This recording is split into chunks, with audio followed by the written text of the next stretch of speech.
And good morning to you. It's the top of the hour on Morning Mic Drop at Truth Talks Live, where your voice matters. Stay tuned for our breaking world news coverage this hour. Like and subscribe now. And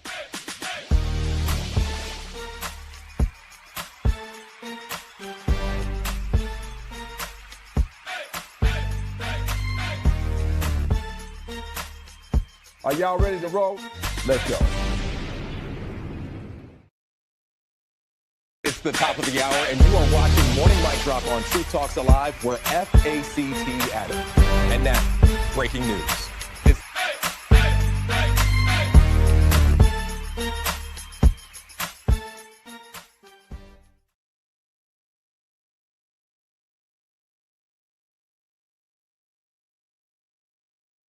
Monday night, we begin tonight with these severe storms moving into the east right now. Late today, tornado watches stretching 1,000 miles from Florida all the way up to Philadelphia. The massive system from Texas to New York tonight, whiteout conditions in the upper Midwest, a confirmed tornado touching down near Charlotte, North Carolina. High wind alerts across multiple states going into tonight.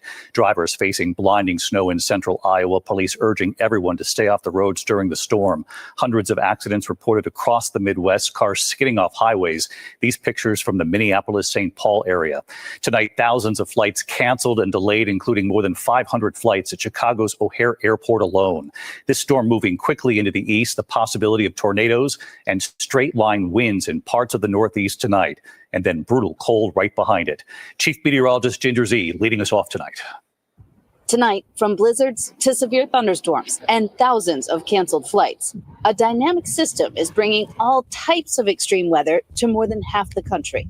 At one point, tornado watches stretching 1,000 miles from Florida all the way to the Northeast, including Philadelphia. WPVI Chief Meteorologist Cecily Tynan. And even if we don't get the tornado threat, straight line winds could be a big problem later on tonight. Widespread gusty winds knocking over semis on Interstate 40 outside Oklahoma City.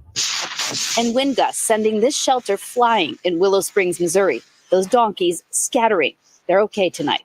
In Atlanta. And it wasn't a big crash. It was just like a big whoomp.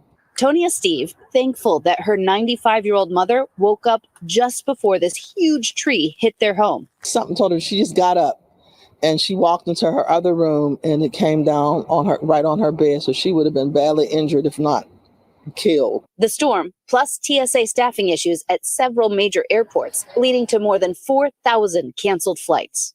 And on the northern side of the system, an all-out blizzard in the upper Midwest. Front doors opening to massive snowdrifts in Marquette, Michigan.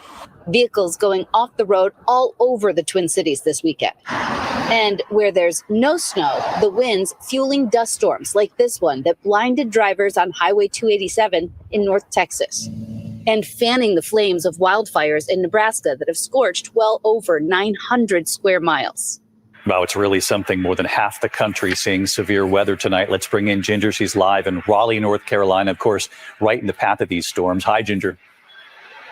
Hi, David. We've got a severe thunderstorm warning right now. The sky's getting dark behind the airport here. The storms will bring a gust of wind. It's a very thin line of storms and then serious cold. But the strong storms are still riding the coast up through Delaware, New Jersey, into Connecticut now. And then behind it, you note the snow, even into northern Alabama. So it goes deep. Let's talk about how this is going to time out and who gets what when. All about those wind advisories, too, tonight. That's what's impacting travel big time from New Jersey and Long Island right up through Massachusetts. But watch what happens in Boston. High wind warning for gusts up to 65 miles per hour. Those storms are going to be strong at times, ponding on some of the roads. You see them there as we time it out into the overnight. Boston picks up the strong storms, and there's some snow in upstate New York behind it. But that cold, David, brings freeze alerts all the way to the Gulf Coast. Temperatures as low as 29 in Mississippi.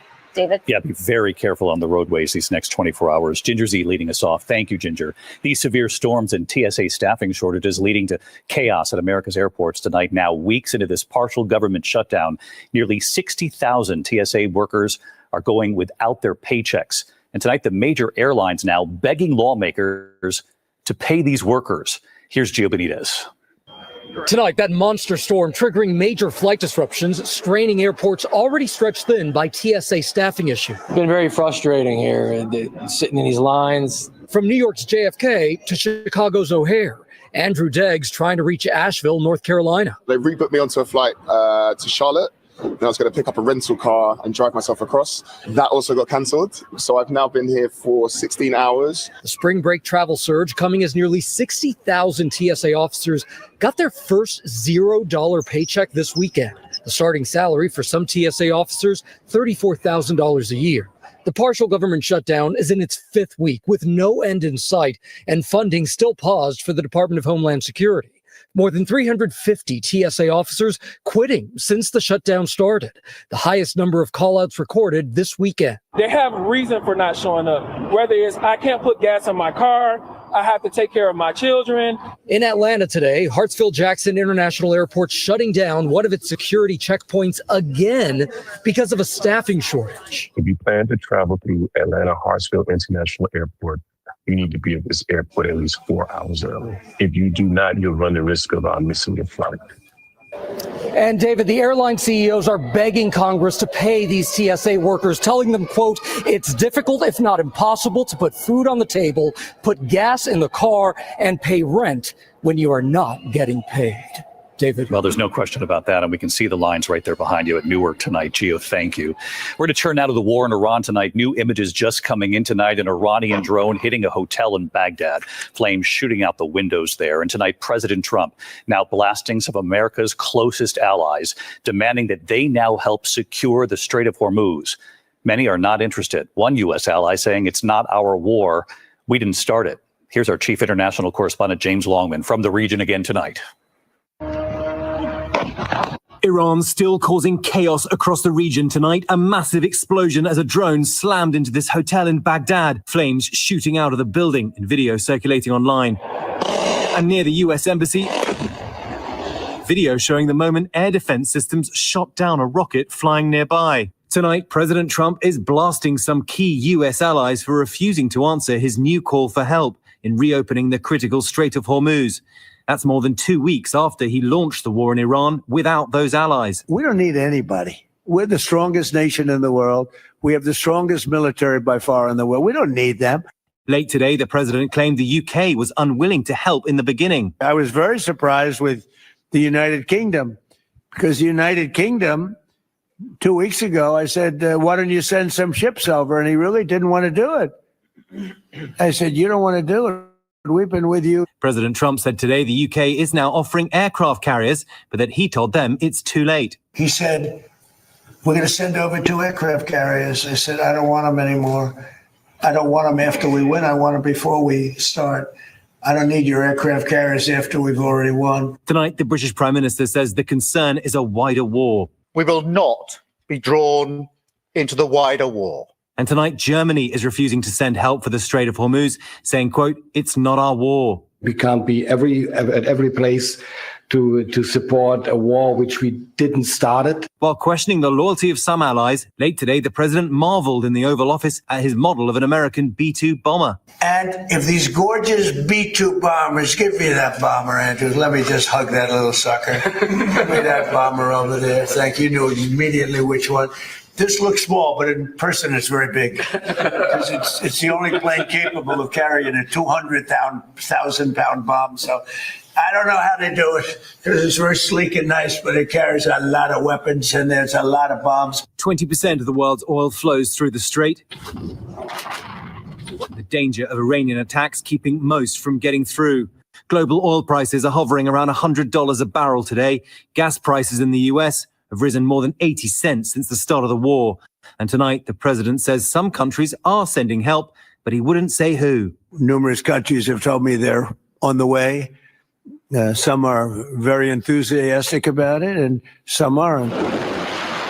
The president says the U.S. has struck 7,000 targets so far in Iran and destroyed 100 Iranian naval ships, including all 30 vessels that lay underwater mines. The president is tonight saying he's not sure who is leading Iran, saying he doesn't know if the new supreme leader, Mojtaba Khomeini, is alive or dead, and of other potential leaders. Now they think maybe the sun is gone. They're all gone. My biggest problem is I have no idea who we're talking to because nobody ever heard of any of these people. They're all dead. And tonight, the Pentagon is revealing 200 American troops have been wounded so far in this war. At least 13 U.S. service members killed. And tonight, tributes for the 6 American service members who died when their refueling plane crashed in western Iraq. The youngest, 28-year-old technical sergeant Tyler Simmons of Columbus, Ohio. Seen here just months ago, training on the same type of aircraft that went down, a KC-135. His mother says she spoke to her son the day before he died. We actually had beautiful conversation. I was like, well, Tyler, how are you? He said, I'm good. I'm good. I'm good. He just wanted to do amazing things because he's an amazing man. 33-year-old Major John Alex Klinner from Auburn, Alabama, had just been promoted. The married father of 3 had 7-month-old twins. 31-year-old Captain Ariana Savino of Covington, Washington. 34-year-old Technical Sergeant Ashley Pruitt of Bardstown, Kentucky, remembered as a devout wife and mother, leaving a 3-year-old daughter. 30-year-old Captain Curtis Angst of Wilmington, Ohio, and 38-year-old Captain Seth Koval of Mooresville, Indiana. Koval's wife tonight saying he was exceptional in everything he did. And back in the Oval Office late today, President Trump made news when he suggested a former president he's been speaking with wishes he had done to Iran what Trump has done. And he said, I wish I did what you did. Could have done it. Other presidents, somebody should have done it. 47 years this went on. And David, reporters asked President Trump if that former president was George W. Bush. He said it was not. He was asked if it was Bill Clinton. He wouldn't say. And tonight, a source close to former President Clinton tells us he's not spoken with Trump about the Iran strikes. And David, one more note tonight. President Trump says he wants to postpone his trip for China, which was supposed to take place later this month. David. James Longman covering the war in Iran tonight. He is live from Iraq for us. James, thank you. Back here in the U.S., meanwhile, the breaking headline at this hour, a federal judge tonight now blocking Health Secretary Robert F. Kennedy Jr.'s major changes involving childhood vaccines. Here's Steve Osunsami. The ruling tonight from a federal judge in Massachusetts overturns nearly all of the changes that Health Secretary RFK Jr. brought to the CDC's vaccine advisory panel. The judge sided with medical organizations who sued, blocking changes to the suggested childhood vaccination schedule that included removing shots for rotavirus, hepatitis A and B, meningitis, RSV, and the flu.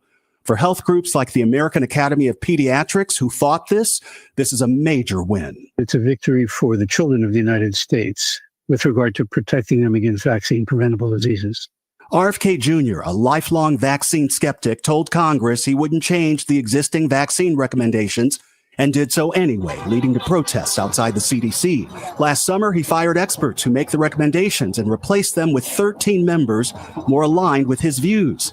Tonight, the judge is also suspending all 13 of those replacement members, writing that there is a method to how these decisions historically have been made, a method scientific in nature.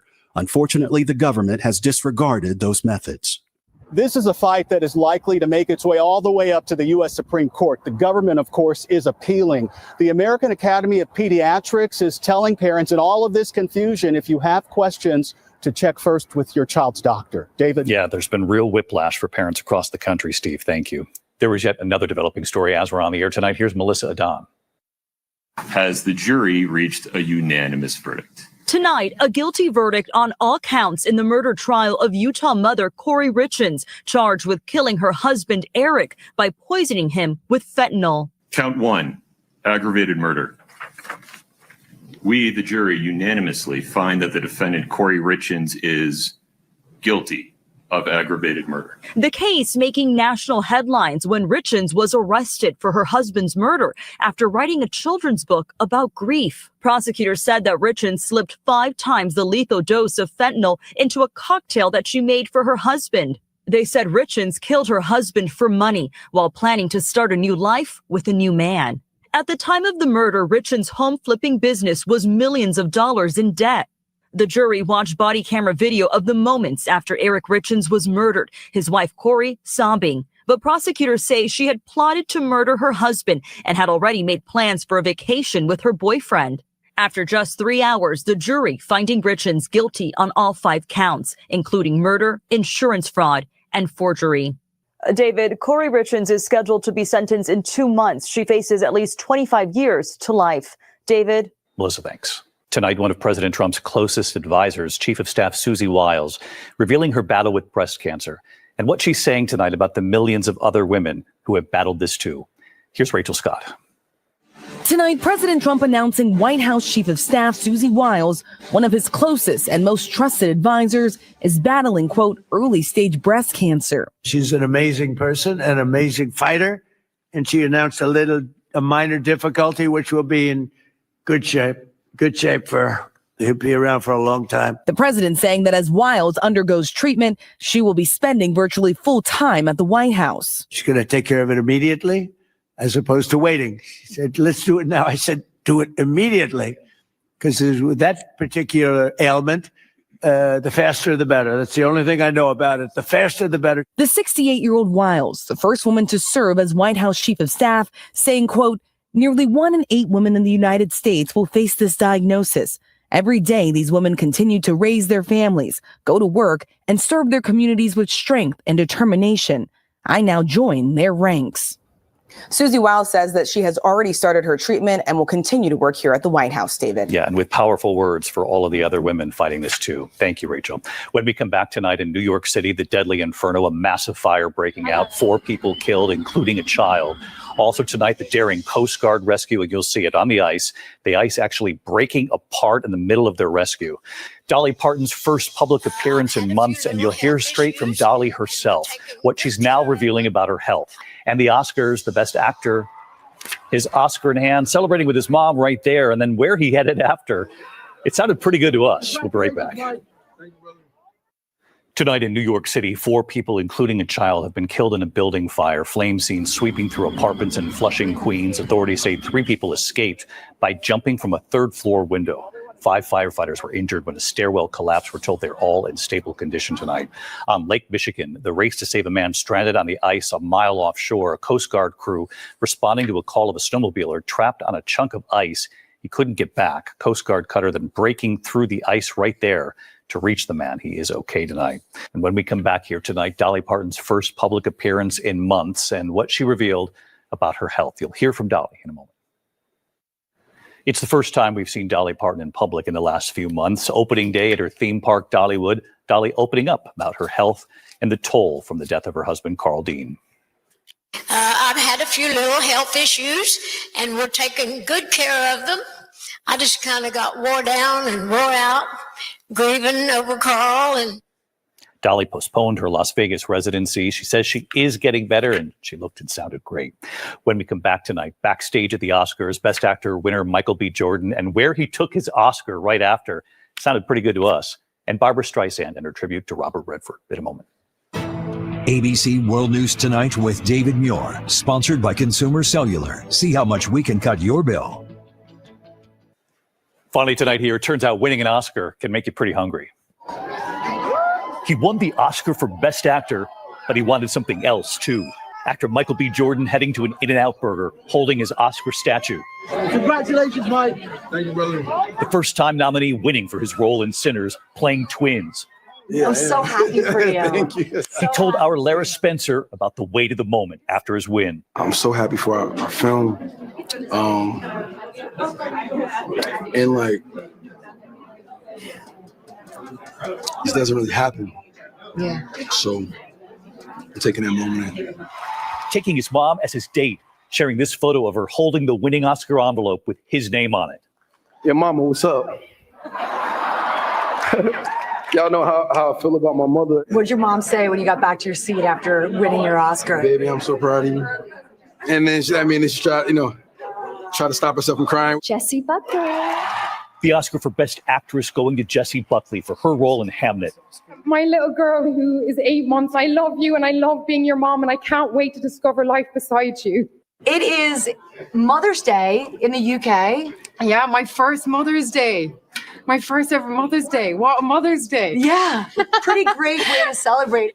I mean, I don't know if I expected it, but I'm happy to be here. One battle after another. The Best Picture going to one battle after another. There were tributes last night to Diane Keaton, Catherine O'Hara, the Reiners, and this moment for the late Robert Redford. Barbara Streisand singing the song from their movie, The Way We Were.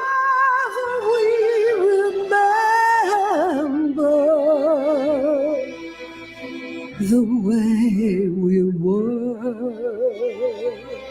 Absolutely, we were. Moving tribute to Robert Redford. I'll see you right It's the back. top of the tomorrow night. hour, and we welcome you to Morning Mic Drop David at Muir. Truth Talks Live, where your voice matters. Stay tuned for our breaking world news coverage this hour. Like, subscribe, and hit the notification bell for when we go live. And now, breaking news.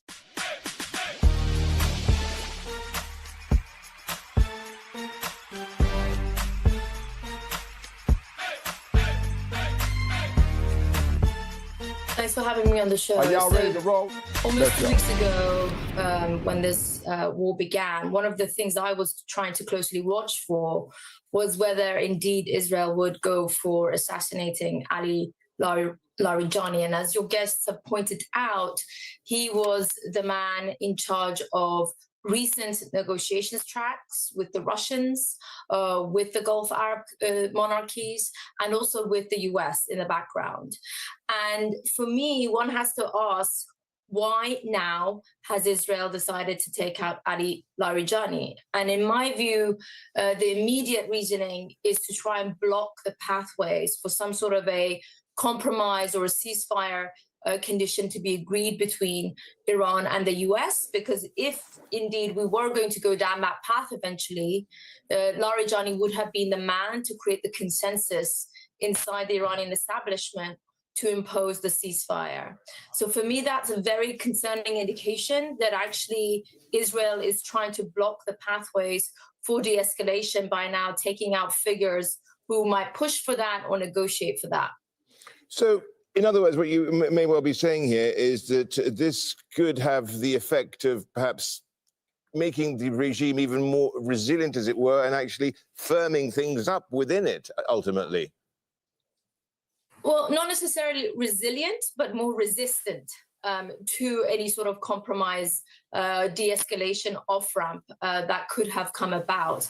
Now, if you look at the sort of figures that have been empowered by the last major assassination that Israel undertook of Iran's supreme leader and a network of actors around him, including Ali Shamkhani, who was also another sort of bridge maker between the military establishment and the political establishment, you have to look at the people coming on the rise and scratch your head, because these are now the most repressive elements of the Islamic Republic of Iran that are coming to the rise. They are the most resistant ideologically to some sort of a opening with the United States. And now you've further basically cemented that position by taking out someone like Larijani. And for me, I would, as an analyst, conclude that Israel does not want a diplomatic track between the US and Iran to emerge. Now, then that brings me to what you said in the response, the first part of the response, that not resistance, but the resilience of the Iranian regime. Now, the thing is, has that taken Israel and the United States by surprise? And is it among many of the misconceptions they had at the start of the war they launched? So look, I think that Washington for almost 50 years has misread how the Islamic Republic of Iran operates and responds. Frankly, the more maximum pressure it has exerted, the more maximum resistance Iran has gotten. And not that this has necessarily helped Iran provide its people with a better future, but it has meant that the US and Iran have been trapped in this cycle of escalation that has essentially culminated in what I would say is the biggest war the region is going to be plunged into now. We're already at the beginning, and if it continues, it's the reverberations of this are going to be, I think, beyond what we expected, much more beyond what President Trump expected, given his news reporting to the press that he didn't expect Iran to go after the Strait of Hormuz in this way or to attack its Gulf brothers and neighbors around the country. And that's exactly what many experts had warned the US would come about. So yes, I do think at least President Trump seems to be caught by surprise of Iran's capability to cause damage and destruction. But I think Israel has a much more strategic end goal in mind. And going back to your early question of what does the sort of targeting of the Basij forces, the police forces, the security apparatus indicates, to me it indicates that this is a basically next phase of this operation is to do with creating state collapse, institutional collapse inside Iran, and to potentially trigger a new phase of ethnic civil war in the country, and so that the Islamic Republic of Iran is not only busy fighting a war with the skies, but also from the bottom up as well. Ellie, does this change Iran's war aims, as it were? And I'm talking about internally as well as externally. Look, I still think the war aims are first and foremost survival, but it does seem that they are, almost 3 weeks now into this conflict, more confident that they can manage the situation. I don't know how long they can do this, but I think they are reflecting this sense of confidence that they have command and control, and that they have an ability to escalate and climb the escalation ladder for some time. So don't forget, the Houthis in Yemen have not been activated yet in this conflict, and that would open up a whole new front that would keep the GCC countries under new threat, that would keep the US military under new threat, and potentially directly into Israel, depending on what type of missiles the Houthis are capable of launching at the moment. And also, I think another point that I'm hearing very clearly now from Iranian officials is they are not yet in the mood for a ceasefire. And as your previous guests have mentioned, this war is now about a war of reestablishing deterrence, so that any future Israeli or any future US president thinks very, very long and hard before opening this can of worms again. Ellie, thank you so much. Shili Jaran Mia, they're joining us. She is from the European Council on Foreign Relations. You're watching Al Jazeera's extensive coverage of the war between the United States, Israel and Iran. And if you're just joining us, here's a reminder of the remarkable latest developments. Israel's defense minister says that Iran's security chief Ali Larijani has been killed in an airstrike. Iranian state media have released a statement from Larijani's social media on Tuesday. The Israeli military also says that Gholam Reza Soleimani, the commander of Iran's internal security unit, has also been killed in a strike. Iran has also not confirmed that news. So let's ask our question, who was Gholam Reza Soleimani? Well, he was Iran's top security official, serving as the head of its internal security force known as the Basij since 2019. He joined the Revolutionary Guards in 1982 and was a veteran of the war with Iraq. Soleimani was sanctioned by the United States, the European Union, as well as other countries for his suspected role in suppressing dissent within Iran. He held a degree in history and was reportedly born in 1965, and that's according to records by the US Treasury. Tawhid Asadi joins us live from Tehran as this breaking news unfolds. And Tawhid, what more have we learnt? Well, actually, still, first things first, we don't have any confirmation regarding the assassination of these two critically important figures, the commander of Basij militia, as well as, even more importantly, the secretary for the Supreme National Security Council of the country, Ali Larijani. If confirmed, that's going to be a major blow for the Iranian political establishment. And we know that Ali Larijani is a really high-profile person when it comes to the post-revolutionary history of the country. We just take a look at the previous positions that he has. He was a member of IRGC at the very early years after the Islamic Revolution of 1979. Later, he was a deputy labor minister. Later, he became the minister for cultural affairs of the country, and the list goes on and on. He was also involved in the trajectory of nuclear negotiations of the country. He was the actually head of the state TV, and of course, very recently he was appointed as the Supreme National Security Council Secretary, and for more than a decade he was the Speaker of the Iranian Parliament. And all this entire list of different positions puts him in a very specific position, in a very specific situation when it comes to Iran's political establishment. If true, when it comes to elite power dynamism of the country, that's going to be a big loss, since he was not only a pragmatic conservative person, but also a consensus builder when it comes to different parts of the wide spectrum of political, let's say, positions, political parties inside the country. He was engaged in many important affairs of the country.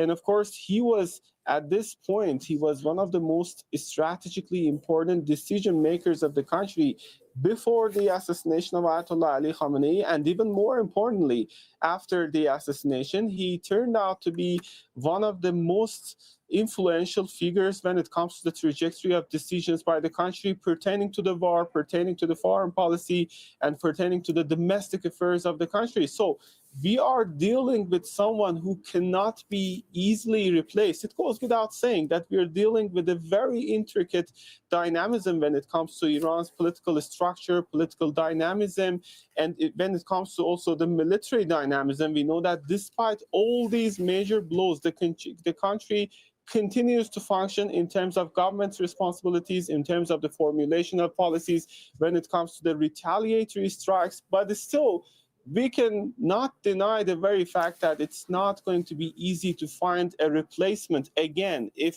those reports come true for the new Supreme National Security Council secretary. And of course, this is going to be a domestically significant blow for a people, for a nation that is facing one major blow after another. And that is going to be perhaps the latest after all these assassinations that targeted not just the supreme leader, but also military top commanders and other officials.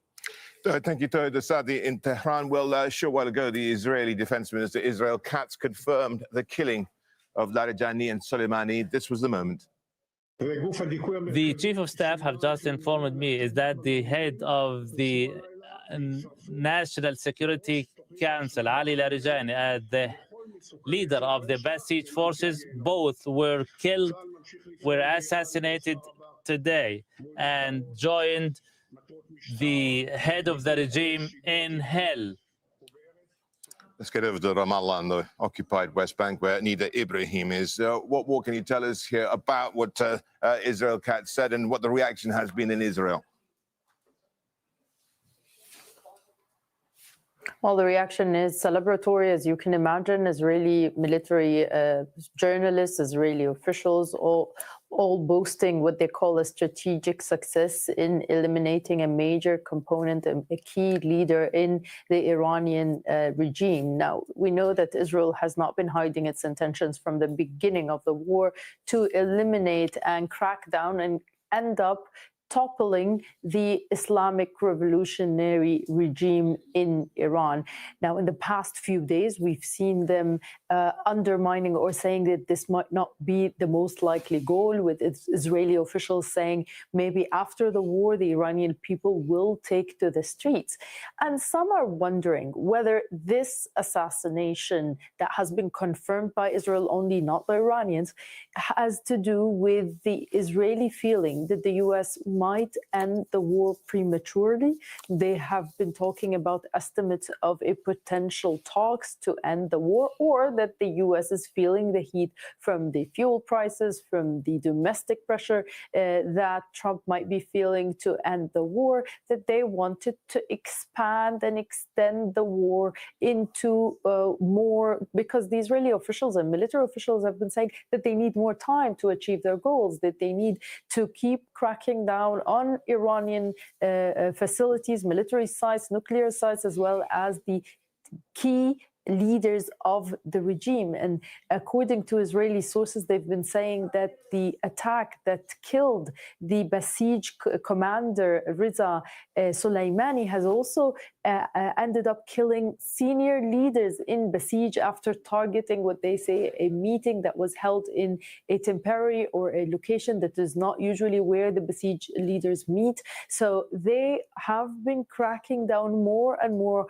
on the regime, seemingly because they've been thinking and feeling that the regime is still standing still, it's still taking hold. And as even the Prime Minister Benjamin Netanyahu has said in the past few days, that he cannot make and force Iranians to take matters into their own hands. He famously said that you can bring someone water, but you cannot force them to drink it, in reference to that the Iranian people have not taken down to the streets. It seems that this is yet another attempt by the Israeli government to create some sort of a shake in the regime, to try and push people to take to the streets to topple the Iranian regime. Of course, we've been seeing this defiance amongst the regime. We've been seeing how the system has been put in place in a way that would allow it to survive such key assassinations. But undoubtedly, the Israelis are looking at this as a main goal and are still continuing their attacks on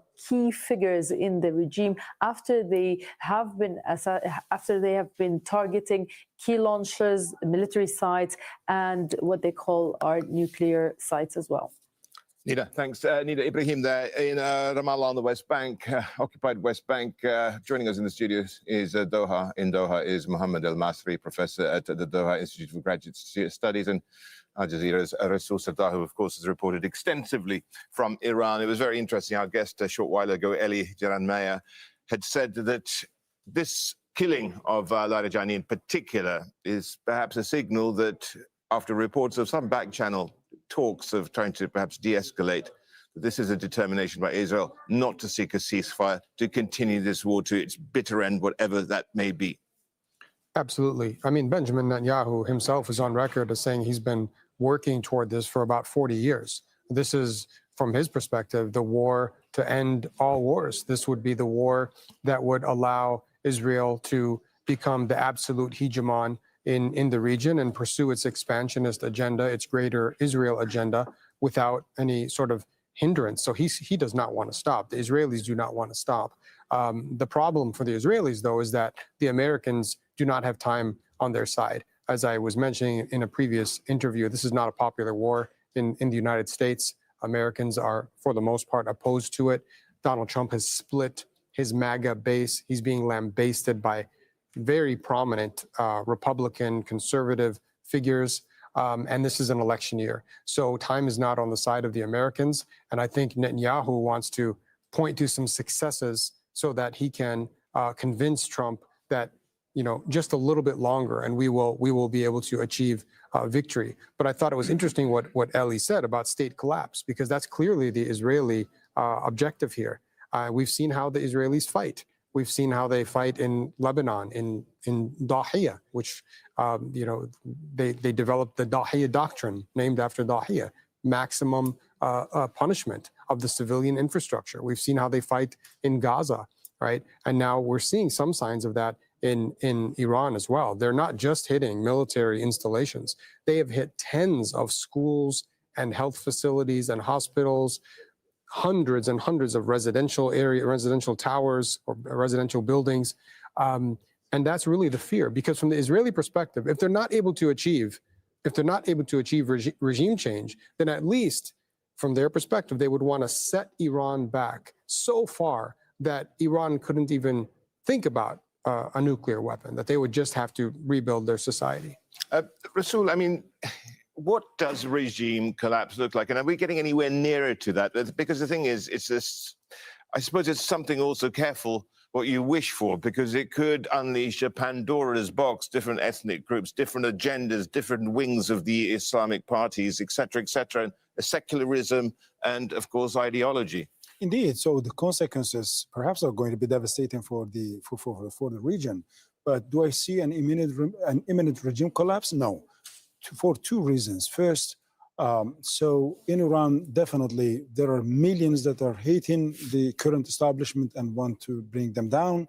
But on the other hand, just remember in 2023, and the most recent presidential election, an ultra-conservative figure such as Said Jalili has received 13 million votes. And the current president, who is mostly labeled as reformist, and to be honest, I think it's an unfair branding, because he is a moderate conservative, and he himself says that, well, I am the most conservative reformist in the country. So And at least half of those who have voted for him are also still with the current establishment. So based on this simple mathematics, you will see that at least 20 million people are actively still supporting a regime. And when 20 million people support an establishment, so it's not a typical dictatorship that doesn't have the support base. One thing that you said there was rather piqued my interest. Are they then, the Israelis and the Americans, trying to, as we know, they're trying to kill the leadership, but are they really focusing on the hardliners in particular? Not necessarily. I think here the aim is not to somehow go after the reformist or the hardliner figures, but they are going through the key figures. If that key figure is practically functioning, if it is really having an authorization of making the decisions and contributing this machine, Iranian machine, to work, then he's becoming a target. So here the main aim is to dysfunction the state itself. So, and now you will see that who then, particularly after Ali Larijani being taken out, then who could replace him potentially? So, because the National Supreme Security Council, on one hand, the council that he was the secretary of, on one hand, it was the ultimate body when it comes to security policies, but also it is a major body that is connecting the office of the Supreme Leader with the security apparatuses as well. So the inevitable consequences of that is going to be IRGC replacing him or forcing someone to replace him, and that is going to further embolden IRGC and definitely consolidate the power of the newly elected Supreme Leader. Mohammed, what does victory look like for the Israelis? Is it total regime collapse? And for the Iranians, is it just the survival of the regime? Well, for the Iranians, certainly survival. And I think if when the dust settles, the Iranian regime survives, they are going to be hardened. And I have predicted, and so have many other analysts, that they are probably going to be more likely to pursue a nuclear deterrent. So paradoxically, this war, which was supposed to, from the American and Israeli perspective, bring about safety and peace, could actually make the world and the region a more dangerous place. I already spoke about the Israelis. They want state collapse. They want to achieve absolute hegemony in the region because they're after this greater Israel project. They want to expand. They want to expand their borders. The Americans, I think, just miscalculated on what was going to happen. It was stunning yesterday to listen to President Trump say that nobody knew that the Iranians would shut down the Strait of Hormuz. Nobody knew that the Iranians were going to attack or that they might attack their Gulf. That begs the question, did he know what he was doing? Well, I have an answer to that question. I would say no, he didn't know what he was doing. And clearly no one in the administration had been reading what the experts had been saying for many months on end. With all respect, Mohammed, so he should have watched Al Jazeera.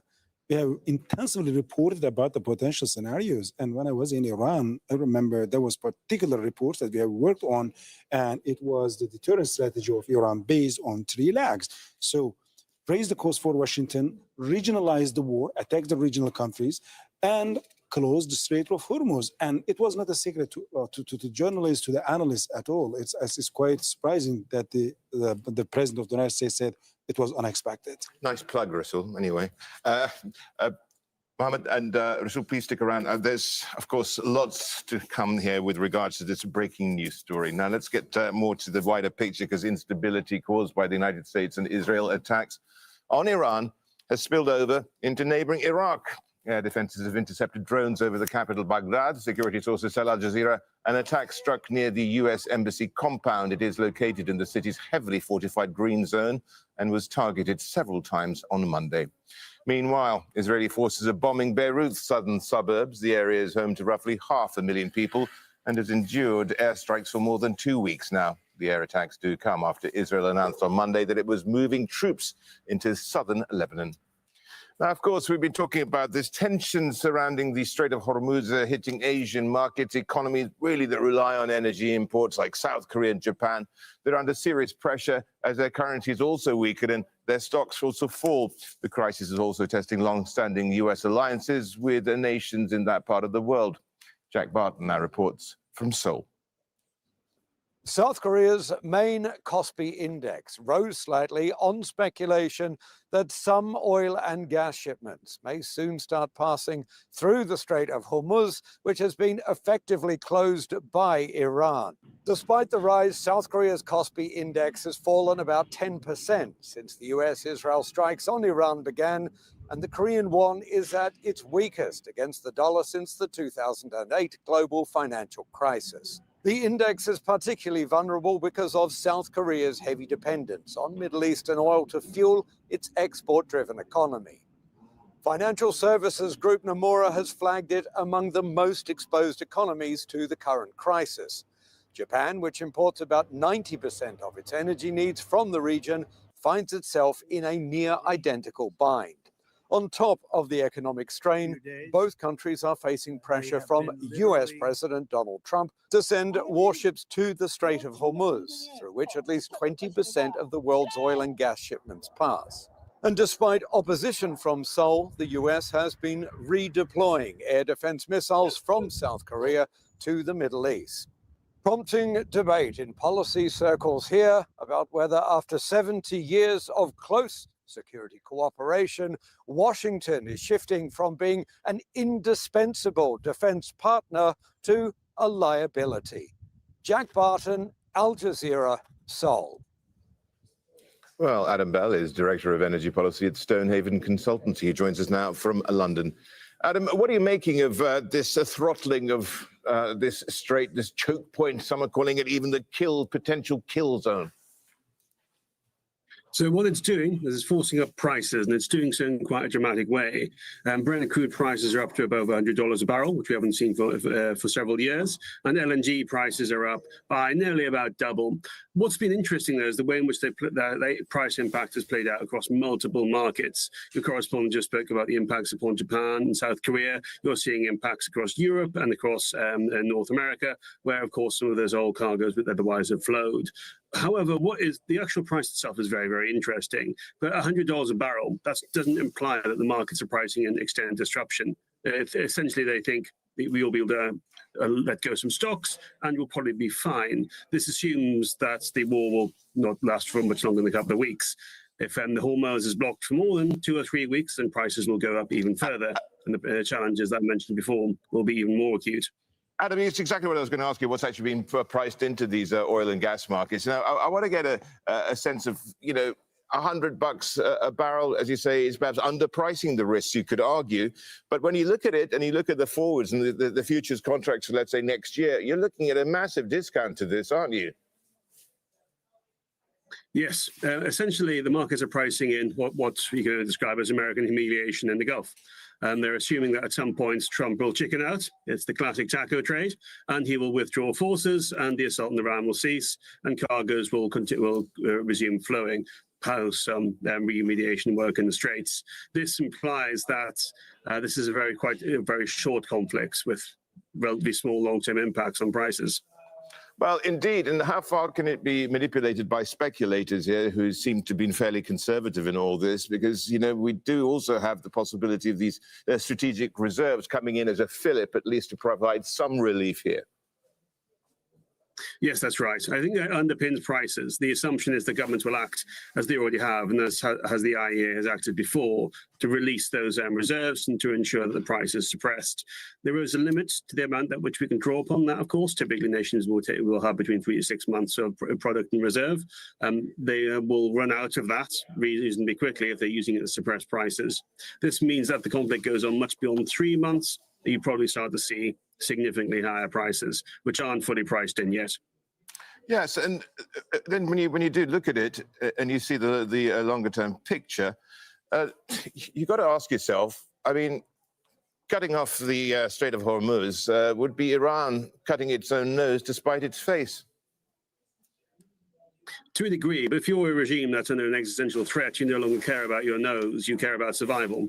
I can certainly understand why they would do that, if they think this is the way of exerting maximum pressure upon the US to back away quickly. That leaves them in charge, albeit with a lot of dead people in the ruined country. Now, Adam, I had a guest on talking about how this $20 billion from the DFC there can come to the support of the Lloyd's market when it comes to insurance, because insurance costs have been so prohibitive, and that's really prevented many of these tankers from crossing. But even if you have naval vessels coming in and protecting you, and your insurance costs are low, you still got the massive risk of being taken out, and you don't want to die. Well, this is the thing. Shipping companies do, in fact, care about their crews. As soon as you become a shipping company that doesn't, your crews will tend to desert you. My expectation is they would need guarantees for safe passage that are so ironclad that may be very, very difficult to enforce, even with a naval escort. If you're a large LNG tanker, only needs to take one drone in the wrong place before it goes up like a bomb. Adam, thank you so much for joining us there. Adam Abel, Director of Energy Policy at Stonehaven Consultancy there in London. Now, even before the war between the United States, Israel and Iran, many American farmers said the agriculture sector was in a recession. Now they're facing a new challenge because of this conflict in the Middle East, which has, of course, meant a lack of fertilizer, which will inevitably affect costs for consumers, as Rosalind Jordan now reports. When spring arrives in the U.S., farmers usually worry about bad weather. This year, they're worried about the price of fertilizer. I've talked to my supplier about what we need. We've got some of it locked in. He's still having some struggles getting the fertilizer that he needs locked in too. The struggle is because of the U.S.-Israel war on Iran. Gulf countries produce 15% of the nitrogen, potassium, and phosphorus used in American agriculture. But with the war closing the Strait of Hormuz, there's no way for cargo ships carrying fertilizer or anything else to leave the Gulf and reach their customers. That means the cost of fertilizer has shot up, forcing farmers to make last-second changes. I think you'll see some farmers switch some corn acres to bean acres, and I haven't pulled that trigger and decided to do that yet, but I'm sure thinking about it. The trickle-down effect is easy to see. If farmers grow fewer crops, what's on the market will be more expensive as well, and shoppers will have to pay. Industry leaders say the only answer is to reopen the strait. Hopefully we can see some calming down of those prices and really get back to I don't know if there is such a thing as a normal year, but get back to some input prices that allow some profitability on those farms. One estimate says you'd need 10 naval destroyers to escort just 5 cargo tankers through the Strait of Hormuz right now. That's 10% of normal daily traffic. So no immediate price relief for farmers and consumers. What U.S. farmers say they need, a quick end to the war and even quicker shipping so they can get back to growing. Rosalind Jordan, Al Jazeera. Right, let's have a look at some of the other stories that we're following for you today. Afghanistan's government says a Pakistani airstrike on a drug rehabilitation center in Kabul has killed at least 400 people and injured hundreds more. It is the latest escalation in a growing conflict between the countries after a fragile ceasefire broke down in February. Wilson Dizzard reports. Anti-aircraft fire over the skies of Afghanistan's capital, Kabul. On the ground, scenes of bloodshed and horror, bodies burnt to ash. Afghan officials say that a Pakistani airstrike killed hundreds of civilians at a drug treatment center. They were innocent civilians and admitted patients. There is no military base and there is no military-related departments or anything else. Fortunately, our rescue team reached the area and we are searching for the injured admitted patients, also to the victims that they lost their lives. Pakistan says it targeted a military facility in Kabul, as well as another one in the eastern Afghan province of Nangarhar. The strike marks a deadly escalation of a conflict between the two neighbors that has intensified in recent months, leaving hundreds dead. Pakistan has hit Kabul before, but without a death toll of this scale. The strike follows exchanges of shelling across their shared border that officials on both sides say killed several civilians. Pakistan accuses Afghanistan's Taliban-led government of supporting armed groups carrying out attacks on Pakistani territory. Hours before this strike, a United Nations Security Council resolution extended the UN's political mission in Afghanistan until June and urged the Afghan government to take active, immediate, and demonstrable measures to curb attacks. Meanwhile, the World Food Programme says it's rushing relief to 20,000 people in Afghanistan displaced by violence. But with the world's diplomats consumed by a spiral of crises, a resolution to the Afghanistan-Pakistan conflict seems far away. Wilson Dysart, Al Jazeera. Well, Pakistani security forces say the attacks were aimed at, quote, military targets near Jalalabad and Kabul. Al Jazeera's Kamal Haider has more from Islamabad. Pakistani security forces say that they were responding to unprovoked fire on the Pak-Afghan border by Afghan Taliban forces, after which they conducted airstrikes on two cities in Afghanistan, one in Nangarhar near Jalalabad, the other in Kabul. Now, the Pakistani fighters were involved in what they say were infrastructure belonging to the Afghan Taliban, and also ammunition depots and also weapon storage areas. Now, the Afghan Taliban, of course, on the other hand, are saying that what was hit was also one of the rehabilitation hospitals for drug addicts, and that there were heavy casualties. Pakistan, on the other hand, has denied that, saying that they do not strike civilian targets, that the intended target were military targets, and of course that is creating a lot of tension in the area. Now, the two sides have been exchanging fire across the border since the end of February, after Pakistan accused Afghanistan of not containing or reining in the Tehreek-e-Taliban Pakistan. Pakistan, on the other hand, had warned that they would go for reprisal attacks, after which air raids were carried out. The Afghans then retaliated end of February, and that has now blown into a full-blown war between the two countries. Kamal Haider, Al Jazeera, Islamabad. We're going to take a short break. Our extensive coverage of the war between the United States, Iran, and Israel continues after this.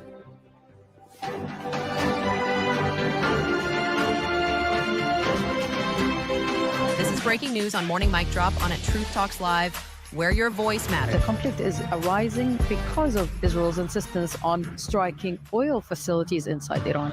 This is one of the oil facilities of the country that has been targeted.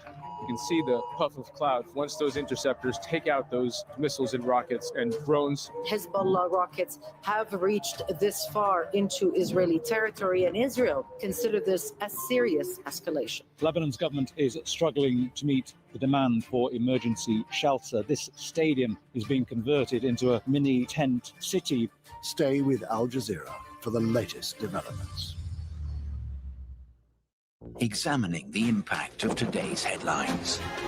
The United States has perfect capability of beating any country in the world into a pulp, but it will come at a cost. Setting the agenda for tomorrow's discussions. Conflict, it's all created by human beings, so it can all be solved by human beings, if only we can learn to cooperate. International filmmakers and world-class journalists bring programs to inform and inspire you on Al Jazeera. We saw this exact same pattern happen in Gaza, the same lazy, flattened reporting that we saw in Gaza when it comes to the war on Iran. The Listening Post decodes the media on Al Jazeera.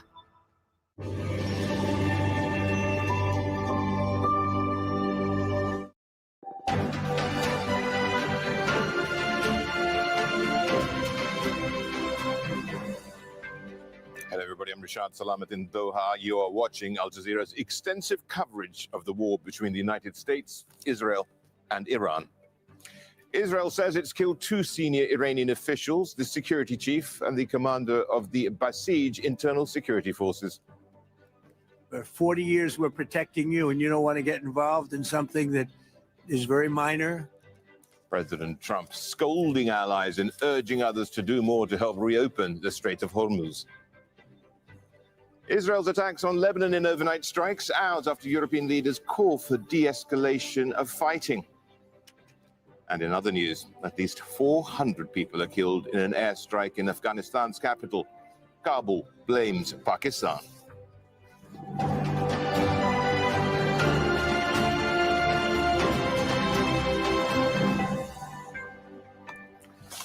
Israel has announced that Iran's security chief has been killed. Tehran has not confirmed this. Defense Minister Israel Katz said Ali Larijani was killed in a strike on Tehran. In another development, the Israeli military says the commander of Iran's internal security unit, Gholam Reza Soleimani, was also killed in an airstrike. Again, there's been no comment from Tehran as of yet. Now, we are covering all these developments from indeed Tehran, Ramallah, and right here in Doha. First of all, let's get to Nida Ibrahim, who is in Ramallah on the occupied West Bank. And what are you hearing at the moment, Nida, about Ali Larijani? Well, first, Rashad, let's talk about the latest wave of Iranian-fired missiles that made their way into Israel in the past few minutes. And according to the Israeli ambulance service, they're rushing to several places after reports of several suspected cluster munition impacts in places in central Israel. There are still more information to be shared. The Israeli ambulance service says there are no injuries, but many Israeli media are reporting damage to certain buildings. Also, the Israeli train systems, one of the train stations has closed its doors, saying that there was damage inflicted by the latest wave of Iranian missiles. Now, let's talk about the Israeli reaction to the killing of Ali Larijani, again confirmed only by and from the Israeli side. We've been hearing from Israeli officials as well as Israeli military journalists and analysts who have been boasting about the success, calling it a strategic step in order to diminish the Iranian regime, to make it crack from within. We've been seeing in the past few days how Israel has been focusing more on military sites, on nuclear facilities and oil facilities at times. But now we are seeing them resort back to the assassinations, not just of the most believed to be most prominent man after the late Ayatollah Ali Khamenei, Ali Larijani, but also the commander of the Basij, Reza Soleimani, in addition to what Israeli media is saying, an attack on other senior leaders at the Basij force, seemingly to shake the regime from within. In the beginning of the war, Israel has said that its intention is to topple the Iranian regime, but then in the past few days, we've seen them backtracking on such statements, saying that they cannot force the Iranians to take to the streets to topple the regime, that would be probably a goal that would be achieved after the war. But now with this assassination, we see them cracking down more and more on the regime's key leaders, seemingly as one way that they could keep the U.S. involved in this war by showing that they are conducting strategic successes and showing that the regime could potentially fall, although we've been hearing from many Iranian officials and analysts saying that the regime has been made and designed to survive such assassination attempts. But in Israel, all in all, there has been a celebratory tone of this attack. Nida, thanks. Nida Ibrahim there in Ramallah. Now, let's bring in Tawhid Asadi, who is in Tehran. I'm assuming that you haven't heard anything yet officially as to whether Larijani is actually dead or indeed anything at all, but gives a sense of the significance of his passing. Well, as you said, few hours after the announcement by the Israeli side about the assassination of Ali Larijani, the National Security Supreme Council of the country's secretary, we still have no confirmation, officially speaking, even though there are some speculations, some reports, but still we don't have any official confirmation in that regard. And of course, we have to keep in mind that in case of a confirmation, we are dealing with another major blow to the political establishment and even the military establishment of the country, seeing the role of Ali Larijani. First, we have to keep in mind that he has a long list of different positions in his profile from the very beginning of the 1979 revolution in Iran.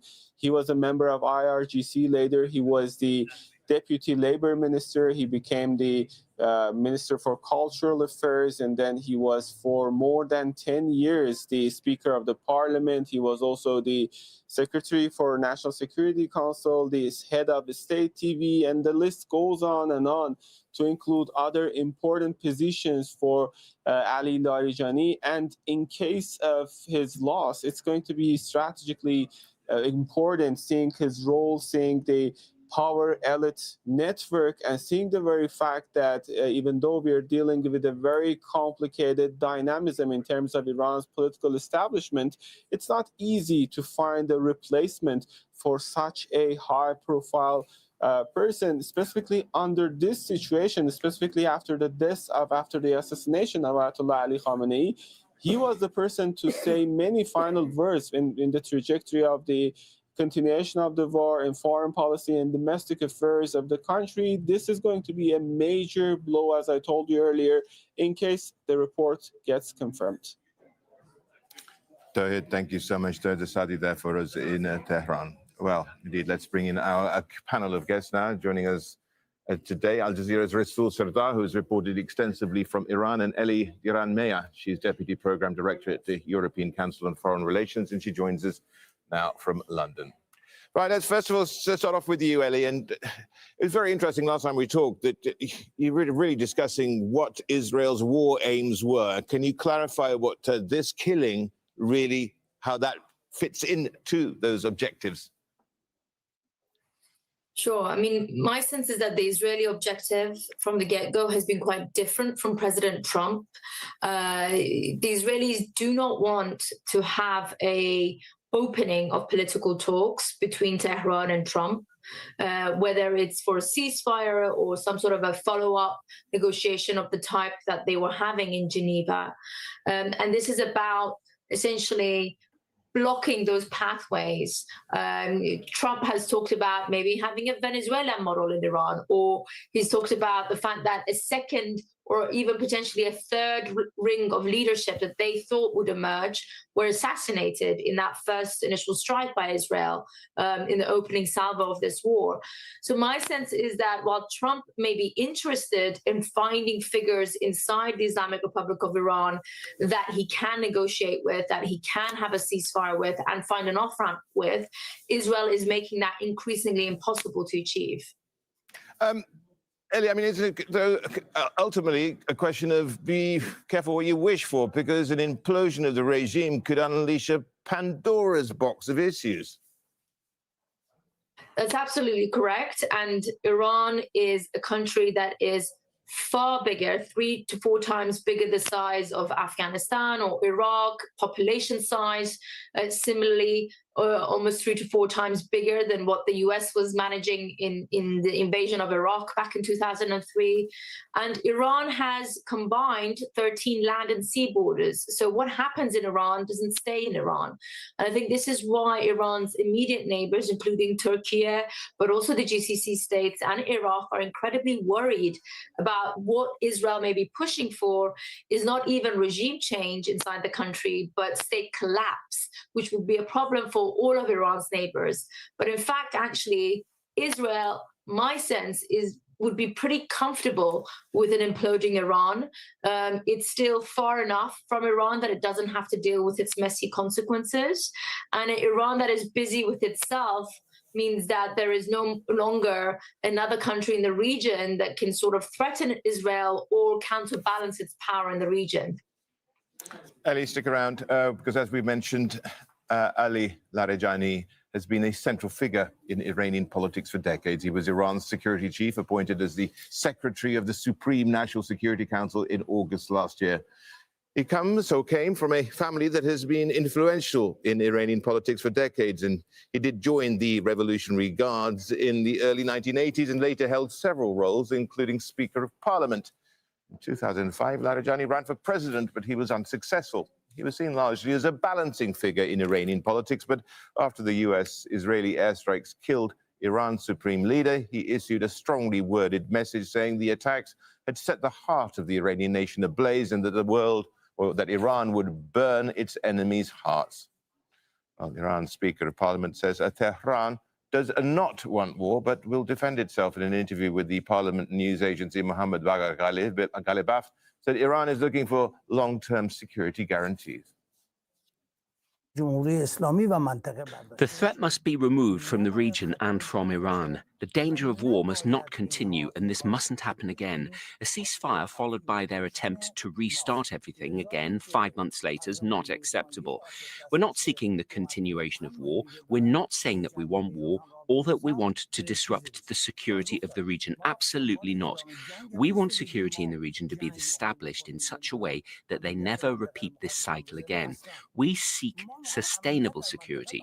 Sustainable security is security that is people-based within the countries of the region themselves and by the countries of the region themselves. Well, Rasul Sadar is right with us here in the studio, and he's been reporting, of course, from Iran. You know, we talked about it there for the whole morning, but just remind us of the importance of Larijani in the whole scheme of things. It seems that he was almost the number two. Indeed. So this is definitely the biggest political assassination after the killing of Ali Khamenei, the supreme leader of the country. There is no doubt about it. And it's a huge loss for Iran because Ali Larijani was almost a connecting point of the whole nexus of the Iranian political and security apparatuses or leadership. So he was connecting IRGC with the supreme leader, and he was connecting the IRGC with the political leadership, and he was also navigating and coordinating the relationship between the parallel security apparatuses over there. But particularly after his elevation as the Secretary of the Supreme National Security Council in 2024, he has been even more important. The bridges were societal, security, and political. He was also a bridge between the reformist camp and the conservatives as well. But after being elected as the secretary of the Supreme National Security Council, he has been given the existential file, which was Iran under attack or potentially being attacked again. And that's why he has been on capitals in the region and went to Moscow. He was in Oman, he was in Doha. And there were questions, really, who is running the international affairs? I mean, where's the foreign minister? That's the point. Absolutely, while Abbas Araghchi was also around. So there were questions like, who is the real foreign minister? Who is really the one that is making the decisions? And even just before the recent nuclear talks with the Americans, so there were concerns from Americans or the European leaders saying, well, the president or the foreign minister of the country, they do not represent the establishment in Iran. Then the negotiator must be someone who is properly and truly coming from the establishment itself. And then we have seen Ali Larijani's name have been floating around. So he was a true figure representing the Iranian regime, but also he was a balancing actor. So when he was around, there was a barrier between the IRGC and the politics. But now that he's not there, it seems that IRGC is going to be further stronger and it's going to consolidate Mujtaba Khamenei's power in Iran. Ellie, would you go along with that? You know, how does it move the conflict forward? Well, look, I think this will have repercussions both in terms of Iranian internal politics and also how this is related to the external positioning of Iran on this war and beyond it. So internally, if you're to believe the recent New York Times pieces on how the decision was made to select Iran's next supreme leader, it does seem that Larijani was in the camp that was pushing back against this hereditary succession, pushing for a much more debate within the system on who to select next, and to push away from essentially Mojtaba Khamenei from taking the reign and moving it perhaps towards a more moderate figure within the system. So with Larijani's voice now gone, those moderate camps inside Iran that were using Larijani as their sort of front man for pushing their ideas, the job for them gets even more difficult and they become even more marginalized than they are today in pushing for a much more compromise from within the society and state, but also vis-a-vis the United States. And so we are likely to see a much more hardened, militarized face of the Islamic Republic of Iran going forward now, which sees almost in a similar way to President Trump that durable peace requires strength and power projection. And so this would suggest that the conflict with the US and Israel will continue for longer than it might have under someone like Larijani trying to look for a negotiated ceasefire path ahead. Ellie, thank you. Ellie Geran-Meyer from the European Council on Foreign Relations. And of course, we've got Rasul Sardar right here, who's, of course, one of our own, reporting extensively from Iran. Well, let's find out more and find out what the latest action has been in the Gulf. And Victoria Gatenby is right here in Doha. And certainly, if you're in the Qatari capital last night, you can certainly evidence some of the missile strikes. Yeah, that's right. And there were strikes in the early hours of this morning as well, just before 7 a.m. local time. The Ministry of Defense said that it intercepted a missile attack successfully, but some debris from that attack, from that interception, landed in the industrial area here in Doha and started a limited fire, which the authorities have been dealing with over the past few hours. We've also had attacks across the GCC region, as has been the case over the past 2 weeks. So in Kuwait, the Ministry of Health there says that 2 workers from its medical emergency center have been injured after debris from a drone hit their ambulance center. In the UAE, they've also again being pounded by the Iranians, as has been the case over the last few days. So their airspace, UAE airspace, had to be completely closed for several hours in the early hours of this morning because of problems with missiles or warnings about missile attacks. We also know from Abu Dhabi authorities that a man has been killed after debris fell on a residential area in Abu Dhabi.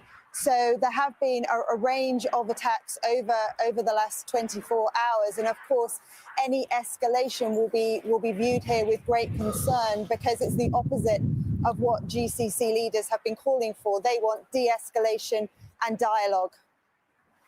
Victoria, thank you very much. Victoria Gatenby right here in Doha for as well. Instability caused by the US and Israeli attacks on Iran has spilled over into neighboring Iraq. Defenses have intercepted drones over the capital, Baghdad. Security sources tell Al Jazeera an attack struck near the US embassy compound. It is located in the city's heavily fortified green zone and was targeted several times on Monday. One drone hit a hotel in Baghdad, causing a fire on the rooftop. Security forces cordoned off the area and closed roads. The Iraqi Interior Ministry says there were no casualties.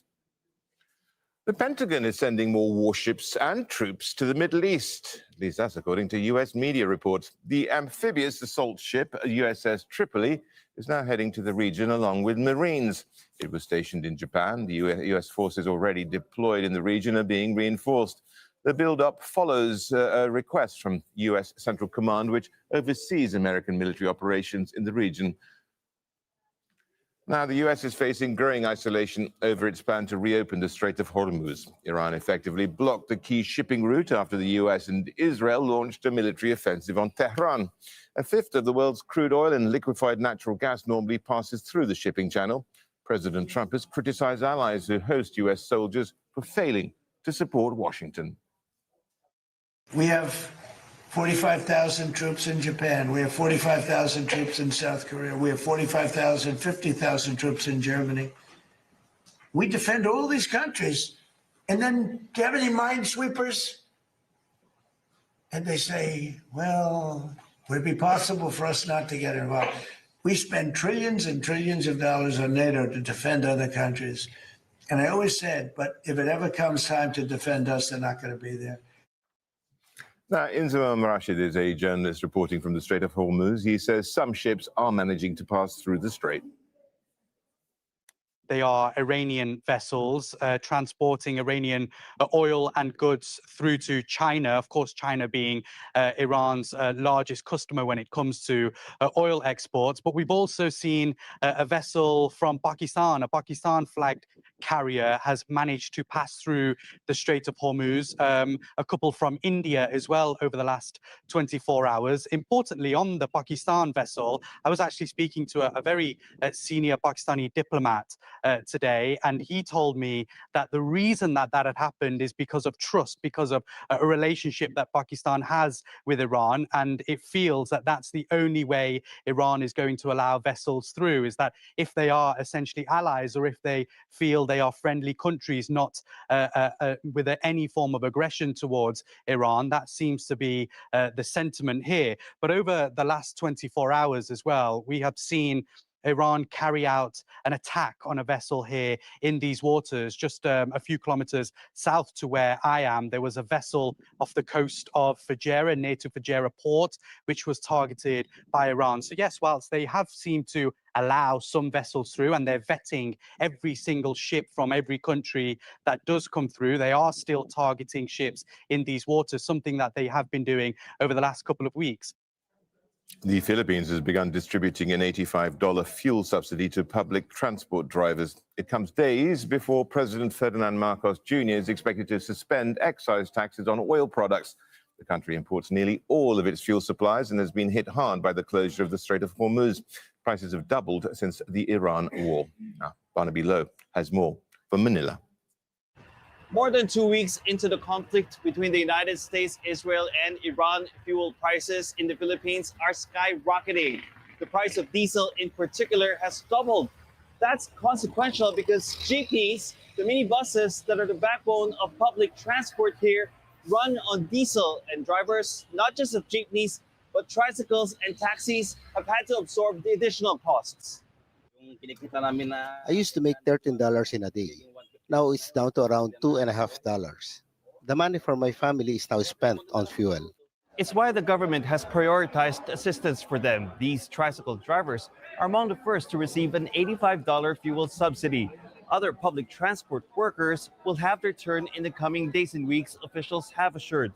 $500 million has been earmarked for this program, and more financial aid is in the pipeline. If prices keep going up, the subsidy won't be enough, but it will help one way or another. President Ferdinand Marcos Jr. is also expected to reduce or suspend excise taxes on fuel, but the country's energy minister says that may not help much given the local oil industry is deregulated, meaning the government has no control over pricing and the Philippines' near complete reliance on imported oil. Whether it's 2 pesos of excise or 4 pesos or even 6 pesos for excise tax, it's not as big of an impact compared to what is the jump already. So by helping drivers, the hope is to also cushion the impact for commuters. But even then, transportation officials say they're compelled to approve petitions to increase fares across most public transport. Barnaby Lowe, Al Jazeera, Manila. Israeli forces are bombing Beirut's southern suburbs. The area is home to roughly 500,000 people and has endured Israeli airstrikes for more than 2 weeks now. The air attacks come after Israel announced on Monday that it was moving troops into southern Lebanon. Zaina Khoda is in Marajayun in the southern part of the country. South Lebanon, very much an active combat zone, especially the territory, the strip of territory along the border a few kilometers deep. The Israeli airplanes constantly in the skies. They've been carrying out airstrikes. We've been hearing a lot of artillery fire. The Israeli military trying to push Hezbollah away from this area. They are saying that they are targeting Hezbollah strongholds. There is active combat in some areas. Hezbollah too firing back. We've heard rocket launches. They continue to fire rockets across the border. Yesterday hitting the city of Nahariya in northern Israel, a direct impact that caused a number of injuries. So this battle is only at its start, really, with the Israeli military advancing on more than one sector along this border. But the advances have so far been limited. It's not clear whether this is because they are are still not, planning to push with a large force. But Hezbollah is fighting back. Overnight, they say they managed to target an Israeli Merkava tank in Taibe.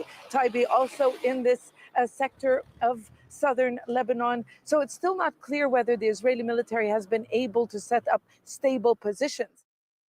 Well, let's take a look at some of the other stories making headlines. Afghanistan's government says a Pakistani airstrike on a drug rehabilitation center in Kabul has killed at least 400 people and injured hundreds more. It's the latest escalation in a growing conflict between the two countries after a fragile ceasefire broke down in February. Wilson Dysard reports. Anti-aircraft fire over the skies of Afghanistan's capital, Kabul. On the ground, scenes of bloodshed and horror, bodies burnt to ash. Afghan officials say that a Pakistani airstrike killed hundreds of civilians at a drug treatment center. They were innocent civilians and admitted patients. There is no military base and there is no military-related departments or anything else. Fortunately, our rescue team reached to the area and we are searching for the injured admitted patients, also to the victims that they lost their lives. Pakistan says it targeted a military facility in Kabul, as well as another one in the eastern Afghan province of Nangarhar. The strike marks a deadly escalation of a conflict between the two neighbors that has intensified in recent months, leaving hundreds dead. Pakistan has hit Kabul before, but without a death toll of this scale. The strike follows exchanges of shelling across their shared border that officials on both sides say killed several civilians. Pakistan accuses Afghanistan's Taliban-led government of supporting armed groups carrying out attacks on Pakistani territory. Hours before this strike, a United Nations Security Council resolution extended the UN's political mission in Afghanistan until June and urged the Afghan government to take active, immediate, and demonstrable measures to curb attacks. Meanwhile, the World Food Programme says it's rushing relief to 20,000 people in Afghanistan displaced by violence. But with the world's diplomats consumed by a spiral of crises, a resolution to the Afghanistan-Pakistan conflict seems far away. Wilson Dysard, Al Jazeera. Police in northeastern Nigeria say at least 23 people have been killed in bombings in the city of Maiduguri. Explosions went off in at least 3 locations in the capital of Borno State. A teaching hospital and 2 markets were hit. No group has claimed responsibility for the attacks as yet. Cubans have been protesting after a widespread blackout left 10 million people without power. The country's grid operator says the system has collapsed. The island nation is facing an energy crisis after the U.S. imposed an oil blockade in January. President Donald Trump has threatened to impose tariffs on any country that sells oil to Havana. Trump has said he would be, quote, honored to take over Cuba. Well, we're going to take a short break. Stay with us. The news continues at the top of the hour. Up next, Inside Story looks at the difficulties the Strait of Hormuz possesses for Donald Trump's war against Iran. Thank you for subscribing to Truth Talk Live. Be sure to like this video now to keep our algorithm high. We saw this exact same pattern happen in Gaza, the same lazy, flattened reporting that we saw in Gaza when it comes to the war on Iran. The Listening Post decodes the media on Al Jazeera. The latest news as it breaks. The situation looks to be far from de-escalation as the continuous exchange of fire remains the reality on the ground. With detailed coverage. As U.S. casualties mount from the growing conflict with Iran, 3/4 of Americans say that the country should be cautious of regime change wars. From around the world. Evacuation orders were issued for this town, but it was just a few minutes after that intense Israeli strikes targeted the town.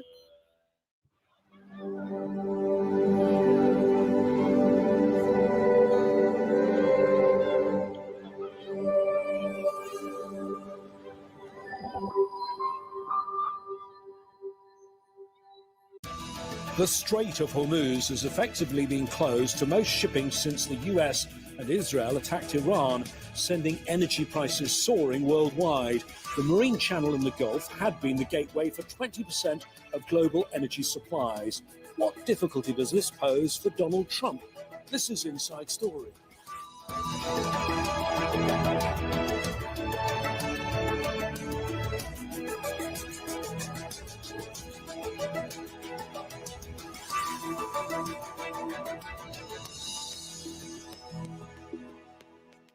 Hello again, I'm James Bays. Despite all the firepower and modern weaponry Israel and the US have unleashed on Iran, a narrow waterway in the Gulf is emerging as the key battleground in this conflict.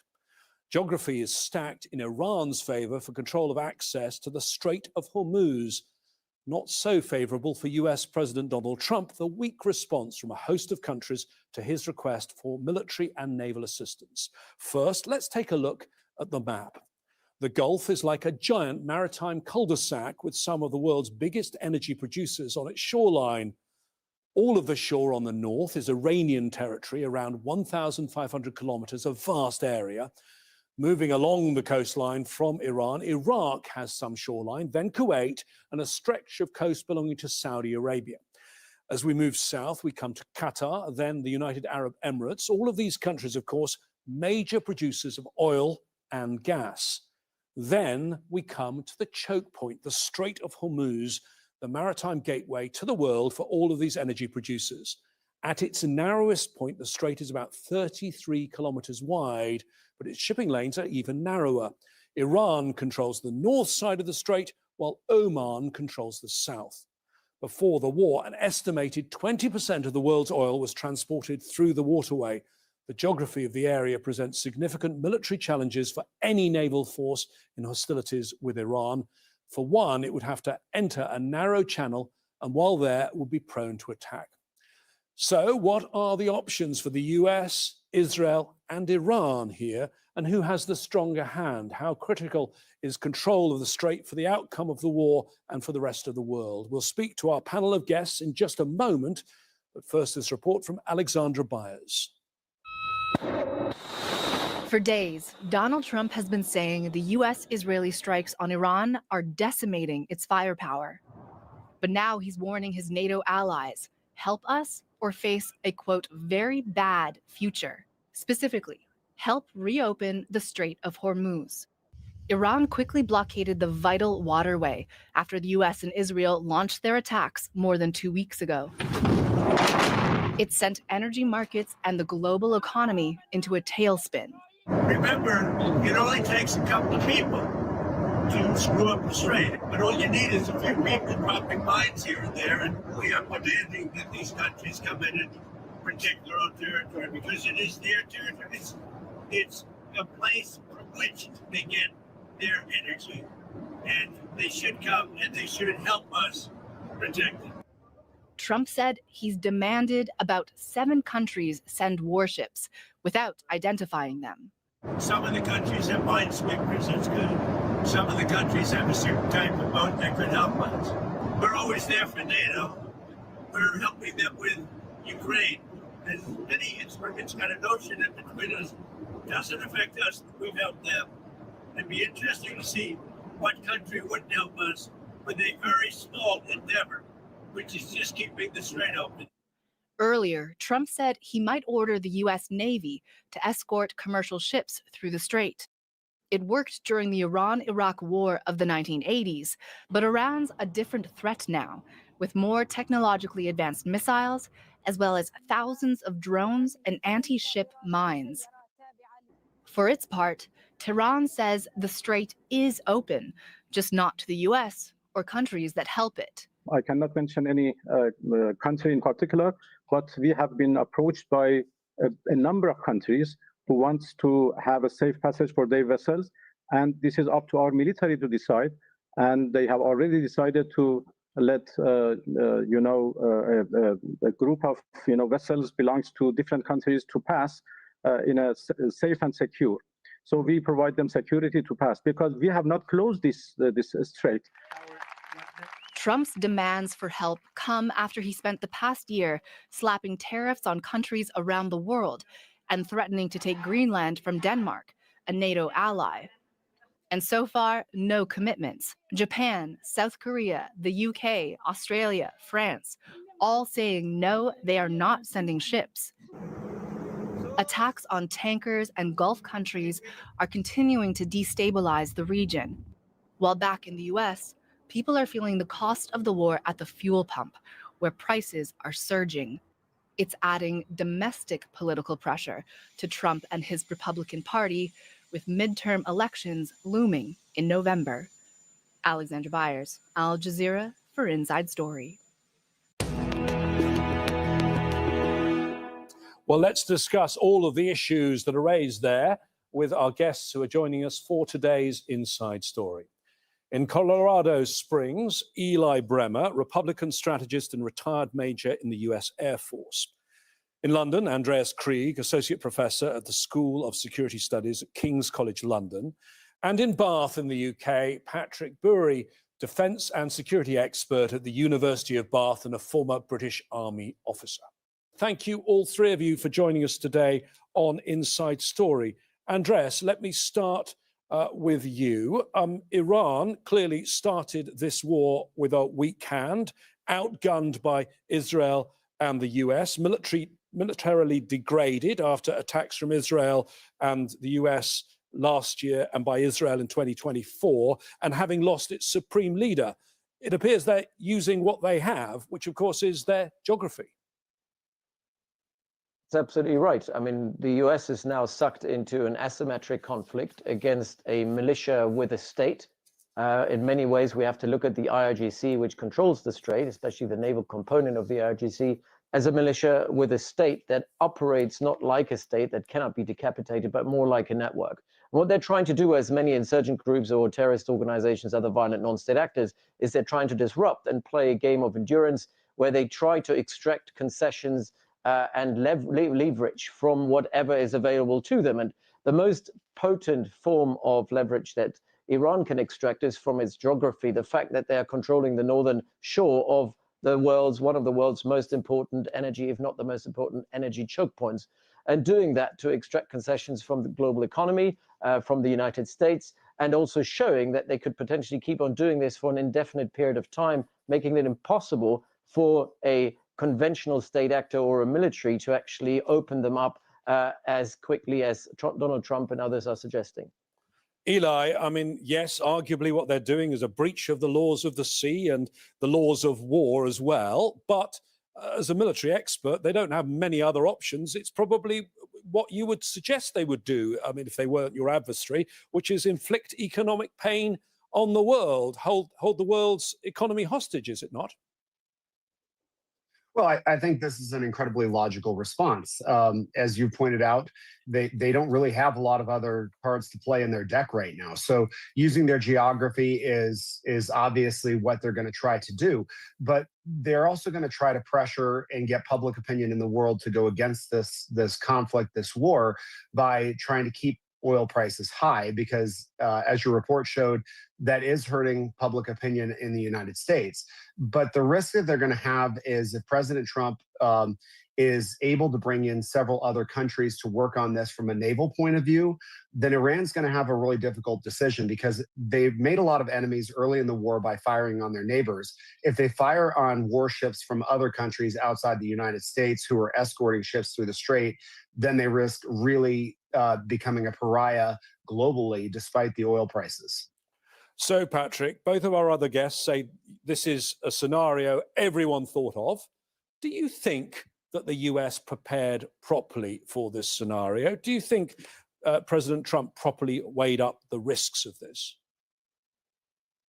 So it's very difficult to say from the information we have at the moment, but I think we could say with a high degree of certainty that the Pentagon planners would have definitely prepared for this. I mean, this is one of the key courses of action you'd be planning against. It's one of the key reasons that other US administrations, when they've tried to be, or it's appeared that Israel have tried to chain gang them into taking action against Iran, it would have been one of the key decisions why numerous presidents decided not to take concerted conventional military action against Iran. So there's a difference between the certainty with which we can say the military advice would have been passed up the chain and the certainty with which that's been taken on board. We do know that, from previous insights into how the Oval Office is being run under Trump and this administration, it is not as bureaucratically process-driven as previous administrations, to say the least. Eli, you're broadly a supporter of the president. Surely some of the things that he's doing now, moving a Marine Expeditionary Force from 2,200 Marines that were based in Japan, asking allies for help. He didn't even consult allies before the war. I mean, did he make the right preparations, or is he doing all of this a bit late? Well, first of all, President Trump is a very unconventional president, which has its strengths and it has its weaknesses. And frankly, from the United States point of view, from President Trump's point of view, there has been obviously a tenuous relationship with Europe, with the NATO allies over there. President Trump in his first term did push for them to do a lot more investment. And he's been openly disappointed with what has historically been a much better relationship. So there's some strained dynamics there. Regarding the Marines that are heading into the region, I think there's another move that is likely to happen. People are asking the question with President Trump saying that he doesn't want to put troops on the ground. Why would you send the Marines? My guess on that is that they're looking at the island of Krug and putting boots on the ground there, because that would put asymmetric pressure again on the Iranians, particularly in the area of their current and their future economic ability to export oil. So what we're seeing is an unconventional president, which is leading to unconventional tactics. Will they work? We'll see. It's worked in Venezuela a lot better than I and other people would have predicted. So we're definitely in a different era with President Trump. So the mention there of Karg, Andreas Krieg, that is where Iran's oil production is, where it sends out its tankers from. It's already been attacked, but not the oil facilities so far. Do you think that's what he's planning to do with the Marines? Because there are also all sorts of other little islands in the area that the Iranian Navy and Iranian forces can use if they wanted, and we'll come to convoy operations, but if they wanted to disrupt convoy operations. I think the problem that President Trump now has is that he is in a spiral of escalation that he doesn't control. Much of what has been dictated over the last 2 weeks has been dictated by the Iranians, not necessarily vis-a-vis Israel and the US, but certainly indirectly via the Gulf states and the global economy onto the United States. And what you don't want to do in this sort of spiral is escalate further. So a landing on Karg Island would fundamentally undermine the center of gravity economically of the IRGC and of the Iranian regime. It wouldn't completely destroy it. I mean, Iran has a lot of other ways to get their oil out, but it would be a major escalation to which the Iranian will respond in kind towards the Gulf state and potentially even towards the Strait of Hormuz. If the Strait of Hormuz is the most vulnerable point of the president of the world economy, of the Gulf states, then this is where the Iranians will exercise more and more pressure.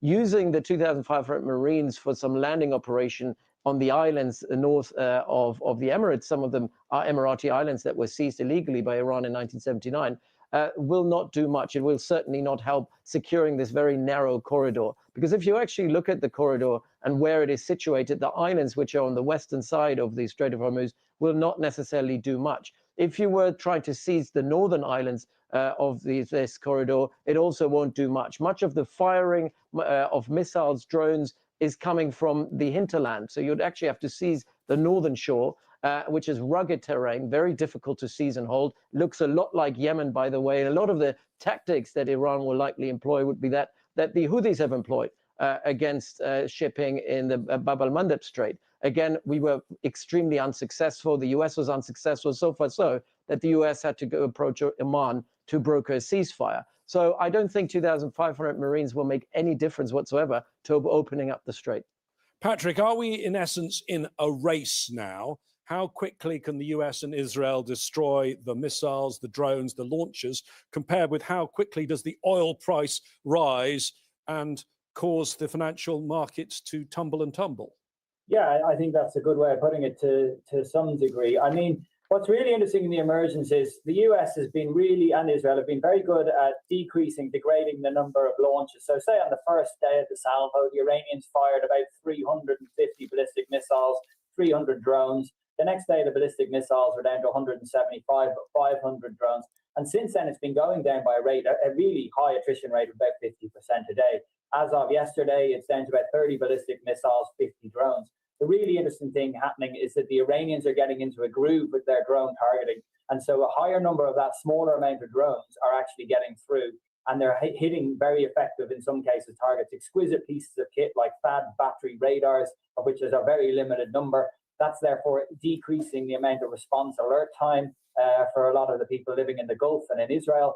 And so that is a race that I'm very interested in watching. That even though the capability has been seriously degraded, the capacity, the capability that the Iranians have retained, especially in terms of drones, has shifted. And that has implications for exactly what we're talking about here, the targeting in the Strait of Hormuz and the energy infrastructure in the Persian Gulf and beyond. Eli, we'll come to the appeal to allies to help in a moment, but just the whole idea of using convoys in the Strait of Hormuz, this battlefield that's now become the main battlefield, is it viable? I think it's viable. I also think it's one of the most likely scenarios that we're going to see unfold in the next week or two. This oil price issue is hurting most of the world. It's hurting American consumers, but American oil companies are, of course, making a lot of profit off of that. Politically, the consumers mean more than the oil companies. With that said, I think there are many other countries, in fact, most other countries in the world have a reason to want to get this strait reopened. And the only way I see it really getting reopened is a regime change in Iran, which is probably not happening, at least in the near future, or degrading the Iranian capabilities to launch against these ships, which I also don't see happening. As the other guest pointed out, they're getting better at targeting, and that's pretty dangerous for ships. And the U.S. and its allies have clearly some problems with their air denial systems. So the only other scenario I can see is getting multilateral countries to come to the table and put lots of naval ships there so that Iran politically can't attack those ships, because what they really don't want to do is expand this war.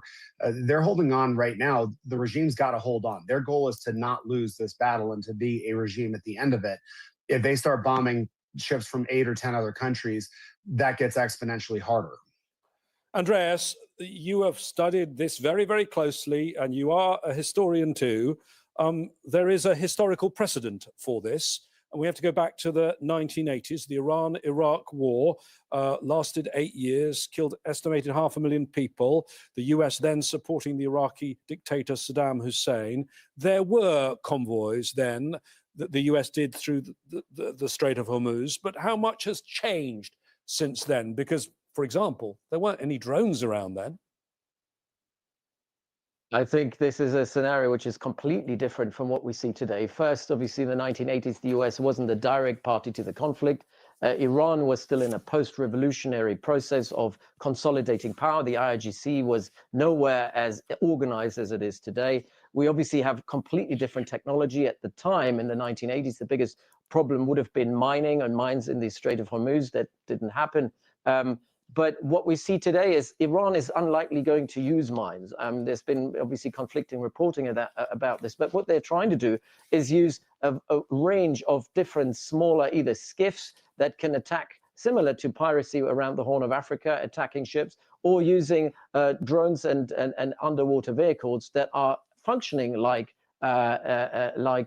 mines, but do so being remotely controlled and thereby being a lot more agile and thereby providing a kind of more, what's the right word here, probably a more discriminatory approach to targeting vessels, which means mines will hit everyone. Mines means you actually close the straits. If you use these sort of drones, you allow some vessels to pass and others not. And so the situation that we see now is entirely different. I also disagree with Eli here in terms of thinking that any sort of Navy would actually trust this sort of scenario and go through the straits, because it would expose very, very expensive kit, not just of the US military, of any military, to this kind of unconventional threat. Because the Iranians can launch all kinds of, obviously they have some element of control of the air because they can fire missiles, they can fire drones, but they also control the maritime as well as the surface maritime domain, where they can use all kinds of small skiffs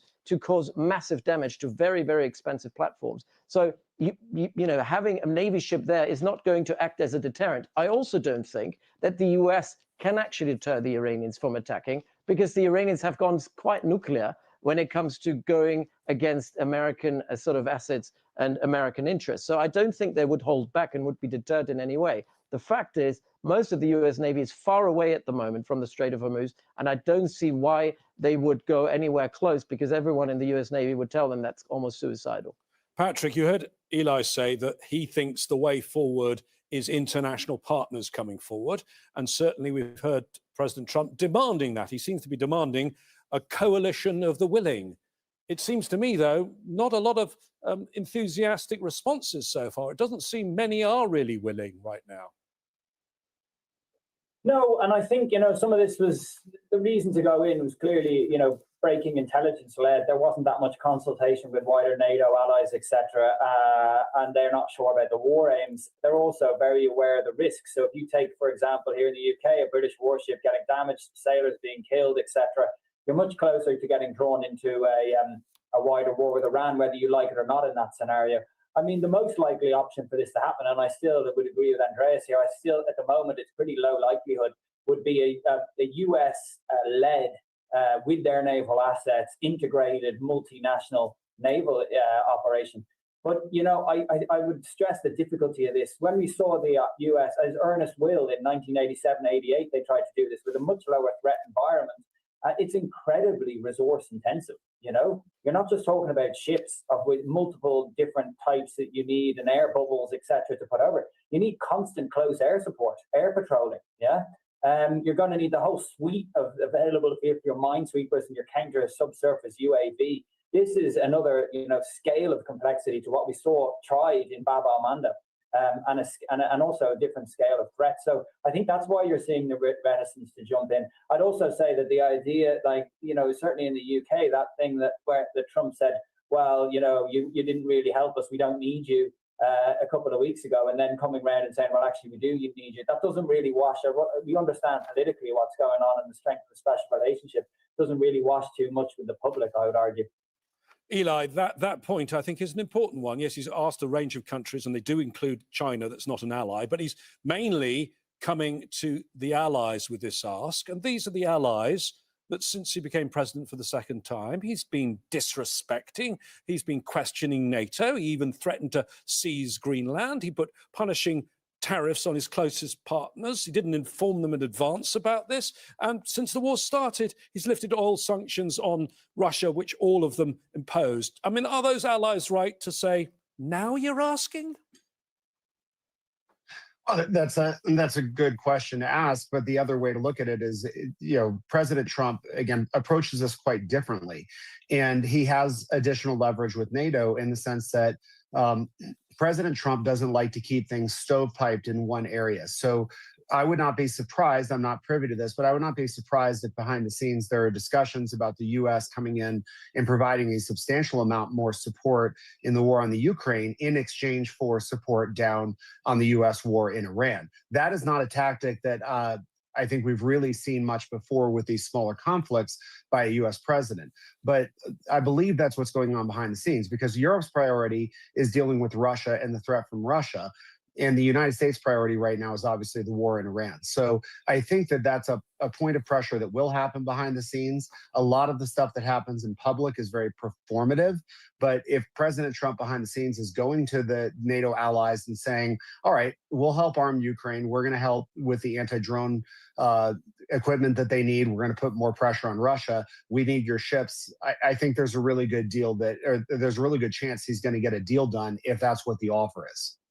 Andreas, I mean, do you think President Trump is trapped now with regard to his options? Because even if he were to declare the war over, declare victory right now, there's no suggestion Iran is going to end its attacks. And Iran doesn't really even need to attack very much. It's the threat of the missiles and the drones that are meaning people can't ensure their ships going through the strait.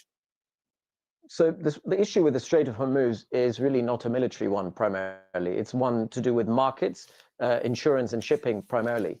And so the key problem here is that markets have no confidence that currently they can underwrite shipping or ships and vessels to go through the strait. And all Iran has to do to undermine that confidence is throwing in some missiles or some drones from time to time in order to undermine that confidence. And they can keep on doing this indefinitely. So militarily speaking, this is not something a navy can actually solve. It's a market issue, and that confidence cannot be restored by the military. That confidence can be restored through diplomacy only. And I think what we're seeing now is that other countries are coming forward, especially in Europe, are saying, okay, if we want to go through that strait, through that choke point, we will have to develop some sort of channel, back channel with Iran, potentially via Oman, to negotiate a passage, free passage through that bottleneck. We've seen Turkey doing it. We've seen Pakistan, India trying to do this. We've seen France and also Italy trying to reach out.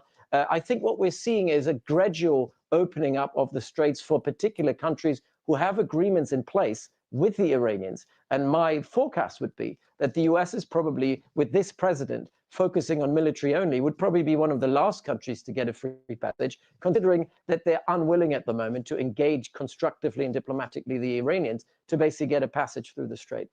Patrick, briefly to you, I mean, the idea of outside mediation there from Andreas, yet this is the man who is always saying he's the man who solves the wars. Do you think he's going to accept outside mediation? Because another option, of course, you could control the Straits of Hormuz if you took all of the Iranian shoreline.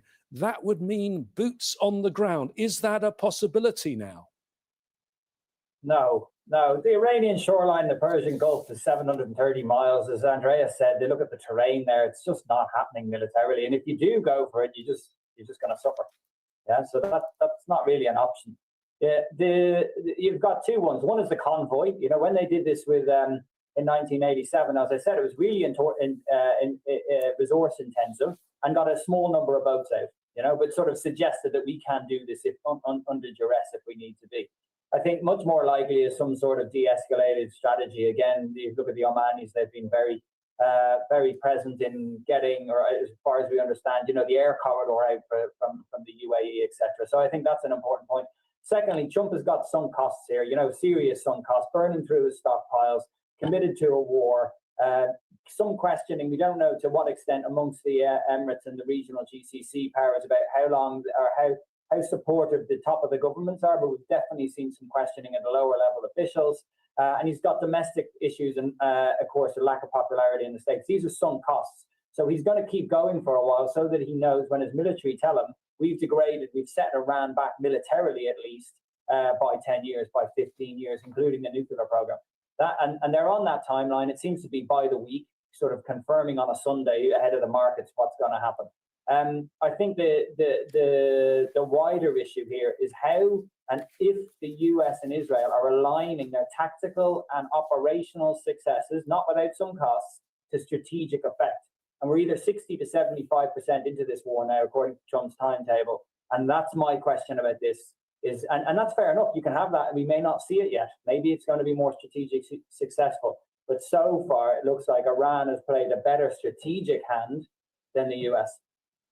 Patrick Bury, Eli Bremer and Andreas Krieg, thank you for joining us on Inside Story today. Remember to check out our website for context and analysis on all aspects of the war. Go to aljazeera.com. If you have it's the top of the hour and you are watching Morning Light Drop on Truth Talks Alive. We're FACT. And now, breaking news. X, there we are, at AJ Inside Story. Stay tuned for Al Jazeera's ongoing coverage of the war. Stand by because it continues right now.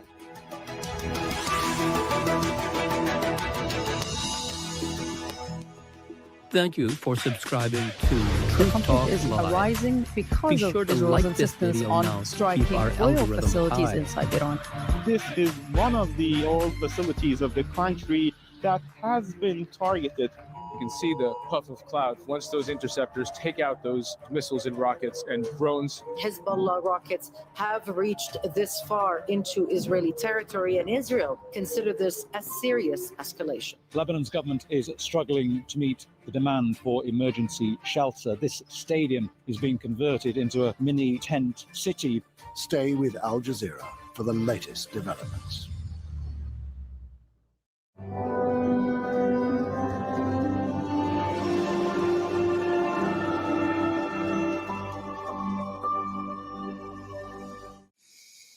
Hello, I'm Neve Barker. You are watching Al Jazeera, live from Doha. Israel's defense minister says that Iran's security chief, Ali Larijani, has been killed in a strike. Iranian state media have released a statement from Larijani's social media on Tuesday. Ali Larijani has been a central figure in Iranian politics for decades. He was Iran's security chief, appointed as Secretary of the Supreme National Security Council in August last year. The Israeli military says Gholam Reza Soleimani, the commander of Iran's internal security unit, has been killed in the strike. Iran has not confirmed the news. Soleimani was Iran's top security official, serving as the head of its internal security force, known as the Basij, since 2019. He joined the Revolutionary Guards in 1982 and was a veteran of the war with Iraq. The Israeli Defense Minister Israel Katz confirmed the killing of Larijani and Soleimani. I've just been updated by the Chief of Staff that the Secretary of the Supreme National Security Council, Larijani, and the head of the Basij, Iran's central repression apparatus, who is responsible for the massacre of the protesters, were eliminated last night and have joined the head of the annihilation program, Khamenei, along with all those eliminated from the axis of evil in the depths of hell. Iran has kept up its retaliatory attacks against Israel. Tehran has also been striking Gulf countries that host US troops or assets. In a new statement addressed to neighboring states, a spokesman for the army again insisted Iran has the right to defend itself. We consider ourselves obligated to respond to the threats and repeated attacks carried out by the usurping Zionist entity and the United States, launched from military bases located on your territories, which often target innocent civilians. Nevertheless, we call upon you to exercise the utmost caution and vigilance. We advise you to stay as much as possible away from these bases and to avoid any locations where Zionist or American forces may be present, whether security or military sites. Israeli forces have been bombing Beirut's southern suburbs. The area is home to roughly 500,000 people and has endured Israeli airstrikes for more than 2 weeks now. Israel has also issued a forced displacement order for the families living there. Instability caused by the US and Israeli attacks on Iran has spilled over into neighboring Iraq. Air defenses have intercepted drones over the capital, Baghdad. Security sources tell Al Jazeera an attack struck near the US Embassy compound. It's located in the city's heavily fortified green zone and was targeted several times on Monday. Afghanistan says Pakistani airstrikes have hit a rehabilitation center in the capital, Kabul, killing at least 400 people. An Afghan government spokesman has strongly condemned the strike, saying Islamabad has once again violated Afghanistan's airspace. Pakistan denies hitting a hospital and says the airstrikes on Kabul hit ammunition depots and technical support infrastructure. Police in northeastern Nigeria say at least 23 people have been killed in bombings in the city of Maiduguri. Explosions went off in at least 3 locations in the capital of Borno State. A teaching hospital and 2 markets were hit. No group has claimed responsibility for the attacks.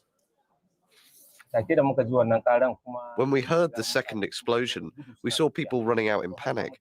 At that moment, we were not sure what had happened, but after about 2 or 3 minutes, other people who were running along the road started shouting that it was a bomb at the market entrance.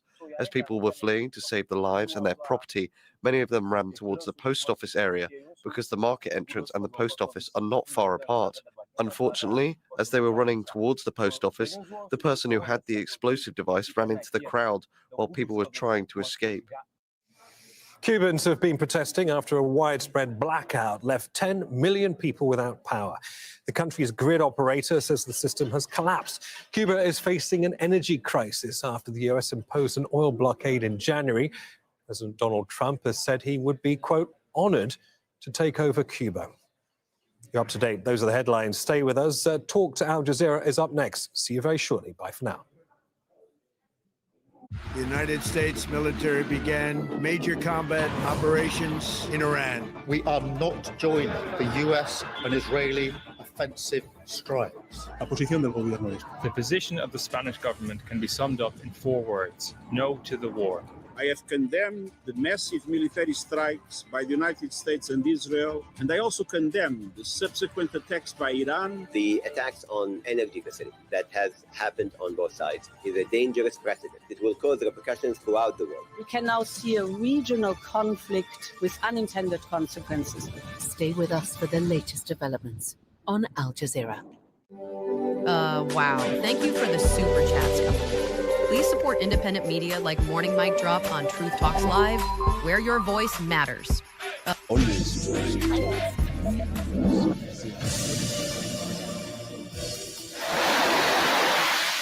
Wars are often reduced to strategy, front lines, targets, deterrence.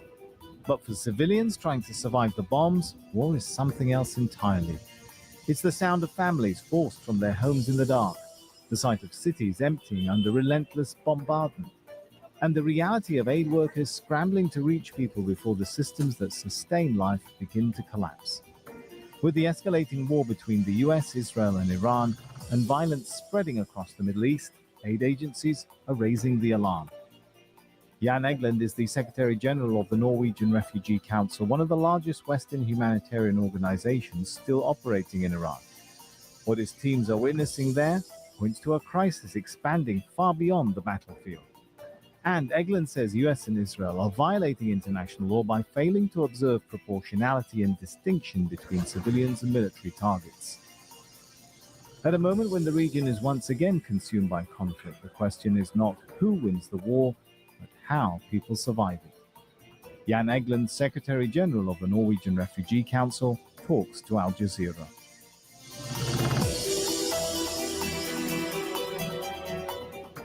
So Jan Egeland, Secretary General of the Norwegian Refugee Council, thank you so much for talking to Al Jazeera.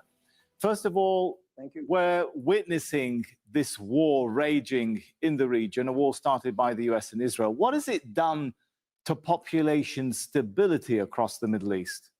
It's been devastating, and it's not enough known to the world that millions are fleeing from the intense bombardment in Iran, in Lebanon, but also elsewhere. It's a regional war. It's often portrayed as some kind of a geopolitical, military, strategic chess game, but it shouldn't be. It's realities for families who are desperate, traumatized, and who are fleeing for their lives. You mentioned that millions are fleeing. You're one of the few organizations, the few international humanitarian organizations that operate in Iran. So you might see things that not everyone else sees. How many people have been internally displaced, first of all, inside Iran by the US and Israeli attacks? Well, no one has the exact figure. I've heard 3 million. It could be more.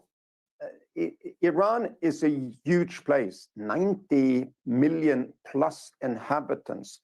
Tehran, which is under intense bombardment day and night, has 10 million inhabitants. It's a huge place.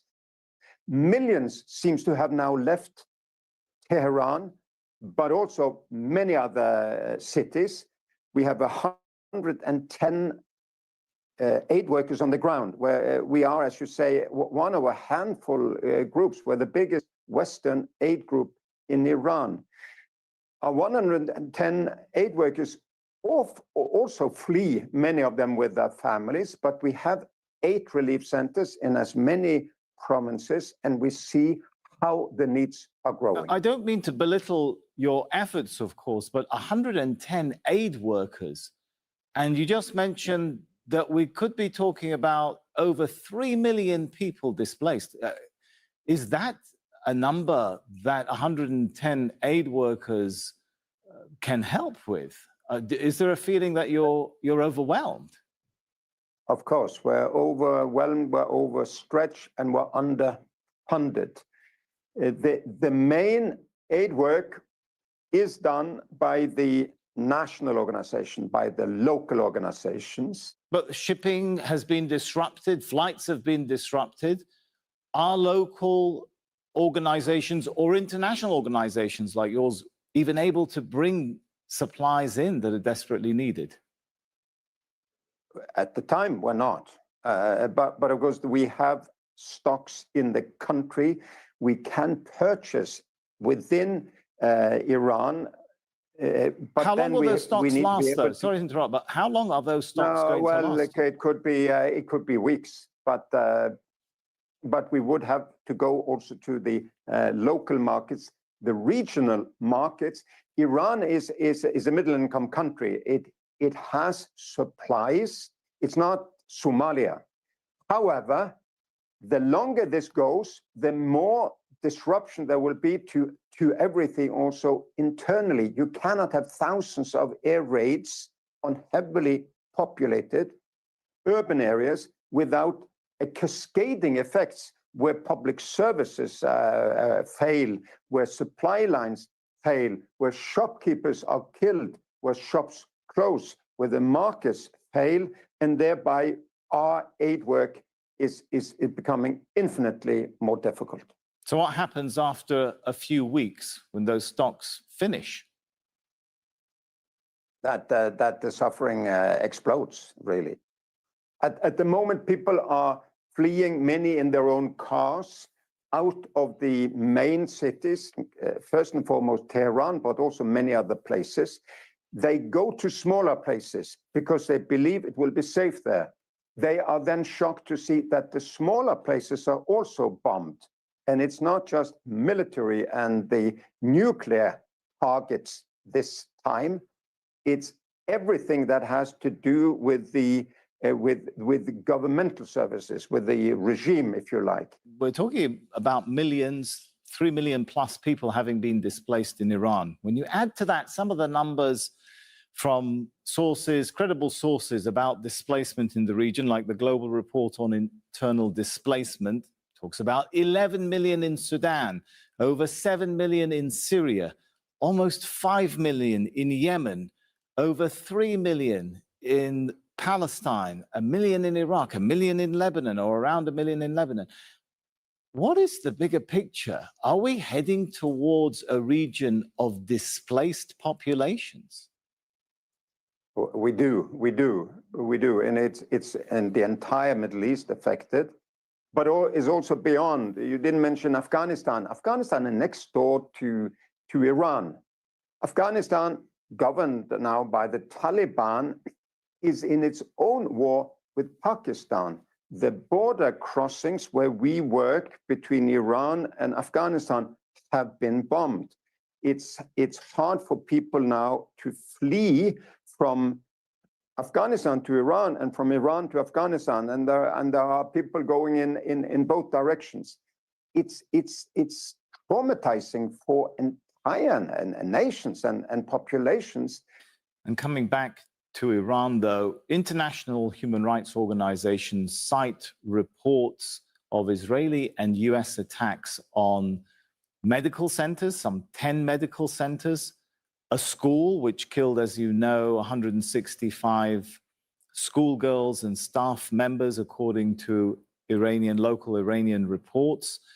Amnesty International talks about how US and Israeli strikes are putting prisoners, including children, at risk. There have been reports of strikes on sports centers, 18 boys and girls being killed while playing volleyball. Are you concerned that the US and Israel are violating international humanitarian law? Yeah, because it is not proportional. I mean, there are three rules for warfare. Your warfare has to be proportional, not excessive. This seems to be disproportional. There has to be distinction between civilian and military targets. But when you have so many thousands of air raids, of course, there will be cascading effects for the civilians, and you have to show precaution. That's the third principle. And there's not enough precaution when a girls' school is bombed because it belonged to an area that once was owned by the Revolutionary Guards. So all of this to say, we need a ceasefire. We cannot continue like this. And it's not just in Iran, it's also in Lebanon. But as you will know, there is also indiscriminate missiles going the other way from Iran, from Hezbollah, into the Gulf countries, into Israel, that is completely indiscriminate. It could go anywhere, really. It has to end. We need a ceasefire. Yeah. Of course, we've heard the US president deny that the US was responsible for the attack on the girls' school, although US media investigative reports have pointed or indicated otherwise. You mentioned the Iranian attacks on Gulf countries, which have hit civilian infrastructure, airports, civilian installations. Are you worried about the effects of these attacks on the stability of civilian life and the violation of international humanitarian law there too? Absolutely. I mean, that is completely indiscriminate. I mean, on the other way, it's disproportionate. There is not enough precaution. It's too excessive. It seems that what goes the other way is completely indiscriminate, and it could on both sides massively hit water supply, electricity, and have this breakdown of services in urban areas. What would that mean? Could that lead to massive population upheaval in the Gulf? Well, it would mean that people would not have safe drinking water. It would not have. It would mean that people would be suffering. It would mean that the healthcare would suffer. It could be epidemic disease. I mean, that's of course the worst scenarios. We're close to that, I think, now in Iran and in Lebanon, because of the ferocity of the bombardment. But the missiles going the other way could hit things that are illegal under international law. You cannot and should not and must not hit civilian infrastructure that is needed for the survival of the civilian population. And as you mentioned, we've seen Iranian missiles and drones also take civilian casualties, cause civilian deaths and injuries in Israel. When you look at the bigger picture of this, people are wondering, is the international order, is international law dead at this point? No, it's not dead. I'm old enough to remember the War of the Balkans, where the same argument was. It was made. It's the end of humanitarian law as we know of it, of international law. Now it's the law of the jungle. But of course, we're now in a deep crisis for geopolitical cooperation, for conflict resolution, for conflict prevention. It seems that men with power and guns believe they can solve problems the military way. And it's nearly But is it different, Jan, with all due respect, is it different this time than the Balkans, when you have the leader of a nuclear-armed superpower threatening on Truth Social, quote, military consequences to Iran at a level never seen before, and threatening to, quote, make it virtually impossible for Iran to ever be built back as a nation. Death, fire, fury. I mean, doesn't that make you worry that we're at a new level? We haven't seen that level of language before. No, true. I mean, of course, the bombing of Iraq during Saddam Hussein was also called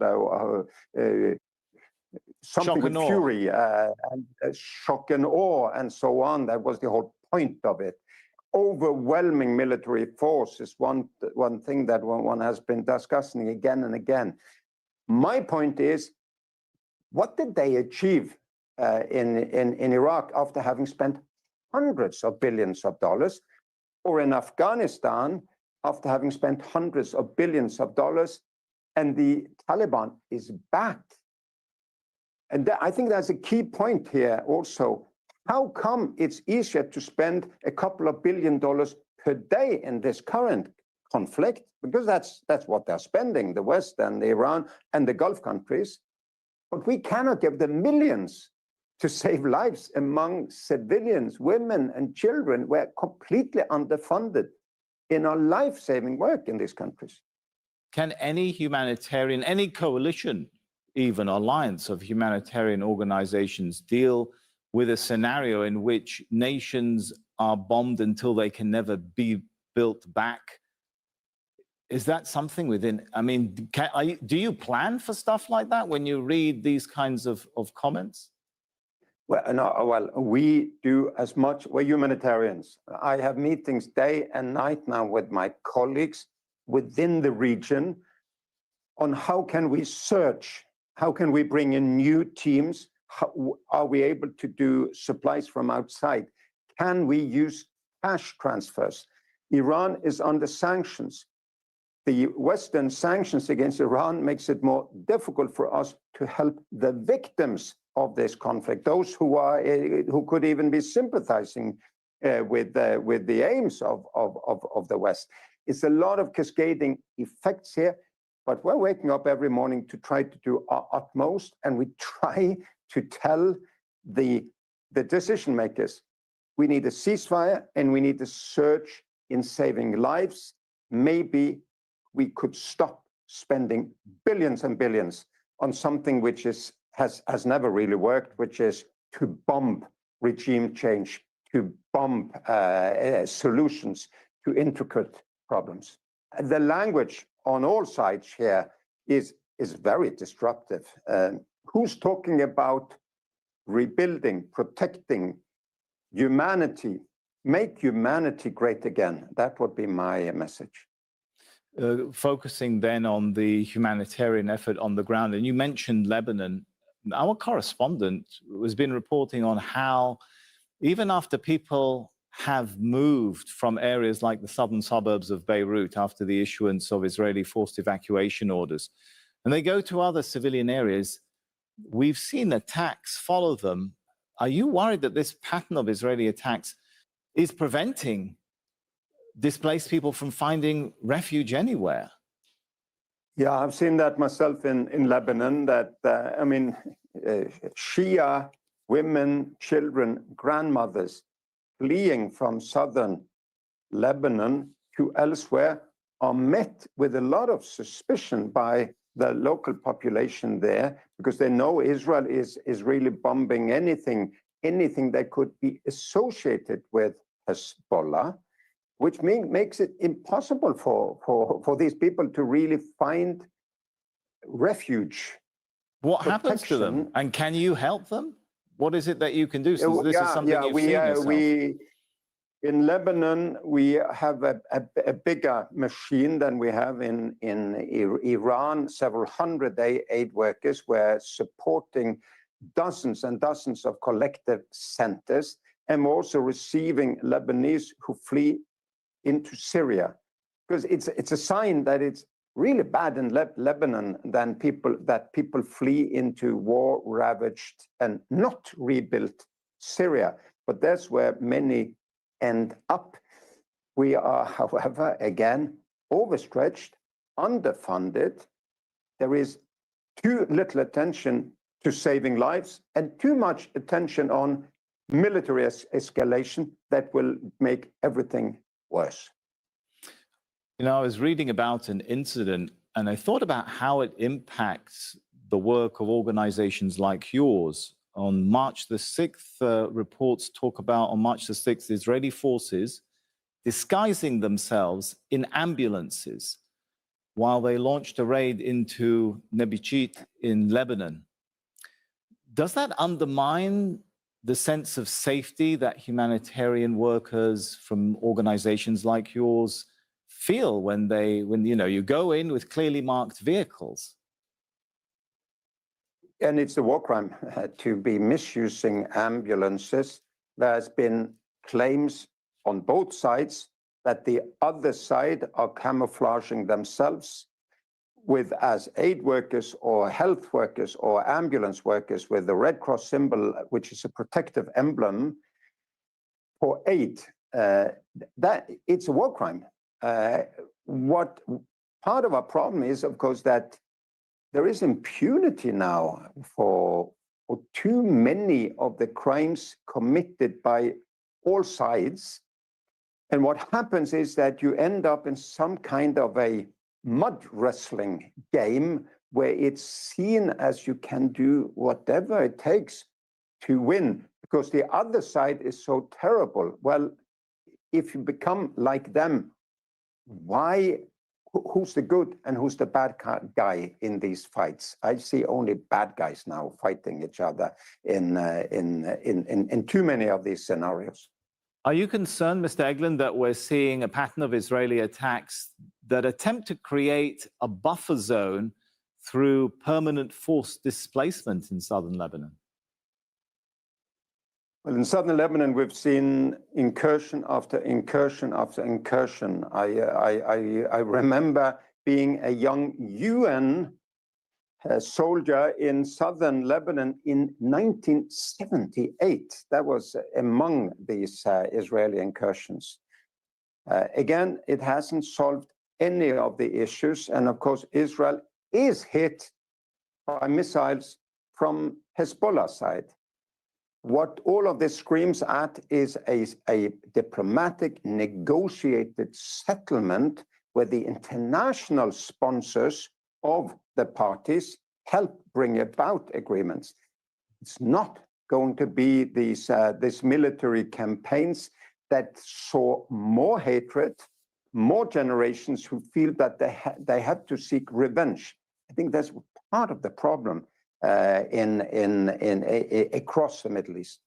We must talk about Gaza as well. We're 5 months into a shaky ceasefire in Gaza. Much of the population, though, still displaced. Why? What is stopping perhaps organizations like yours from trying to help people back into a more settled lifestyle in their communities again? I think Gaza, where I've been many times over the years, is an example of a job only half done, not even half done. Yes, the big war is over, but there is no solution to the underlying problems there, and new problems have come. My organization, the Norwegian Refugee Council, and 40 other fine international groups, American, European, and others, are being banned by Israel from doing work in and from Israel, which makes it impossible for us to enter Gaza and to have people going in and out and supplies going in and out. I wonder what you think, where you think this is going. In a report of February the 19th, the UN raised concerns over, quote, ethnic cleansing in Gaza and the West Bank because of what it said was, I apologize for that noise, that is actually a warning that we get here when there is incoming missiles or drones suspected. And just to clarify for our viewers, of course, this is happening as we record this show, Wednesday, March the 11th. We'll try and continue, though, with our interview. So as I was saying, the UN, in a report of February the 19th, raised concern about ethnic cleansing in Gaza and the West Bank. Are you worried? Are you seeing a pattern of ethnic cleansing? Yeah, I mean, we don't necessarily call it that, but what I see... What do you call it then? Well, I see de facto annexation by the occupying power Israel of increasing parts of the occupied West Bank. And of course, they are now keeping under military control part of the little Gaza crammed place for Palestine is under Israeli military rule, and they're still completely destroying every infrastructure possibility for the Palestinians there. So it's just horrific what's happening, and the Gulf countries that can speak to Israel and have the ear of Netanyahu, and the US and Germany and others need to do more to say if it's wrong for Russia to occupy Ukraine, that we all agree on, how come it's tolerated that Israel use occupation as some way of stealing land for their settlers, the thugs that are organized and beat up Palestinian women and children every day.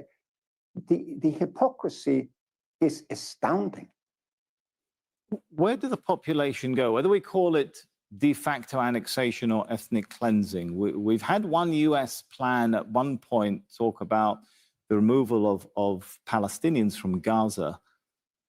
Where does the population ultimately go, especially in places as well, we mustn't forget, like the West Bank, which international human rights organizations have cited Israeli attacks, settler attacks as depopulating Palestinian centers and neighborhoods? People are crammed together in smaller and smaller and more crowded ghettos, towns, urban areas, and the land is taken over by settlers or military Israeli organizations. The Bedouins, who have been 50 years outside of Jericho, are now forced to leave their livestock, which is often stolen. I've seen it with my own eyes, by criminal settler gangs, and they end up as miserable recipients of our aid in some town somewhere, and they have to live their life that they've had for hundreds of generations as Bedouins across these areas. Got to ask you a final question about maybe the largest displacement situation in the region, which of course is Sudan. Okay, I just got to mention, if you're hearing those sounds of explosions, we assume that is attempts to intercept anything incoming. So apologies for the noise there. But yeah, the situation in Sudan. Over 11 million people displaced. Is anyone able to deal with that? Is there hope for that situation? I was recently in South Kordofan in Sudan.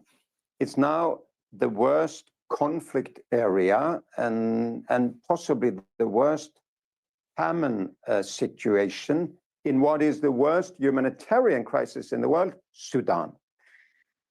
We're scaling up. We have only a few weeks before the rainy season when roads become impossible. Impossible. I mean, we cannot go there.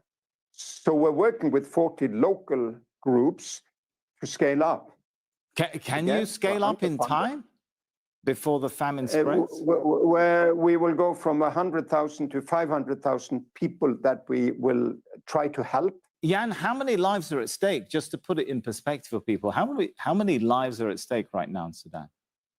Oh, in Sudan, it's 20 million people who urgently need assistance, and we're perhaps reaching half of them. So I must say, we as humanitarian workers feel increasingly alone with the civilian population in the midst of these crossfires, because we're really so overwhelmed and we feel there is not enough resources, nor attention, nor support for our work. It's been a pleasure talking to you. Jan Egeland, the Secretary General of the Norwegian Refugee Council. Thank you for talking to Al Jazeera. We're not CNN, MSNBC or Fox News. We are your morning mic drop on at Truth Talks Live, where all voices matter. Wow. Thank you for the super chat. Please support independent media like Morning Mic Drop on Truth Talks Live, where your voice matters. Beating any country in the world into a pulp, but it will come Thank you for subscribing to Truth Talk Live. Be sure to like this video now to keep our algorithm all be high. solved by human beings, if only we can learn to cooperate. International filmmakers and world-class journalists bring programs to inform and inspire you on Al Jazeera.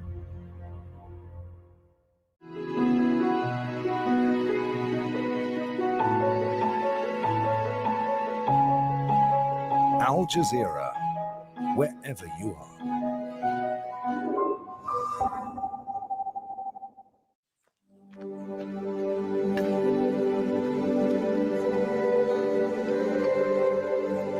You are watching Morning Mic Drop on Truth Talks Live. Join us every day at 6 a.m. to 12 We're looking noon. at the war in Iran Real from news multiple where your angles, voice matters. starting with what the White House is saying about America's strategy. It changes by the day. What are journalists to make of it? Why have the Iranian authorities maintained their large-scale internet blackout in a time of war? Are They y'all ready to insist roll? they have their Let's go. reasons. Why is Israel saying that certain Gulf states are on its side? Is anybody buying that? Plus the AI angle. We have a complete muddying up of who made the decision to kill to begin with. How is that technology being used to target Iranians? And are we approaching the end of accountability?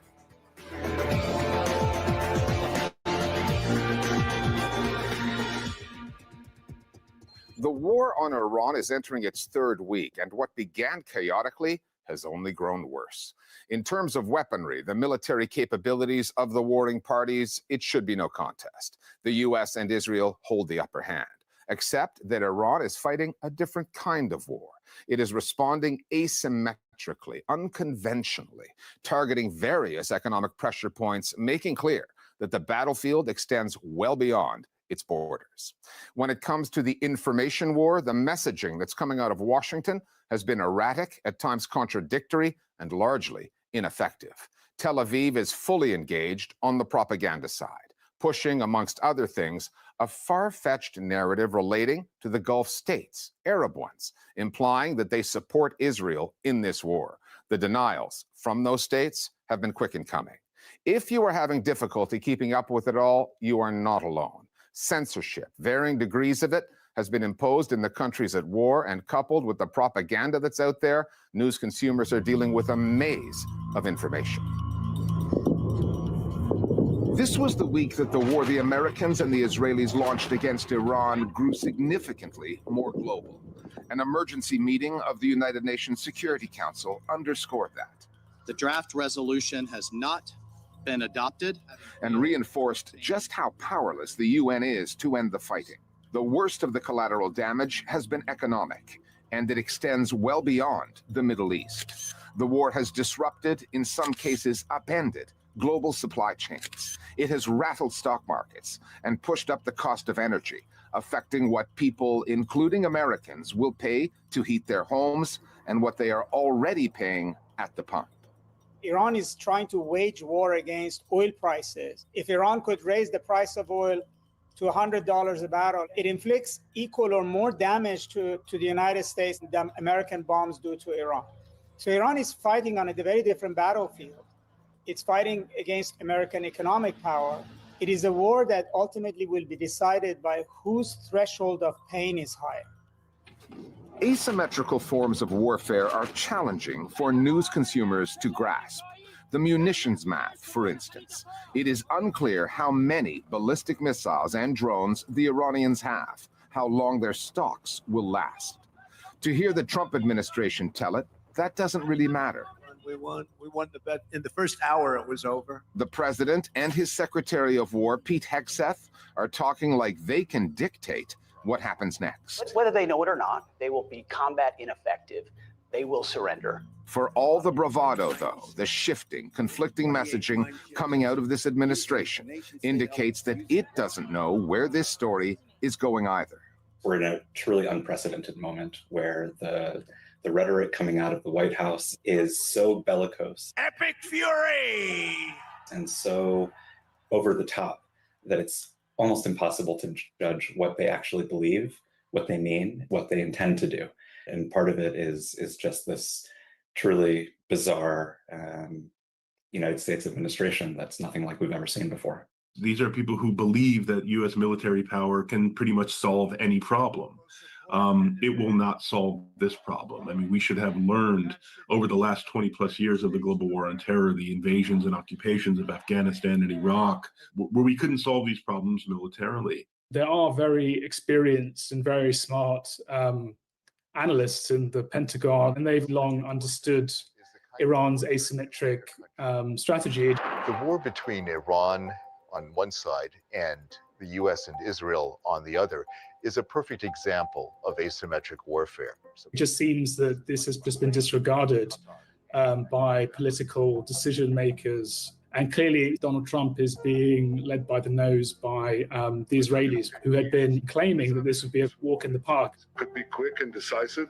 It may take some time, but it's not going to take years. It's not an endless war. Al Jazeera has a permanent presence in Iran, journalists based there. This past week, CNN became the first Western news outlet to get a team into the Islamic Republic since the war began. That presence matters, since some of the images CNN has been beaming out challenge the narrative coming out of Washington, Tel Aviv, and on occasion, CNN's own studios in the US. Now Iran is firing missiles at Arab countries. If any other country did that, I think there'd be a huge hue and outcry and like huge marches in the streets. Although most American news outlets have not been as complicit in selling this war as they were in 2003, when U.S. forces were targeting Baghdad. Compared to the Iraq war, the American media is being much more critical because of the completely unclear messaging coming from the Trump administration. We didn't have a clear answer to the question, what constitutes success in this war, when we went into it. And so now we don't know how to get out of it. They're giving contradictory answers the whole time. We're hearing a lot of dissent from within Congress. President Trump is lying to the American people about this war.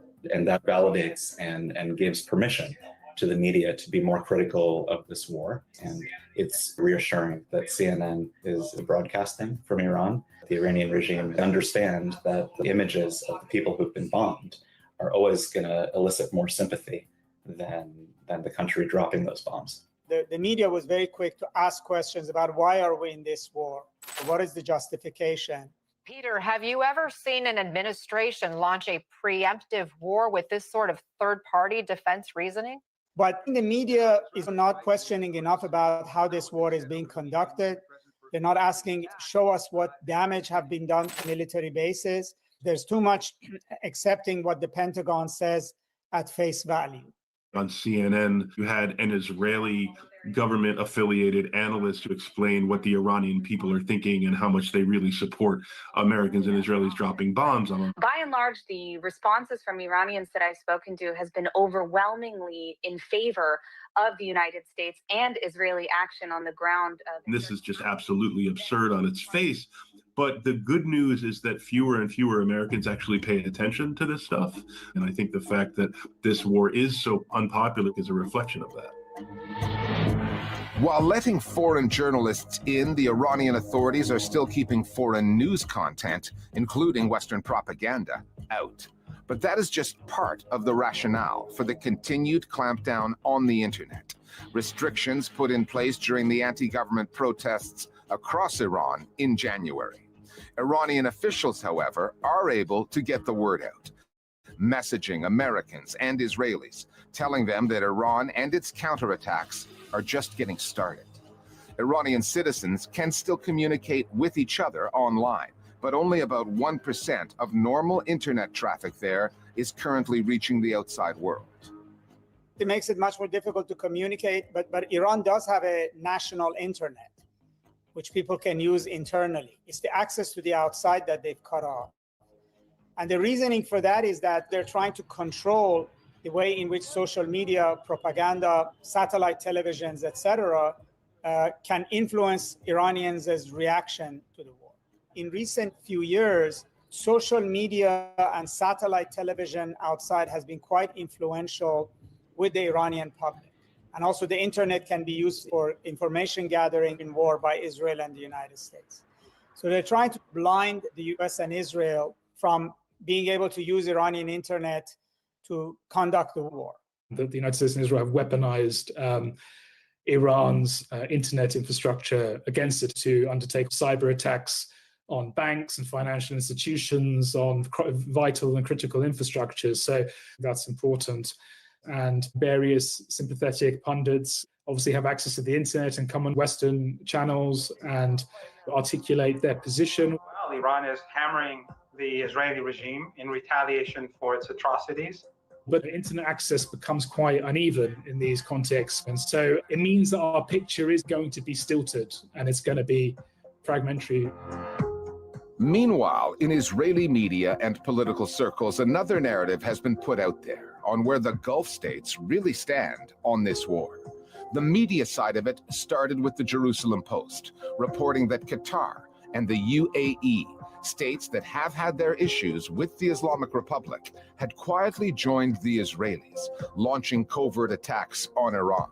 The Israeli ambassador to the UN went on air with that, telling Israel's Channel 12 about supposed coordination with those governments.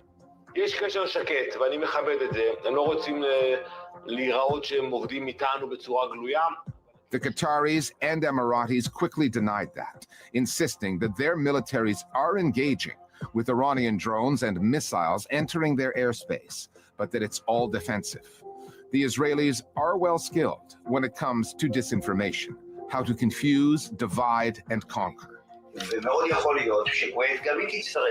This latest tactic, however, is unlikely to work, given the Gulf states involved, their domestic politics, and recent history.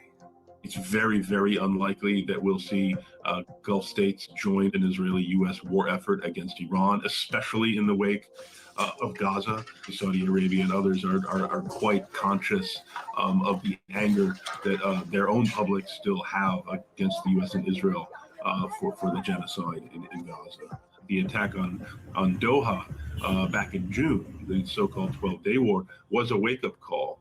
Even for countries that are not huge fans of Iran, they don't want to live in a region where Israel dominates and attacks at will. Whether they're true or not, I don't think that the leaks of various actions taken by Gulf countries in this war are intended to harm those countries. They're intended primarily for domestic Israeli consumption, to make Israelis feel better about the prospects of success. The one place where this war is supported is in Israel. So if you look at Israeli polling, it has been very, very supportive for the war in Iran because of the degree to which the Israeli public is also propagandized.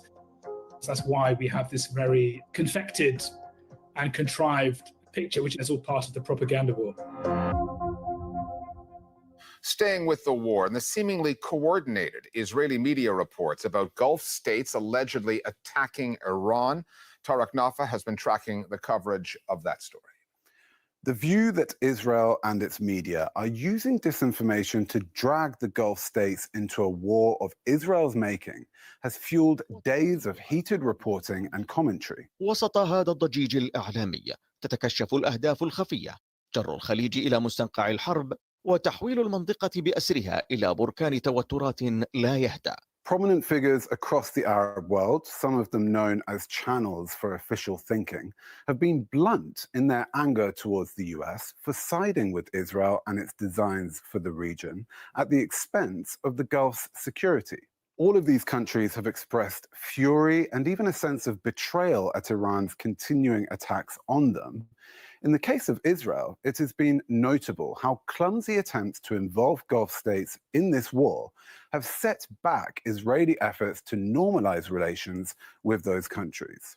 There was a strongly worded statement from Oman's foreign minister saying his country would not normalize with Israel, and this from former Saudi intelligence chief Turki al-Faisal on CNN. Forget normalization. Let alone what Israel is doing in Gaza and the West Bank. This is Netanyahu's war. You talked about the dog and the tail, who's wagging who. It is definitely Mr. Netanyahu. Since the first attacks on Iran, the White House and the Pentagon have struggled to contain their enthusiasm over their chance to test out the latest military hardware and software at their disposal. The U.S. has spent years investing in AI-enabled targeting systems, autonomous weapons, and long-range so-called precision missiles, tools that make identifying and striking targets easier, faster, and more dangerous than ever. And as has been the case in Gaza, AI-powered systems appear to be playing a central role in how this war is being conducted, guiding decisions that have life and death consequences. Matt Mahmoudi is a researcher with Amnesty Tech, as well as an assistant professor at Cambridge University. He's been digging into this topic for a while now and joins us here in the studio. Matt, Donald Trump boasts about having the greatest military in the world. Is this the moment, do you think, that he and the Pentagon, the Department of War, have been waiting for to test their vision of what war in the future looks like? It's clear that we're watching a new form of warfare emerge, and we've seen this going back to the start of the genocide in Gaza. We saw target acquisition systems like Lavender and Gospel that rely on large tranches of information, things like social media data, any databases that the government might hold, to make determinations about whether someone is a combatant or not. In the context of what we might be witnessing here in Iran and the Middle East through the use of a large language model, we're seeing a lot of those same technologies packaged together in a effectively chat prompt-based interface that allows the military to go in and simply put in a human speak level prompt that asks for particular targets to be generated that have particular characteristics. There is this zealousness and overzealousness with the even idea that you can simply have a quick in and out strike through the use of artificial intelligence systems. Of course, it is an opportunistic moment that the US government seems to have taken. And we've seen this also through their relationships with tech companies who were all too happy, even just before, days before the war, to provide their technology, no questions asked, until the very, very last moment. Now, we've seen how devastating some of these AI-powered strikes can be. That girls' school in Minab, a bombing that killed at least 165 schoolgirls and staff. From what you are seeing, how lethal, though, how accurate, and just how autonomous are these systems?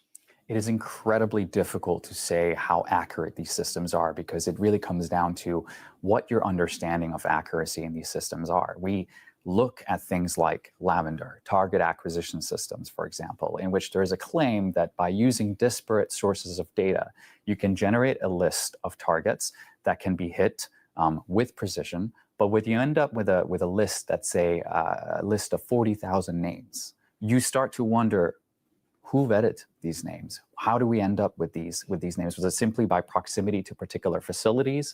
Was it through posts that people made on social media? These probabilistic systems work simply through a relational approach in which you, having been connected, for example, on a social media profile to a particular individual who may have said something or who may have a particular affiliation, renders you a threat. In the same case, we're seeing in Iran now, thousands of airstrikes on what seems like indiscriminate grounds, right? And you start to wonder, to what extent is there any accuracy at play at all? Sure, if your aim is to decimate the entire country, you could make the argument that you have acted with great accuracy in performing the devastation across Iran.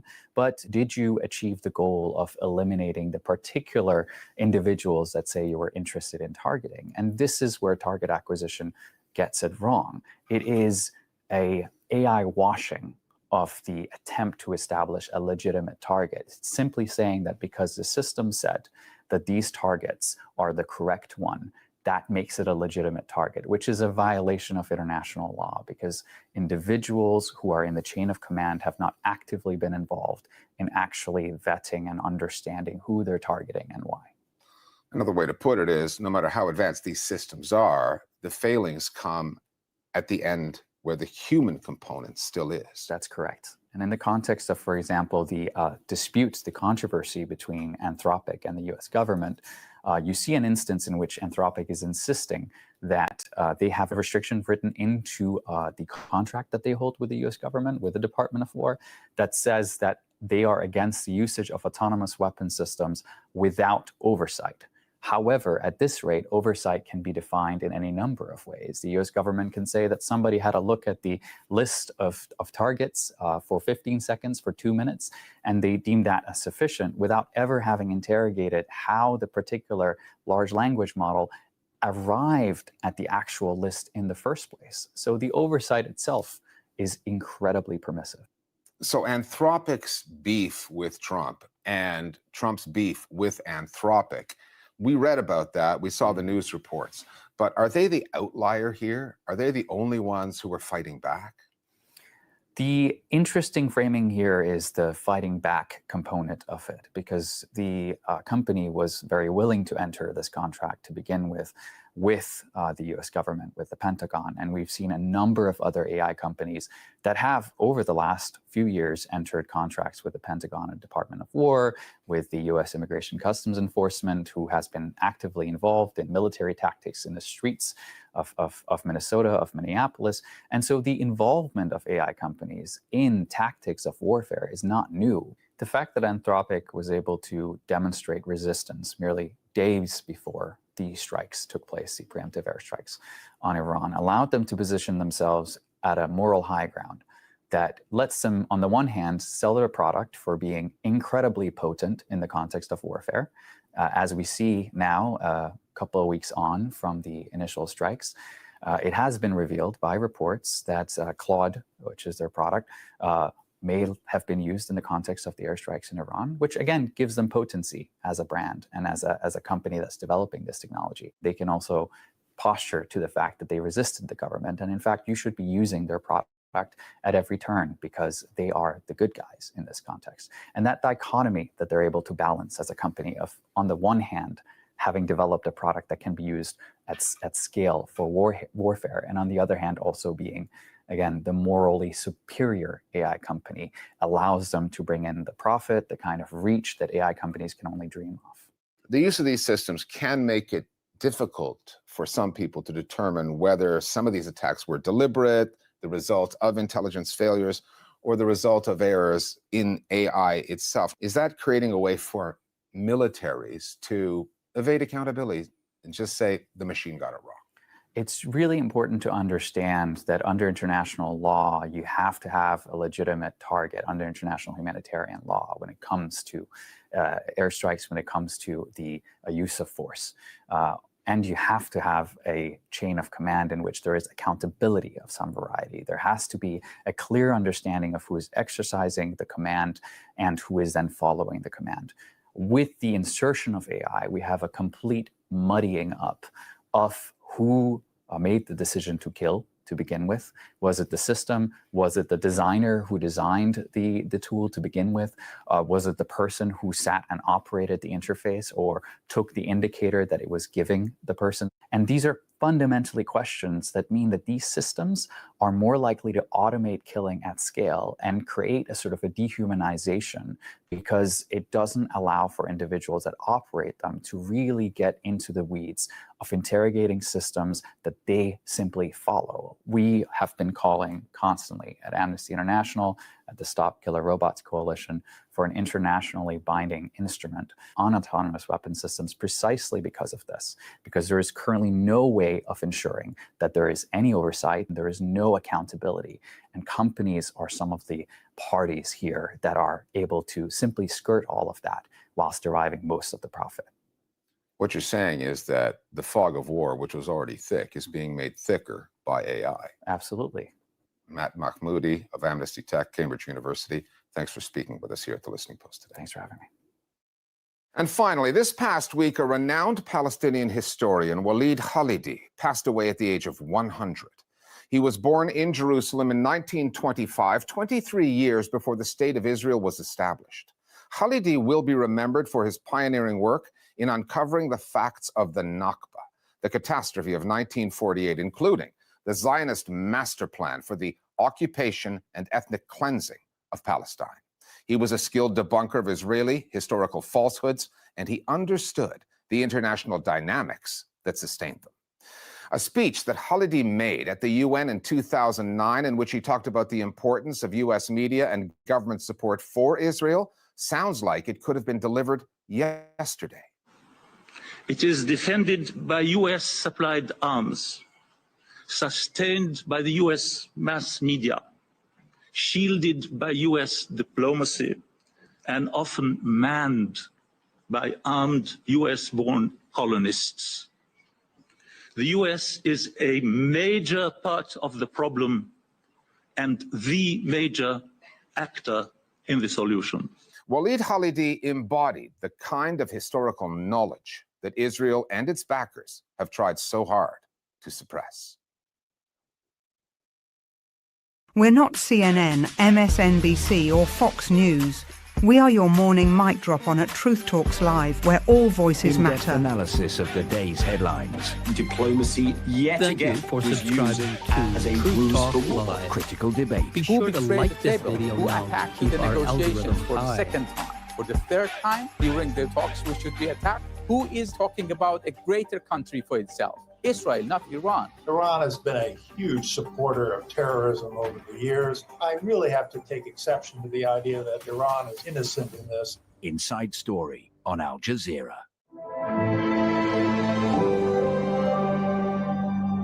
Wow. Thank you for the super chats coming in. Please support independent media like Morning Mic Drop on Truth Talks Live, where your voice matters. Hello, I'm Nick Barker, live from Doha. You're watching Al Jazeera's extensive coverage of the war between the US, Israel, and Iran. Israel says it's killed 2 senior Iranian officials, the security chief and the commander of the besieged internal security forces. No let-up in the US-Israeli strikes on Iran. Major cities, including the capital Tehran and Shiraz, are hit. The Navy warship, the USS Tripoli, is said to be on its way to the Middle East. It's believed to be carrying ground troops. Israel carries out more attacks on Lebanon hours after European leaders call for de-escalation. And in other news, Afghanistan blames Pakistan for an airstrike in its capital, Kabul, that's killed at least 400 people. Wow. Thank you for the super chats coming in. Please support independent media like Morning Mic Drop on Truth Talks Live, where your voice matters. Good to have you. Israel has announced that Iran's security chief has been killed, but Tehran hasn't confirmed this. Israeli Defense Minister Israel Katz says Ali Larijani was killed in a strike on Tehran. In another development, the Israeli military also says the commander of Iran's internal security unit, Gholam Reza Soleimani, was killed in the strike too. There's been no comment on that yet from Iran. The Israeli Defense Minister Israel Katz confirmed the killing of Larijani and Soleimani. I've just been updated by the Chief of Staff that the Secretary of the Supreme National Security Council, Larijani, and the head of the Basij, Iran's central repression apparatus, who is responsible for the massacre of the protesters, were eliminated last night and have joined the head of the annihilation program, Khamenei, along with all those eliminated from the axis of evil in the depths of hell. Ali Larijani has been a central figure in Iranian politics for decades. He was Iran's security chief, appointed as Secretary of the Supreme National Security Council in August last year. He came from a family that has been influential in Iranian politics for decades and joined the Iranian Revolutionary Guards in the early 1980s. Later held several roles, including Speaker of Parliament. In 2005, Larijani ran for president, but he was unsuccessful. He was seen as a balancing figure in Iranian politics, but after the US-Israeli airstrikes killed Iran's supreme leader, he issued a strongly worded message saying the attacks had set the heart of the Iranian nation ablaze and that Iran would burn its enemies' hearts. We're covering developments from Tehran, Ramallah and Doha, but first to Tawhid Asadi in Tehran. Good to see you, Tawhid. So as we await official confirmation from the Iranian side on these 2 apparent assassinations, tell us more about the significance of who they are, what they mean to the nation. Well, first things first, we don't have any official confirmation from the Iranian side about the reports about the assassination of Ali Larijani, the Supreme National Security Council of the country, as well as the commander of besieged militia so far. And it is sort of similar to what we had during the time when we were waiting after reports came out about the assassination of the Supreme Leader, Ayatollah Ali Khamenei. Again, back in time, we didn't receive any confirmation until we wait for a couple of hours. And right now we see a similar echo, but still this time Tehran has not come out to deny these reports. So there is a high possibility for that to be confirmed, even though, as I told you earlier, no official confirmation so far. But still, it could be considered, if true, as a major blow to Iranian political and establishment, seeing the critically significant role of Ali Larijani, who was a bridge when it comes to the security apparatus, when it comes to the military sphere and when it comes to the very political establishment. And of course, it's going to be critically important in terms of the network of political elites of the country and the power elites of the country, seeing the very fact that he was a pragmatic conservative, meanwhile with very good relations with reformists, and of course strategically speaking, he was also important figure. As you were mentioning, we have a very long list of positions he has had so far, including a member of IRGC from the very early days of the Islamic Revolution back in 1979. Then he was a deputy labor minister. He was a minister for cultural affairs. He was a speaker of the parliament for more than 10 years. And he was the secretary for National Security Council, state TV's head, and other positions that he has had over the past decades, which makes him very much significant, not a marginal character at all. And strategically speaking, after the assassination of the supreme leader, he had again another critical role in terms of the formulation of the foreign policies of the country, and in terms of very particular the decisions related to the continuation of the war over the past 2-3 weeks, I may say. So in that case, we can rest assured that domestically speaking, and in terms of the current critical situation the country is facing, a very delicate one indeed, this is going to be considered, if confirmed, again, a big major blow to the Iranian political establishment. Meanwhile, we have to keep in mind that we are talking about a highly complex, elevated, intricate dynamism when it comes to Iran's political structure, which is not based upon one person or two, but a very complicated network of different actors and factors.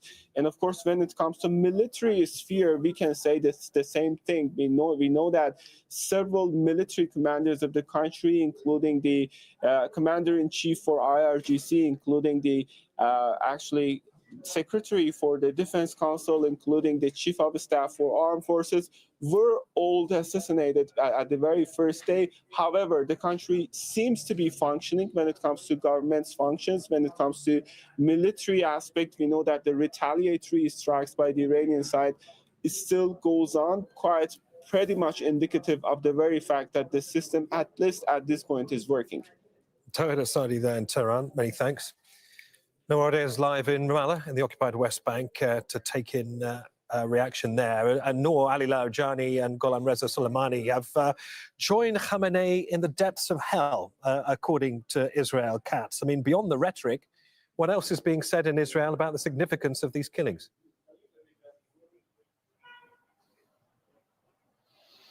Well, Niamh, these are political assassinations, no doubt, and they are in line with the Israeli policy of not allowing Iran to recover politically, of not allowing the system in Iran to survive. That was the pledge and the policy proclamation that we heard from the Israeli Prime Minister from day one. And so the idea that anybody who rises to the helm of power, anybody who has a significant role to play in the system will be assassinated. Ali Larijani, over the past few days, has been heavily talked about in Israeli media and commentary, described as the most dangerous mind in Iran. So this is being celebrated as a win for Israel right now, a win militarily, strategically as well, because this is a man that thought to be key to any kind of breakthrough, any kind of end to the war through a deal that may have been, in the works through mediators. And Noor, what does this operation itself, do you think, say about the extent of Israeli intelligence over Iran right now? Also, is there any indication that this was actually carried out alongside the United States, or was this solely an Israeli endeavor?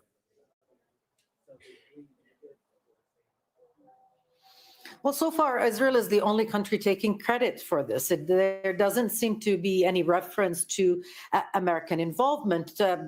One can assume that there was consultation, that Washington knew what was going to happen or what had happened before it was announced by the Israeli Minister of Defense and by the Israeli Prime Minister. But this is very good for Israel's brand, so to speak, as an exporter of cyber intelligence and spying capabilities and so on. Israeli companies who work in that field have made tens of billions of dollars over the past 3 years from their so-called achievements during the genocide in Lebanon and now in Iran. So this is definitely something that will be capitalized on, if you will, and that will make a lot of people a lot of money in the coming weeks and years, and something that Israel can add to its brand as a military power in the region and beyond. Noor, thanks for that. Noor Ode there in Ramallah. Introducing Zora Karazmi, is a professor at the University of Tehran. She joins us from Tehran. Welcome to the program. So it's been a matter of hours now since the Israeli Defense Minister confirmed the deaths of Ali Larijani and Gholam Reza Soleimani. Yet in Tehran, we have a total news blackout. Is the Islamic Republic reluctant to tell its own people that its wartime leadership has been wiped out? Actually, this news is a very important one due to the character of Dr. Larijani and the vital role he has during the war and the sort of intelligence upper hand of Israel. But at the same time, usually the confirmations of such news need to be assured. I mean, that maybe because we don't know how was the field of the assassination. Maybe the body is not found yet, or it should be confirmed when everybody is really certain about. But anyway, this assassination for Iranians, as Iranians perceive it, is again the dirty hands of Israelis. And Larijani was a very mild person, very pragmatic person that was bridging the gap between the principalists and reformists. And everybody is remembering that the approval of the JCPOA in the parliament in a very short while was because he was actually paving the way. So I think that removing such persons is an indication that Israel and the United States are running out of strategic targets, and anyone that is assassinated right now is below the assassination of the supreme leader. So it cannot really be a game changer. However, Mr. Larijani is very appreciated for what he did and the loyalty indicated to Islamic Republic these days. Ali Larijani, as you've said, I mean, he wasn't just another official. He was also the bridge between the IRGC and essentially the wider world. And he was the man managing the transition for Mojtaba Khamenei, and the man known in European circles as spearheading the successful nuclear talks in 2015. Do you now fear your leadership may be inclined to operate on impulse without experienced politicians such as Ali Larijani? You know, Islamic Republic, after particularly the assassination of the former leader, indicated that it is so much systematic than it's assumed beyond. However, the Westerners usually behave and treat the Islamic Republic with calling it a regime, for example, something beyond the state, but it is a state in its place, and it has a legitimacy. And today, the timing of the assassination was also significant because it's Charshanbe Suri here that people are feasting, having family celebrations, and doing fireworks because we are really approaching the new year. And today, people just change the track, coming to the streets, not at 7 o'clock that every single night they're coming, but at 5 o'clock. Why? Because the Iran International and other, the American mercenaries are called to come to streets for sabotage. So even in this delicate time, assassination of Ali Larijani, I think, is leading to more solidarity and more unity among the people. What about the level of security on offer in particularly cities like Tehran now? Let's talk about Gholam Reza Soleimani. He was the man tasked with keeping the Iranian people in line through the Basij. If the leadership can't even protect the man in charge of its own internal security, why should lower level members of the security forces believe their leadership is still in control of the capital? Removing the individuals doesn't mean that the system is being actually out of control. Maybe it is pressured. and it's a very critical time of war, but a very consolidated and concerted fronts in the military side indicates that how the US and Israel are bleeding economically and militarily.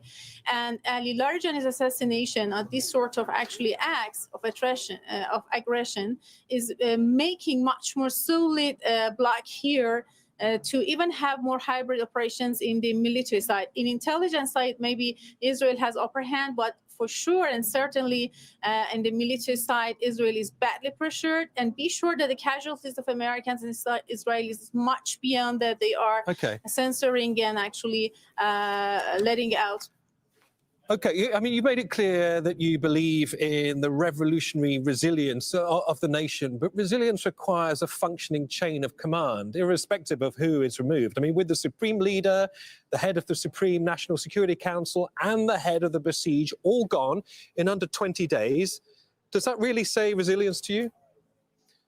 We're going to, unfortunately, come away and speak to Benjamin Netanyahu, who is speaking now.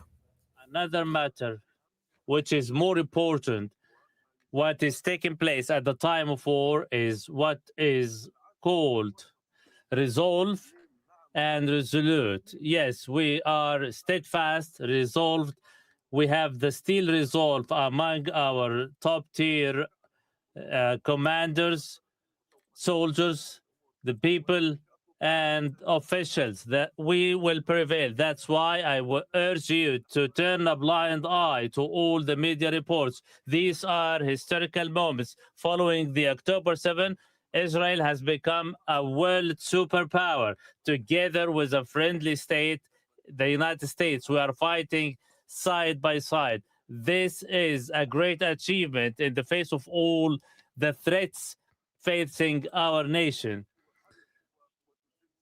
This might, it is the might of our armed forces, our army, and our people. Make no mistake that we will provide all the necessary help, the compensations, and other necessary expenses. We will be also extending a helping hand to the citizens of the North, as we did with the Rising Lion. We will do this time.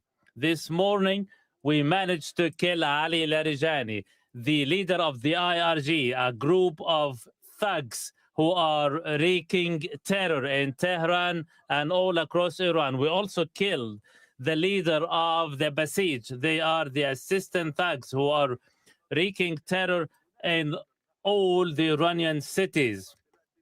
We are working with our jet fighters, warplanes, drones, to shake the foundation of the regime, hoping to give an opportunity to the Iranian people to oust the regime. It will not be an easy task. Yet, if we continue, we will have the opportunity to enable the Iranian people to take the matter in their own hands, together with our partners in the Gulf. And Mr. Trump stated there is total coordination between the United States Army and ours. We will enable them to launch indirect attacks to continue to shake the foundation of the Iranian regime. We still have a large number of surprises and plots which we cannot disclose at the moment. On another note, what is more important in order to win victory and prevail on all these battles is to continue to maintain our steel resolve, steadfastness among the top-tier commanders, officers, soldiers, and above all, our people. We are determined, we are adamant to win victory. That's why I urge you to turn a blind eye to all the media reports, what's being circulated within the media. This is a historic moment where Israel will become a global superpower, together with our great friend, which we are fighting side by side in the face of all the threats we are facing. Who else possesses our might, our strength, our alliances, our strength? I urge you to continue to maintain your resolve and strength. I handed down orders to increase the compensation and also to lend a helping hand to the residents of the North, as we did during the Corona pandemic and the Rising Lion operation. We will do it once again.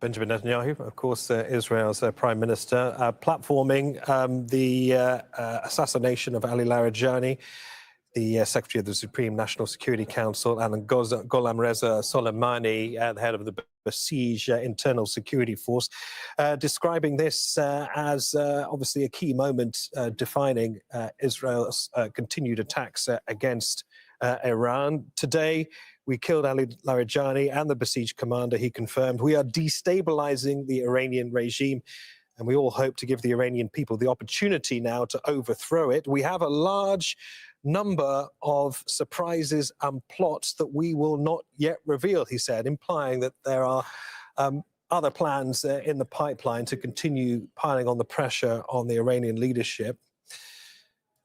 Well, the Pentagon, we know, is sending more warships and troops to the Middle East at the moment. That's according to US media reports. The amphibious assault ship, the USS Tripoli, is now heading to the region along with Marines. It was stationed in Japan.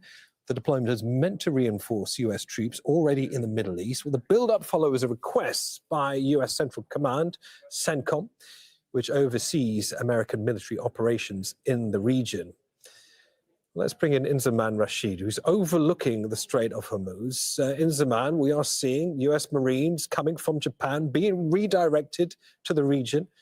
What should we read into this arrival of this amphibious readiness group? Yeah, and they're coming at speed as well, Neve. I think that's important to point out, because what would usually be probably a 2 to 3 week journey is being shortened to just shy of 2, maybe even around 10 days or so. So we could see the arrival of USS Tripoli here to the Gulf very, very soon. When it does get here, well, what's its plan? That's the big question. And I don't think Donald Trump has been incredibly clear on that. Of course, he wouldn't reveal directly what the plan is to Iran. But having that extra military might in this region is something that Donald Trump has suggested that he wanted for quite some time. We saw even prior to this conflict starting the huge buildup of US military assets in this region. And we've seen them in full force as well, particularly from the Gulf, firing into Iran and into Iranian territory.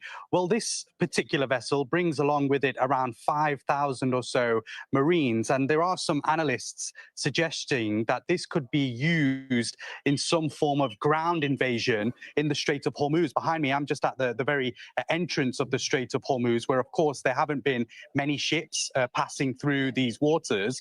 But this particular vessel, the USS Tripoli, could be used as some form of ground invasion to take back control of these waters. Donald Trump has suggested trying to build together some form of group of countries that can actually send warships out to these waters to essentially fight here, essentially to gain access of these waters, but also to escort some of these hundreds and hundreds of vessels that are currently anchored down in the area around the entrance to the Strait of Hormuz, to actually try and get them through safely. Today, the International Maritime Organization has said that it's very unlikely that there will be a safe operation of escorting ships through. It's also not a sustainable and viable option in the long term, given that they would only essentially be taking a few ships through at each time. So not only could Iran potentially target the USS vessels, the other vessels from different countries, they would also be striking seafarers who have been out there stranded essentially in one place for many, many days now, Neve. Inzaman, many thanks. Inzaman Rashid, though, overlooking what is essentially the world's biggest choke point right now. Many thanks. Now, Iran has kept up its retaliatory attacks against Israel. Tehran has also been striking Gulf countries that host US troops or assets. In a new statement addressed to neighboring states, a spokesman for the army again insisted Iran has the right to defend itself. We consider ourselves obligated to respond to the threats and repeated attacks carried out by the usurping Zionist entity and the United States, launched from military bases located on your territories, which often target innocent civilians. Nevertheless, we call upon you to exercise the utmost caution and vigilance. We advise you to stay as much as possible away from these bases and to avoid any locations where Zionist or American forces may be present, whether security or military sites. Let's speak to Victoria Gatenby, who's live for us in Doha. Victoria, let's start with what's happened nearest to us, those loud explosions in the sky over Doha not that long ago. I mean, can you provide our viewers, especially here in Qatar, with any more information? It follows an apparent uptick or so in the past day. Yeah, so Neve, around 90 minutes ago now, most people probably in Doha heard some very loud explosions, some interceptions. We're still waiting to hear from the Ministry of Defense as to whether those were missiles that were intercepted or drones, but it sounded very similar to the missiles that have been intercepted over the past few days. There have been 2 attacks on Doha on Tuesday, so this one about 90 minutes ago, and then earlier this morning at around 6:30 local time, the threat level was raised again, and people heard the sound of more missiles being intercepted. The Ministry of Defense confirming that that was a missile attack. Now, there were no injuries, but debris from one of the intercepted missiles did land in what's known as the industrial area here in the Qatari capital, Doha, and that caused a limited fire, which the authorities have been dealing with ever since. Now, elsewhere in the region, in Kuwait, there have been injuries in civilian residential areas. The Kuwait Ministry of Health confirming that 2 members of a medical emergency team have been injured after debris from an intercepted missile landed on their ambulance centre. And in the UAE, there's been a death. A man has been killed after a ballistic missile was intercepted and landed in the Bana Yas area of Abu Dhabi. So we've been seeing an uptick, as you say, of missile and rocket attacks in the region in the last 24 hours. And while that has been happening, diplomacy has been continuing. So the King of Jordan was in Doha today to meet the Emir of Qatar. After their bilateral meeting, they released a statement in which they expressed their complete rejection of Iranian attacks on their territory. They called for the immediate military action to end so that tensions in this region could be contained. And they said they needed to be a return to dialogue. So they're really calling for de-escalation and, you know, some kind of dialogue. But from what we've seen in the last 90 minutes here on the ground in Doha, that doesn't seem to be a strategy the Iranians are willing to follow at the moment. Victoria, many thanks for the update. Victoria Gatenby, live here in Doha.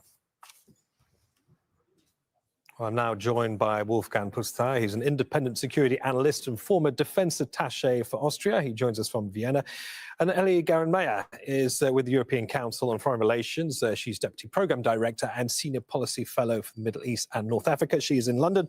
A very warm welcome to the both of you. Wolfgang, we have, as you know, confirmed reports that both Ali Larijani and the besieged commander Gholam Reza Soleimani have apparently been killed in Tehran, that coming from the Israelis. Does this, Wolfgang, does this decapitation of both the diplomatic bridge and the internal security force chief, do you think, weaken now the country's center of power? Yes, absolutely. The killing of both of these central leaders, especially of Larijani, who was probably the mastermind of Iran's defense policy in the current war with the US and with Israel, is certainly weakening, significantly weakening the coordination and the leadership of Iran. But let me stress, the Iranian leadership is in the meantime very much decentralized, and everyone can be replaced, although not with the same quality, not with the same influence, but they will be replaced. Altogether, this is a severe weakening of the Iranian leadership, makes their coordination in the war more complicated, but it is by no means a deadly blow. Ellie, so apparently everyone can be replaced as Wolfgang, but not necessarily with the same quality of who has come before. Given the fact that these 2 senior figures have been able to be killed, according to the Israelis, does that show a key blind spot for the Iranians right now? Look, I think that the Islamic Republic of Iran's leadership structure has prepared for continual high-stake assassinations. And this is partially why, apparently, even after the June conflict, they appointed several layers of leadership below, senior commanders, senior cabinet members, and I am sure that Larijani was one of those on the list that has several successions already appointed beneath him.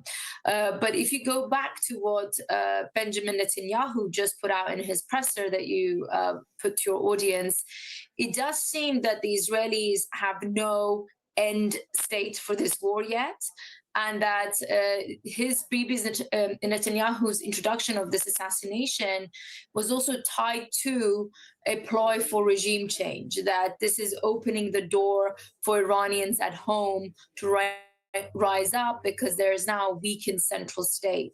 Now, we have yet to see indications of that happening in the type of ways that we saw nationwide protests in the country in January, which were obviously very brutally cracked down on. But we'll have to see. But it does seem that this is part of this ploy for regime change, if not regime collapse, from the Israeli side. Wolfgang and Eli drew attention to the recent comments of Benjamin Netanyahu. One of the key things he said, essentially, was that we have more tricks up our sleeve that we will reveal, essentially, in time. I mean, you are a former defense attaché. What does that tell you about the level of intelligence penetration into Iran at the moment? The fact that they can strike the de facto head of state and the internal security chief in quick succession? Well, if we keep in mind what the Israeli intelligence was able to achieve in Lebanon and in Iran over the last couple of years, including this infamous Pager attack, I have no doubt that the Israelis really have a number of additional surprises on hand for the Iranian leadership. But what this might be, to be honest, I don't know. But I guess that the impact of these additional, in the future, intelligence attacks will be severe. If they are sufficient to change the regime in Iran, I would not bet on. But let me stress, if Israel wants to eliminate the threat from Iran once and for all, they need to have another leadership in Iran. I did not say a regime change, but another leadership which is willing to coexist with Israel. If this is realistic, time will tell. Eli, back to you. Who do you think these killings serve more, Israel or the United States? So far, the Americans seem to have been quiet as to whether or not they played a direct role in these assassinations. But is this Israel's war or America's war? Well, I'm personally of the view that Israel is very much in the driving seat in terms of how events unfold. But going back to your other guest's point, the assassinations since the opening salvo of this war of the supreme leader and now Mr. Larijani have so far empowered the most hardline elements of the Islamic Republic of Iran. These are not the elements that have traditionally pushed for peaceful coexistence with the United States or, frankly, Israel, for that matter. If anything, is the inverse of that. So one has to question, what is Israel's real end goal here? Is it to bring about a change within the Islamic Republic of Iran's regime structures that deals can be cut with, a sort of Venezuela model that President Trump seems to be favoring? Or is it to basically block all of those pathways and essentially either keep US and Iran stuck in this stalemate of containment and continual war, of this maximum pressure and maximum resistance, or is it to actually trigger some sort of a state collapse within the country? Eli, staying with you then, on that point, I mean, in barely 3 weeks, Mojtaba Khamenei has already lost the man who was meant to guide his diplomacy, as well as the man who was meant to oversee internal security and essentially his survival in the country. But we have got this report from the Reuters news agency that Mojtaba is now rejecting peace overtures through intermediaries, we understand, here in the Gulf. So what choices await this leadership in Iran then? I'm not sure if Mojtaba is still in charge. There is information that he is in coma. But what I'm sure is that as long as he is the leader of Iran, there won't be a change of the policy of Iran. But with the next leader, we'll see. So I could very well imagine that the next generation of leadership in Iran is ready also to the benefit, to the survival of their own regime, to find some kind of compromise with the United States and with Israel. We must keep in mind the ultimate objective, the center of gravity of Iran, of its leadership, is the survival of the regime. And for the time being, they are following a path of a sustained conflict, of a protracted war, of keeping the pressure on the Americans, on the Israelis, on the, also through the oil exports. If this is not really the best way for them to succeed, I could well imagine that the next generation, and again, the next generation of leadership in Iran might find another way, might find a way of compromise with its Arab neighbors, with the Americans, and eventually also with Israel. All right, Wolfgang Putzstein, security analyst, and Ellie Garenmeier in the European Council on Foreign Relations. A pleasure having you on the programme. Thank you. Thank you.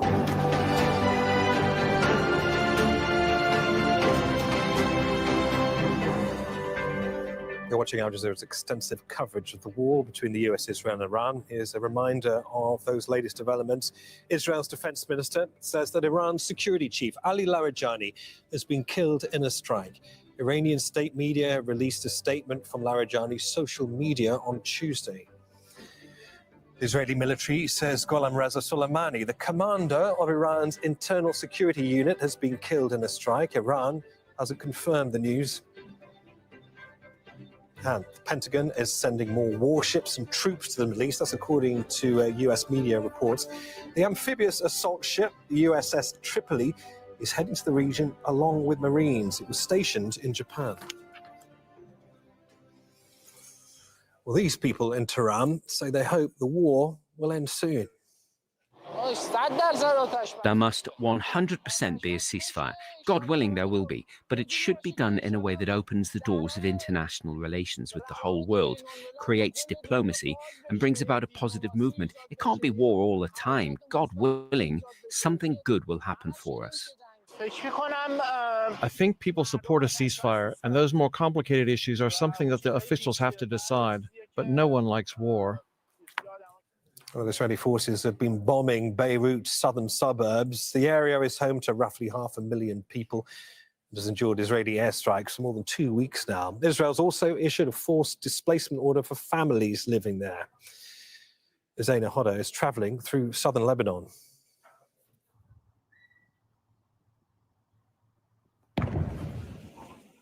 There's been another Israeli airstrike. This is really very much an active war zone. Both sides really fighting for control of territory. We are in the eastern sector of southern Lebanon. What you see, this is the village of Khiam, really strategic ground that the Israeli military has been trying to take control of. Days of fierce fighting in this area. The Israeli military has been targeting roads, airstrikes. It's part of a strategy to disrupt Hezbollah's supply lines. It does not want Hezbollah to bring in weapons and fighters to areas closer to the border as the Israeli military tries to advance deeper inside Lebanon. Dibin is considered to be an area where Hezbollah has strong influence. There have been repeated Israeli strikes targeting that town, which is believed to be empty of residents. The Israeli military is advancing from more than one sector, and Hezbollah is trying to repel those advances. Hezbollah saying that it is targeting Israeli troops inside Lebanese territory while firing rockets across the border. They've even said that they've been hitting Israeli Merkava tanks. So Hezbollah trying to prevent the Israeli military from taking ground, and the Israeli military, advancing under the cover of heavy air power, Israeli airstrikes, artillery fire. The battle is still taking shape along the border, but it is here where the balance of power will be determined. Zaina Hodder, Al Jazeera, South Lebanon. Let's speak to Bernard Smith, who joins us live from Beirut. Bernard, so more news of forced evacuation orders. On top of that, what's the latest on the ground? Yeah, Israel has renewed those forced evacuation orders for much of southern Lebanon. 14% of Lebanese territory to a river north now of the Litani. 886 people have been killed now, and that includes now a Lebanese soldier who died of his wounds, and 4 others were wounded when they got caught by Israeli shelling. Israel says it's not targeting Lebanese soldiers. Its argument isn't with them, it's with Hezbollah, but it is obviously an active combat zone. And the UN Human Rights Office, it said today that those strikes on the displaced and the killing of healthcare workers could amount to war crimes under international law. They make a couple of specific examples, including one airstrike on the 12th of March on the Beirut seafront overnight that killed 12 people. There were people camping out around there, displaced from elsewhere in Beirut. Bernard, many thanks. Bernard Smith there in Beirut. Well, as we've been reporting, the Israeli military says Gholam Reza Soleimani, the commander of Iran's internal security unit, has also been killed in the strike. So who was Gholam Reza Soleimani? He was Iran's top security official, serving as the head of its internal security force known as the Basij since 2019.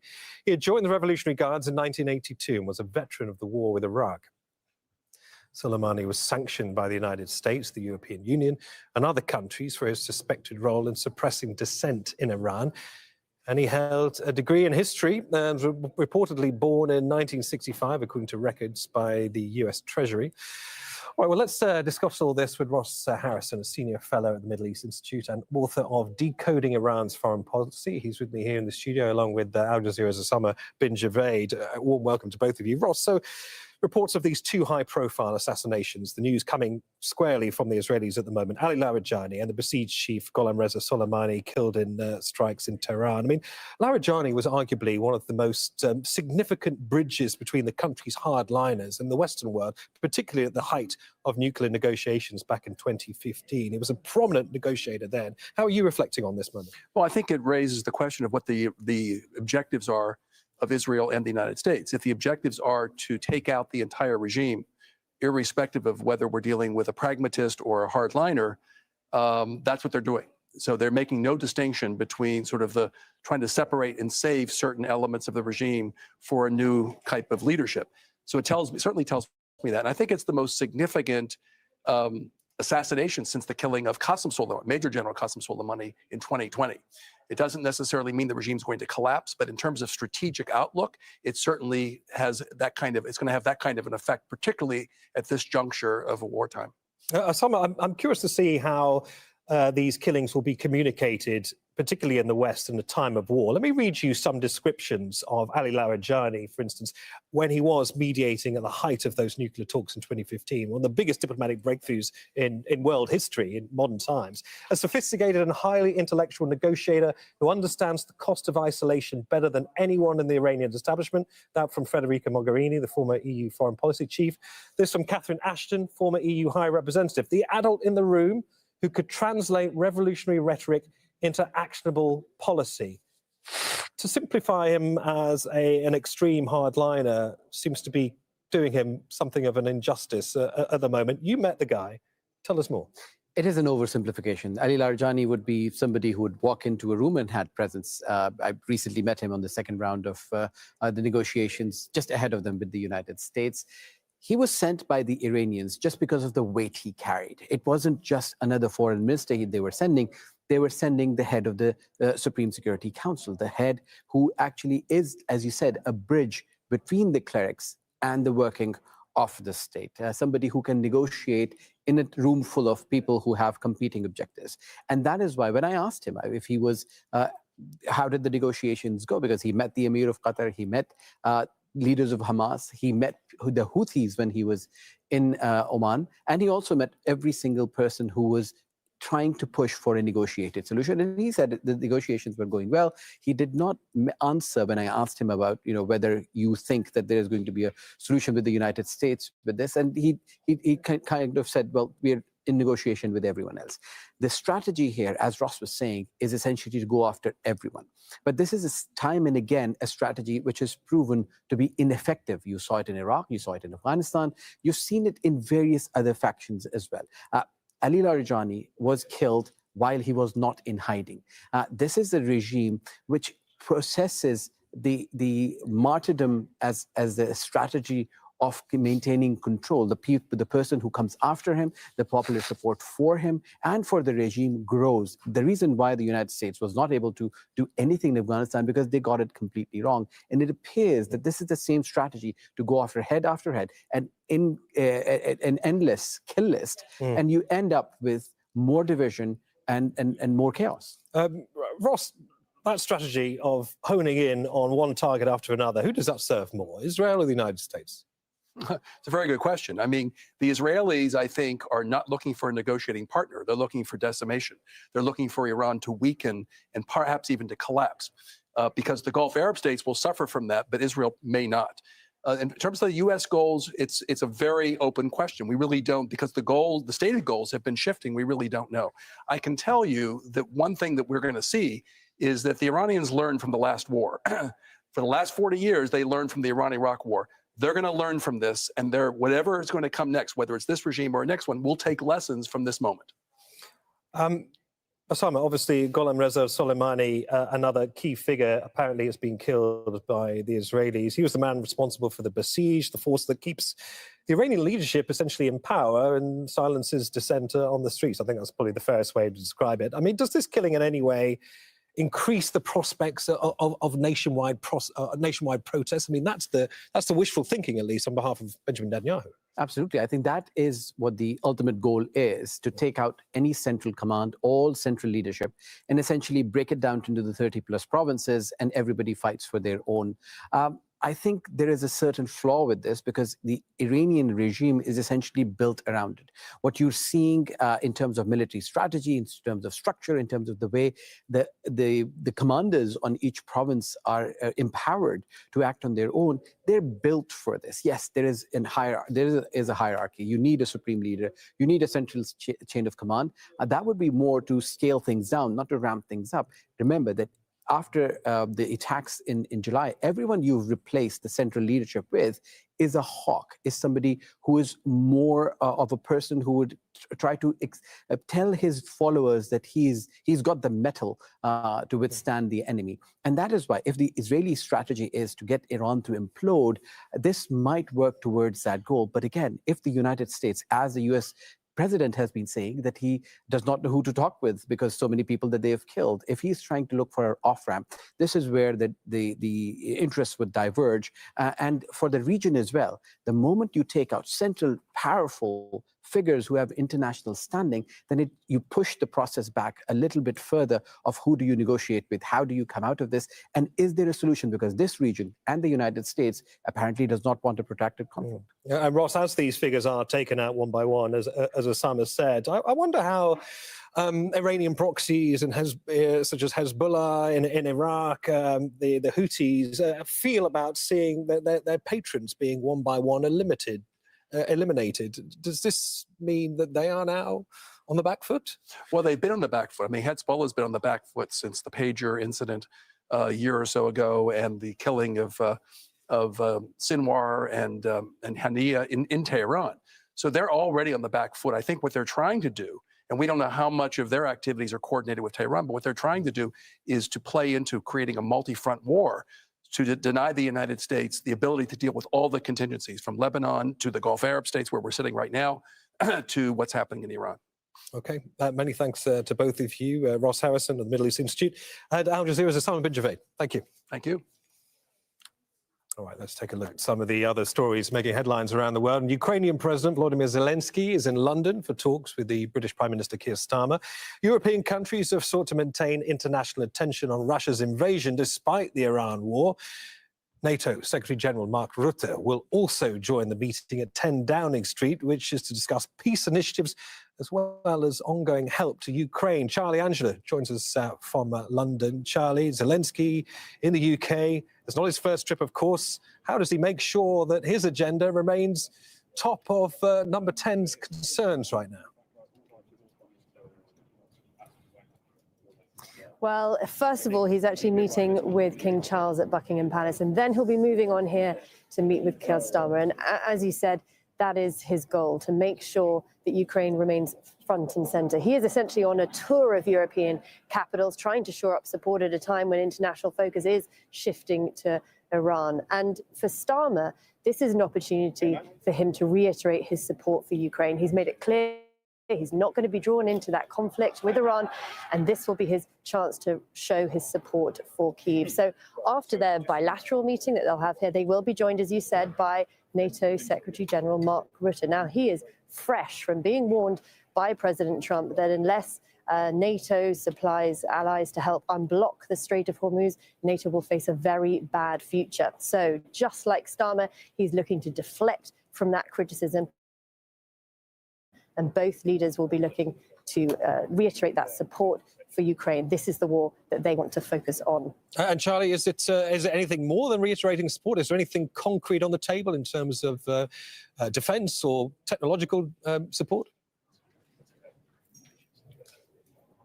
Yes, so at the core of this meeting is a new partnership that's going to be signed between Ukraine and the UK on drone technology. That's combining the Ukrainian battlefield expertise with the UK's manufacturing capability. And that is one of the few cards that Zelensky really has to play here.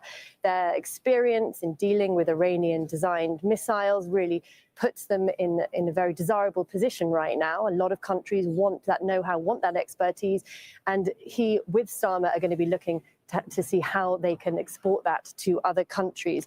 Now, they're also going to be announcing funding for an AI center for the Ukrainian Ministry of Defense in Kyiv, and that's worth $650,000. But behind these doors, both leaders will probably also be talking about their concerns that the conflict in Iran is benefiting Russia with rising oil prices and the recent lifting of temporary sanctions by the US on Russian exports, both meaning that more revenue is now flowing into Moscow. And on this, Starmer has been absolutely clear that Iran should not mean a windfall for Putin. Now, after their meeting here, Zelensky is going to go down the road to Parliament and address MPs there, probably on much the same subjects: energy, money, and maintaining momentum for a lasting peace for Ukraine when that international focus is shifting to Iran. Charlie, many thanks. Charlie Angela there in London.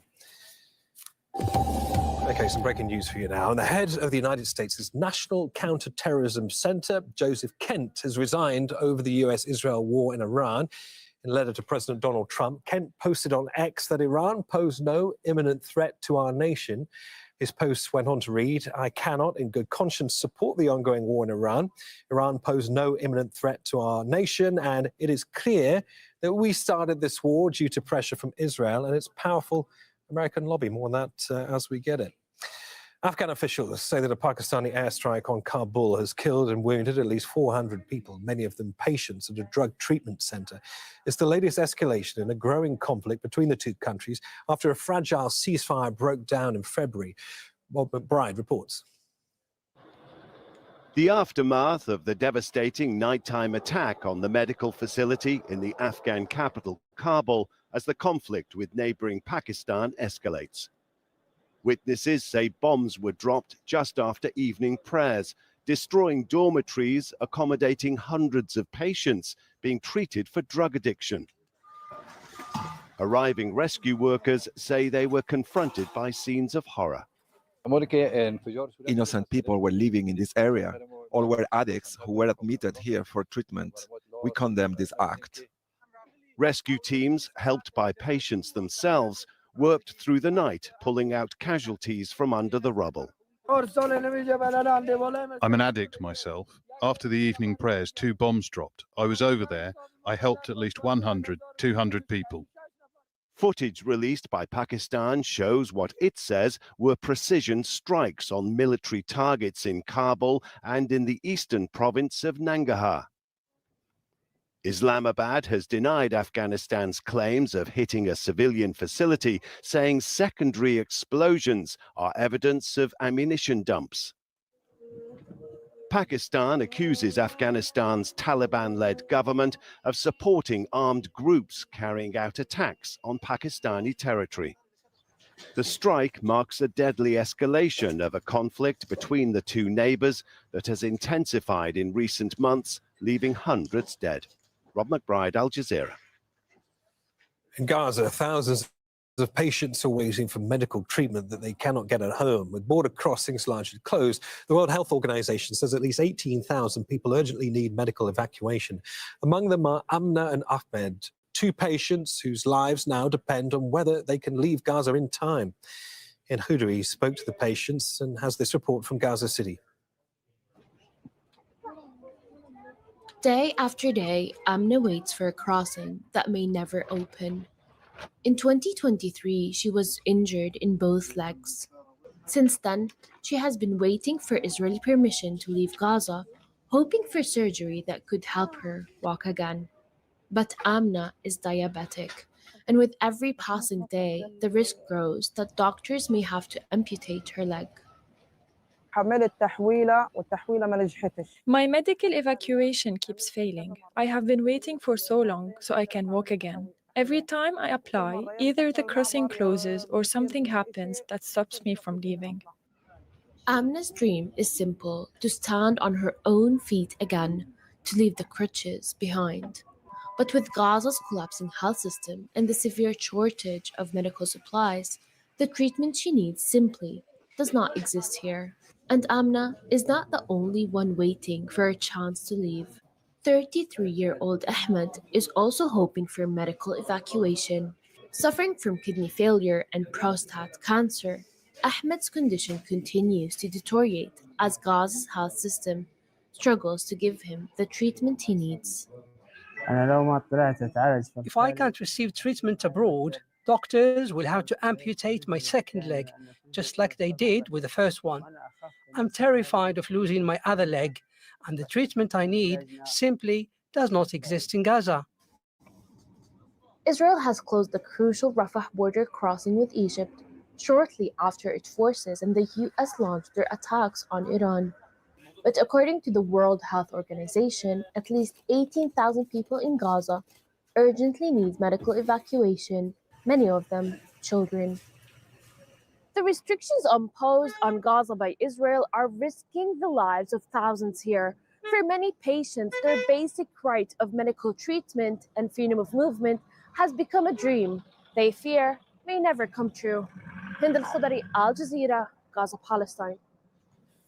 Police in northeastern Nigeria say at least 23 people have been killed in bombings in the city of Maiduguri. Explosions went off in at least 3 locations in the capital of Borno State. A teaching hospital and 2 markets were hit. No group has claimed responsibility for the attacks. When we heard the second explosion, we saw people running out in panic. At that moment, we were not sure what had happened, but after about 2 or 3 minutes, other people who were running along the road started shouting that it was a bomb at the market entrance. As people were fleeing to save their lives and their property, many of them ran towards the post office area because the market entrance and the post office are not far apart. Unfortunately, as they were running towards the post office, the person who had the explosive device ran into the crowd while people were trying to escape. Cubans have been protesting after a widespread blackout left 10 million people without power. The country's grid operator says the system's collapsed. The island nation is facing an energy crisis after the US imposed an oil blockade in January. President Donald Trump has threatened to impose tariffs on any country that sells oil to Havana. Trump has said he would be, quote, honored to take over Cuba. You know, all my life I've been hearing about the United States and Cuba. You know, when will the United States do it? I do believe I'll be having the honor of taking Cuba. That'd be good. That's a big honor. Taking Cuba. Taking Cuba in some form, yeah. Taking Cuba. I mean, whether I free it, take it, I think I could do anything I want with it. You want to know the truth? They're a very weakened nation. Let's take you to these live pictures of the Beirut skyline. Lebanon's capital has clearly been hit once again. Multiple strikes by Israeli forces in recent weeks, bombing Beirut's southern suburbs. The air attacks come after Israel announced on Monday that it was moving troops to the south of the country. Let's take a short break. We'll see you shortly.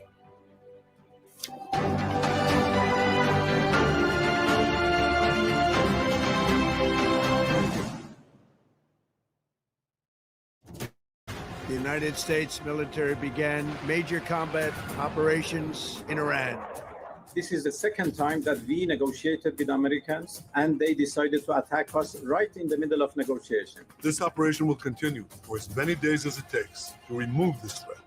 Donald Trump has just launched America into a full-scale conflict without a plan, without authorization for Congress, or even a debate in full view of the American people. With tensions escalating, stay with Al Jazeera for the latest developments.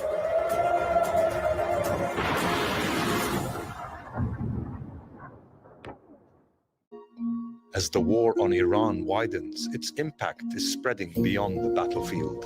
Shockwaves are hitting global energy markets as facilities are damaged, supply routes disrupted, and risks to vital shipping lanes grow. Stay with Al Jazeera for continued coverage and expert analysis. We saw this exact same pattern happen in Gaza, the same lazy, flattened reporting that we saw in Gaza when it comes to the war on Iran. It's your morning mic drop on at Truth Talks.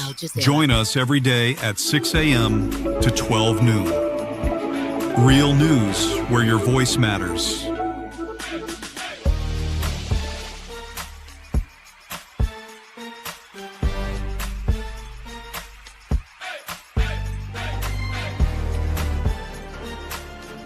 Are y'all ready to roll? Let's go. Hello, I'm Neve Barker, live from Doha. You're watching Al Jazeera's extensive coverage of the war between the US, Israel, and Iran. Israel says it's killed 2 senior Iranian security officials. Prime Minister Benjamin Netanyahu says their deaths give Iranians a chance to remove their leaders. The Navy warship, the USS Tripoli, is said to be on its way to the Middle East, believed to be carrying ground troops. Israel carries out more attacks on Lebanon hours after European leaders call for de-escalation. And in other news, Afghanistan blames Pakistan for an airstrike in its capital, Kabul, that's killed at least 400 people.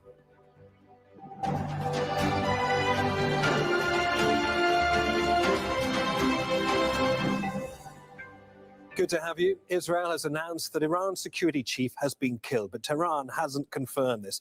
Israeli Defense Minister Israel Katz says Ali Larijani was killed in a strike on Tehran. Well, in another development, the Israeli military also says the commander of Iran's internal security unit, Golan Reza Soleimani, was killed in a strike also. There's been no comment on that either from Iran. The Israeli Defense Minister Israel Katz confirmed the killing of Larijani and Soleimani. Well, Israel's Prime Minister has been speaking about the strikes on Iran's leadership. Benjamin Netanyahu said Israel is shaking the foundations of the regime. This morning, we eliminated Ali Larijani. Ali Larijani is the boss of the Revolutionary Guards, which is a gang of gangsters that in practice runs Iran. Alongside him, we also eliminated the commander of the Basij, the helpers of the gangsters who spread terror in the streets of Tehran and other Iranian cities against the population. Ali Larijani has been a central figure in Iranian politics for decades. He's been Iran's security chief, appointed as Secretary of the Supreme National Security Council in August last year. His family has been influential in Iranian politics for decades. Larijani joined the Iranian Revolutionary Guards in the early 1980s and later held several roles, including Speaker of Parliament.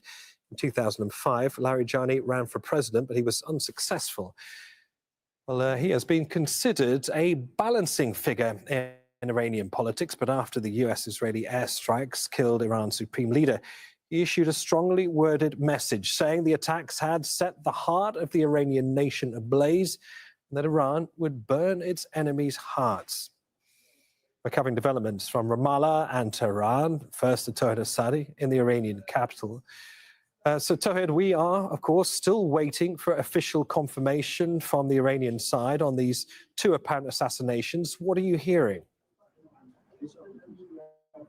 Yes, we are. Until now, first things first, we don't have any official confirmation from Tehran about the actually assassination of Ali Larijani, the Supreme National Security Council secretary, as well as the head of or the commander of Basij militia. Still, we are waiting for it. And this is quite similar to what happened when the assassination of Iran's supreme leader, Ayatollah Ali Khamenei took place for hours. Iran kept on not confirming it, but just denying these reports. This time, Tehran has not come out with any denial, and that is sort of intensifying the possibility for the reports to be true. But it's still, if confirmed, it's going to be a major blow for the Iranian political establishment, seeing the very significant role of this character. We know that this is not a marginal player when it comes to Iran's political establishment. He acts like a bridge between the security apparatus, the military segment, as well as the political establishment of the country. And of course, this is not the first blow over the past 2-3 weeks after the assassination of the supreme leader. Now there is this long list of military commanders, including the head of IRGC, the commander of IRGC, as well as the chief of the staff for armed forces, as well as the defense minister, and many others who have been killed as a result of these airstrikes by the Americans and Israelis. But speaking of the significance of Ali Larijani, we have to keep in mind that strategically speaking, he is the person responsible for many decisions to be made, specifically after the assassination of the supreme leader. And he had this long list of different positions from the very early days of the Islamic Revolution. He was a member of the Revolutionary Guards. He was a former, actually, deputy minister for labor. He was a minister for culture. He was the head of state TV. He was also a speaker of the parliament, indeed, for more than a decade. And that creates a very specific character when it comes to Ali Larijani. Now, it's not going to be an easy task for Iran to find a replacement for this specific character. Meanwhile, we are aware that we are dealing with a very intricate dynamism when it comes to Iran's domestic political establishment. Okay, let's hear from Noor Oda now, who's live from Ramallah in the occupied West Bank. And Noor, Benjamin Netanyahu is speaking, confirming these killings, and also suggesting that there are more operations to come. That's right, Niamh. I mean, the Israeli prime minister is being very consistent that this assassination, a political assassination, no doubt, will advance Israel's goal of not just toppling the government in Tehran, but really crushing the entire system. Benjamin Netanyahu has made it very clear his intent, his objective is for the Islamic Republic of Iran to no longer exist, for an Israel-friendly Iran to take its place. And so these assassinations play a central role. He believes, at least as far as his base is concerned, this is a big win that he needed to tout and celebrate in that video. Let's go back to Tawhid Asadi.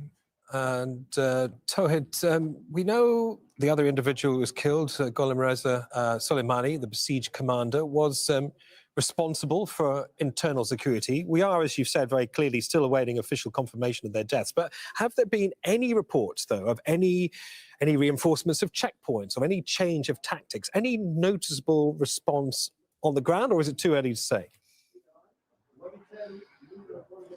It's a little bit early, but still we are aware that this is not just the foreign strikes, foreign assaults that are just targeting the Iranian territories, but the political establishment is also worried about the potentiality of a domestic chaos, seeing the very fact that back in December, we witnessed a massive protest taking place across the country, first and foremost driven by the economic demands. Later on, we heard political and social demands added to this actually demonstration, and of course seeing the sort of public dissatisfaction that is out there when it comes to at least a segment of the Iranian society. Now there is this concern among the politicians that in case of a destabilized scenario, domestic chaos is going to be another scenario that could be taken into consideration very seriously. Speaking of the checkpoints, we know that over the past few days, we have been receiving reports about these checkpoints being targeted by the drones of the Israelis, and that is creating the exigency for a sort of shift. And we have to also keep in mind that that is added to the major blow that the country has faced, seeing that this is not just the big military headquarters, but also very smaller police stations have been also targeted, and now there is a risk whether or not the establishment could make sure that the security of the country, domestically speaking, is guaranteed while the airstrikes continue across the country, specifically in the capital from early hours of today, from the midnight, I may say, we heard the sounds and the after sounds of multiple massive blasts, and it goes the same when it comes to other cities. So there is now a sort of mixed concern, domestically speaking, of course, when it comes to the airstrikes coming from the Israelis and Americans. Okay, well, as you can imagine, the Israeli leadership are hailing this this moment as an operational triumph. Here's how the Israeli Defense Minister, Israel Katz, confirmed the killing of both Larijani and Soleimani. I've just been updated by the Chief of Staff that the Secretary of the Supreme National Security Council, Larijani, and the head of the Basij, Iran's central repression apparatus, who is responsible for the massacre of the protesters, were eliminated last night and have joined the head of the annihilation program, Khamenei, along with all those eliminated from the axis of evil in the depths of hell. No, clearly the leadership in Israel is very keen to show the lengths that they've gone to carry out these assassinations. I mean, what does this operation say about the extent of Israeli intelligence and the degree in which the Israeli state has essentially penetrated into the corners of Iranian security right now? Well, Niamh, this is an important part of Israel's brand as a military superpower in the region. And this is something that Netanyahu keeps talking about, that this war, what Israel is doing in this war is putting it on par with global superpowers. And those are his words, not mine. Now, the surveillance, Israel's ability to hack into telecommunication systems, to carry out surveillance, to penetrate all the defenses is notorious. It does have a specialty, if you will, in terms of publicly assassinating its adversaries. This is a new level of that capability, and one that Israel is keen to tout for its base in the right wing in Israel, but also for those vying to buy that technology. And those companies have made tens of billions of dollars over the past 2.5, 3 years. Now, it's not clear how Israel is doing that, how Israel is penetrating all those defenses, how it is able to find out where all of these leaders are. We don't know the specifics. We don't know. We don't have confirmation, as Tawhid was saying, if those assassinations were successful, and we don't know the circumstances. Was he in a bunker? Was he in an apartment? Was he in a public place? Those things would probably shed some light on how exactly Israel was able to get him. But we do know that, at least as far as Israeli sources are concerned, there was an attempt to assassinate Ali Larijani on Monday. That was called off, possibly because of intelligence. And then the assassination, according to Israel, went ahead successfully, and the confirmation was announced today. Okay, many thanks to both of you, Noura in Ramallah in the occupied West Bank and Tawhid Asadi in Tehran. Well, now joined by Wolfgang Pusztai. He's an independent security analyst and former defense attaché for Austria. He joins us from Vienna. And Ross Harrison, a senior fellow at the Middle East Institute and author of Decoding Iran's Foreign Policy, is joining me here in the studio. As we have been reporting, let's give you some information first before we go to the interview. The Israeli military says Gholam Reza Soleimani, the commander of Iran's internal security unit, has also been killed in a strike. So who is he? Let's give you some more information. He has been Iran's top security official, serving as the head of its internal security force known as the Basij since 2019. He joined the Revolutionary Guards in 1982 and has been a veteran of the war with Iraq. Soleimani was sanctioned by the United States, the European Union, and other countries for his suspected role in suppressing dissent in Iran. He's held a degree in history and was reportedly born in 1965. That's according to records by the US Treasury.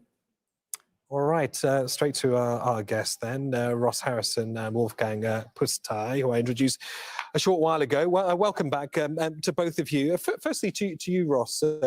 Could you put these killings into perspective for us? Because Iran's leadership has essentially suffered another major decapitation. I mean, Larijani was often seen as the bridge between the old clerical guards and a more kind of pragmatic form of leadership and bureaucracy, particularly because of his role in international diplomacy. How are you reflecting on this moment? No, I mean, it's a significant moment. He was both the head of the Speaker of the Majlis earlier, and is just recently the head of the Supreme National Security Council. So he's a significant personage and particularly in the last number of months since the June war, as Ali Khamenei, the former supreme leader, was sort of in hiding for a certain period of time. Ali Larijani rose. So his star rose, and it rose his ability to manage through the current war and his ability to manage diplomatically after this conflict, I think Iran's ability to do that has been dealt a blow.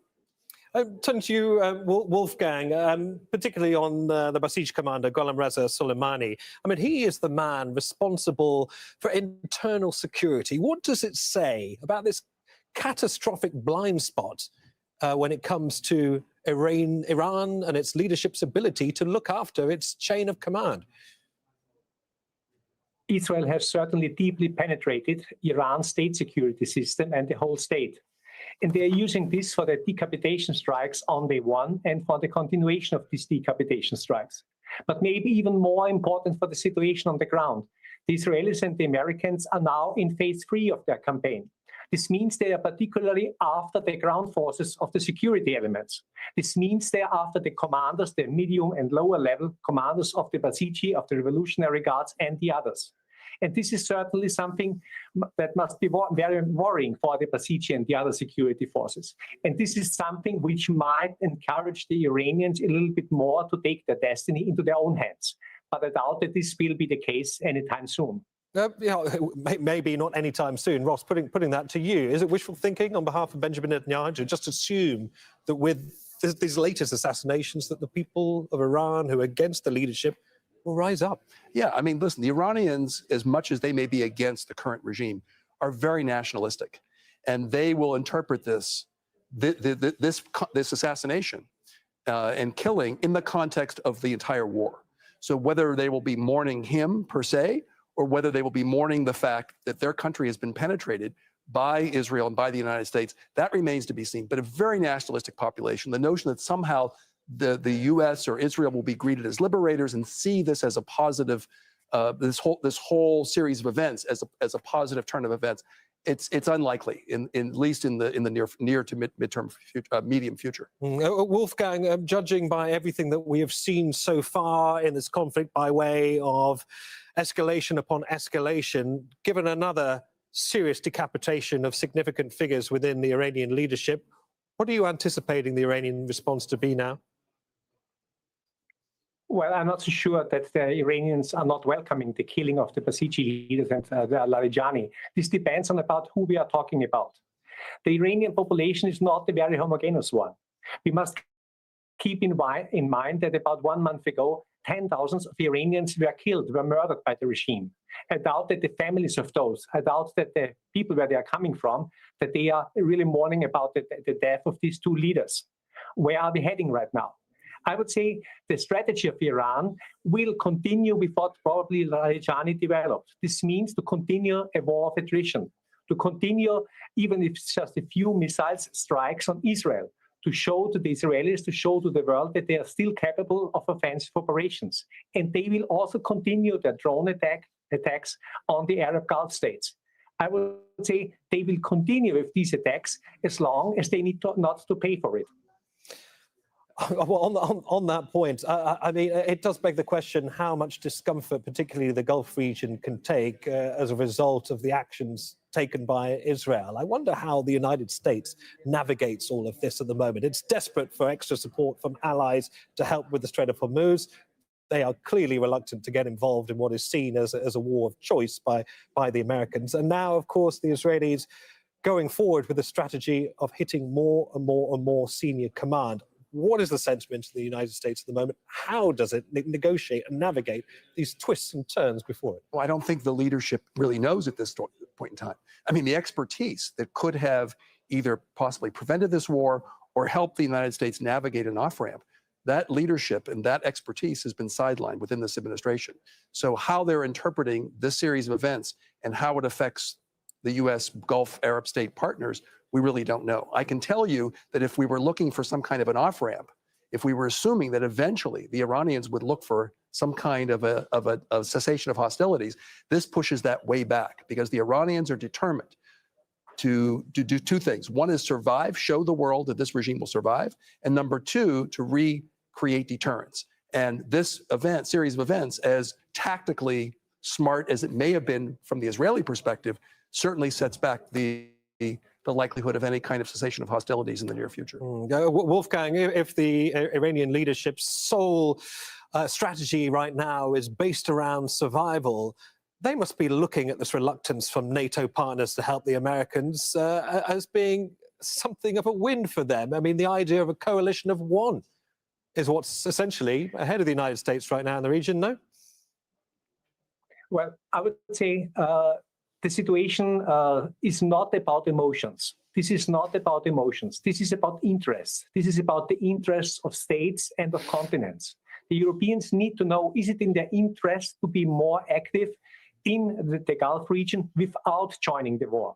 There are several options that they might support the defense of the Arab Gulf states, for example, that they might strengthen the defense against the drones, that they might help in demining in the Strait of Hormuz and other issues. So my recommendation to the Europeans would be not to think about what kind of differences you had with the American presidents before and what you think is your emotional best solution, but to think about your interests. It's all about interests. And this is the same for the Europeans as for the Arab states. All right, well, Wolfgang Pusztai, former Austrian security attaché, military attaché and security analyst, and Ross Harrison from the Middle East Institute. A pleasure to both of you. Thank you. In the United States, the director of the National Counterterrorism Center has resigned, saying he cannot, in good conscience, support the Trump administration's war in Iran. Joe Kent made the announcement on social media, claiming Iran posed no imminent threat to the United States. He also alleged the conflict was driven by pressure from Israel and what he called a powerful pro-Israel lobby in Washington.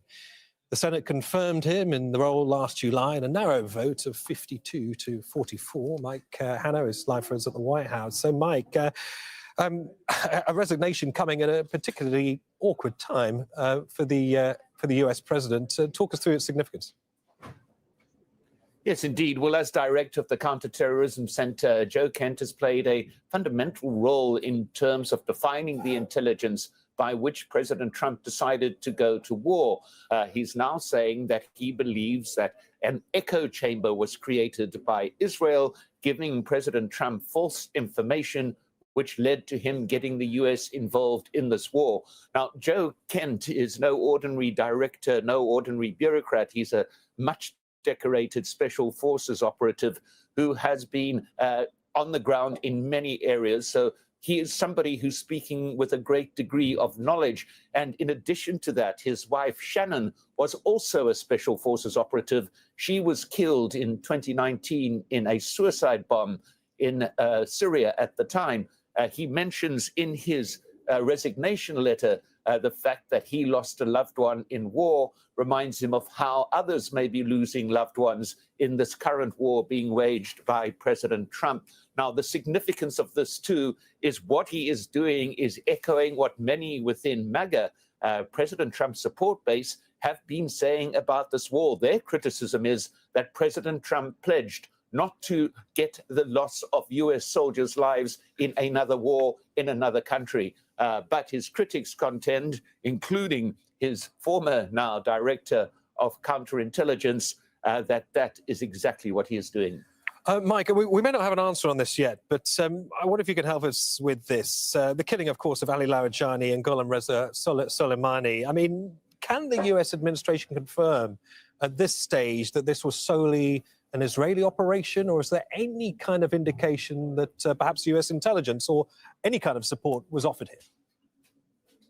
No, none whatsoever. I can't answer that question because there has been no formal response from the U.S. administration to the reports of Larijani's killings. However, it would be critically important for the administration, given that Ali Larijani was the absolutely central figure in terms of the negotiations that happened directly or indirectly with the US, and he has been conducting these negotiations for his entire career. So it could be a blow to any desire the administration may have to seek some negotiated end to this conflict. Yeah, very good point. Mike, many thanks. Mike Hanna at the White House there.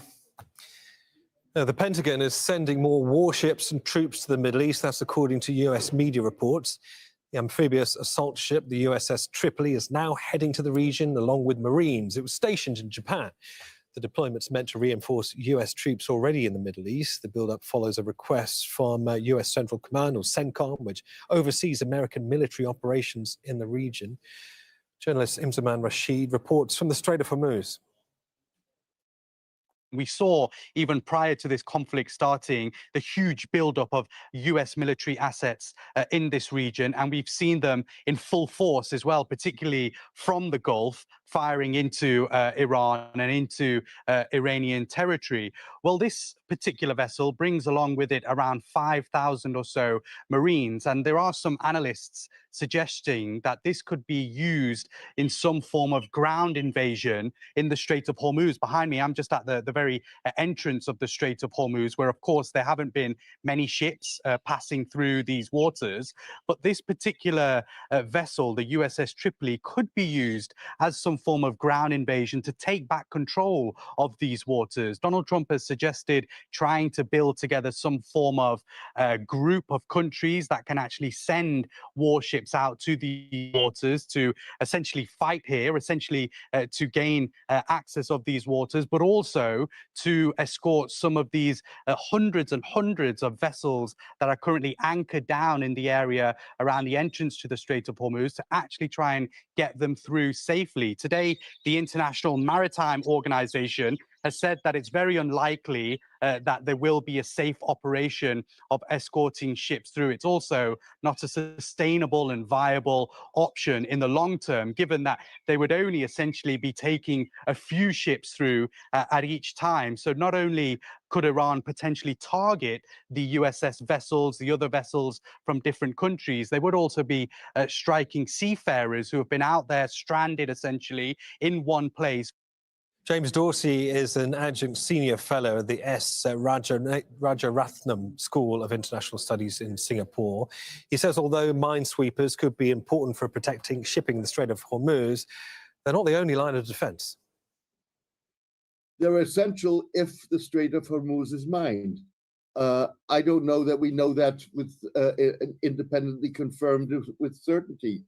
One could argue that the Iranians do not have an interest in mining the strait. First of all, that would contradict their claim that the strait is open to all except for some who are its adversaries and their allies. With other words, the United States and Israel and their allies. But also, it would controvert its ability or complicate its ability to allow ships, as it has done already, Chinese flag vessels, Turkish flag vessels, Indian flag vessels, to safely traverse the waterway. So I would take at this point, be cautious whether or not you really need minesweepers at this point. I think much more you need other defenses against drones, against the fast speedboats, and against missiles. The US is facing growing isolation of its plan to reopen the Strait of Hormuz. Iran effectively blocked the key shipping route after the US and Israel launched a military offensive on Tehran. So far, President Donald Trump's call for allies to ensure the safe passage of vessels has gone unanswered. Trump has criticized allies for failing to support Washington.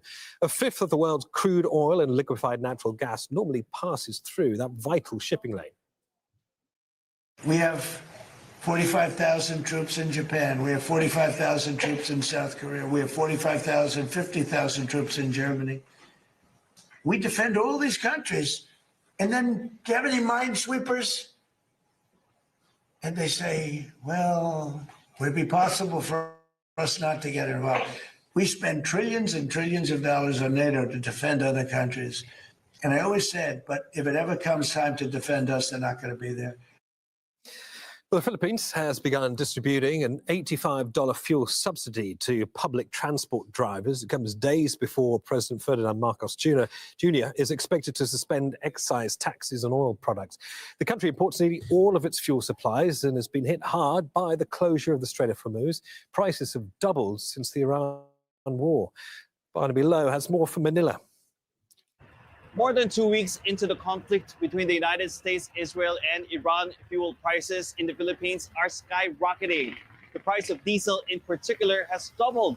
That's consequential because jeepneys, the minibuses that are the backbone of public transport here, run on diesel, and drivers, not just of jeepneys, but tricycles and taxis, have had to absorb the additional costs. I used to make $13 in a day. Now it's down to around $2.50. The money for my family is now spent on fuel. It's why the government has prioritized assistance for them. These tricycle drivers are among the first to receive an $85 fuel subsidy. Other public transport workers will have their turn in the coming days and weeks, officials have assured.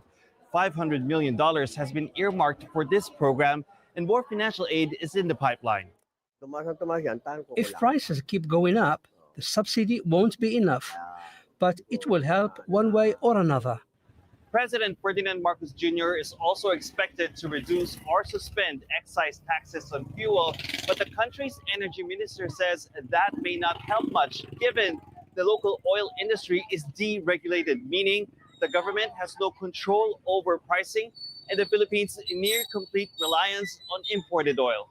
Whether it's 2 pesos of excise or 4 pesos or even 6 pesos for excise tax, it's not as big of an impact compared to what is the jump already. So by helping drivers, the hope is to also cushion the impact for commuters. But even then, transportation officials say they're compelled to approve petitions to increase fares across most public transport. Barnaby Lowe, Al Jazeera, Manila. Israeli forces have been bombing Beirut's southern suburbs. The area is home to roughly 500,000 people and has endured Israeli airstrikes for more than 2 weeks now. The air attacks come after Israel announced on Monday that it was moving troops into southern Lebanon. Zaina Hodder is travelling through the south of the country.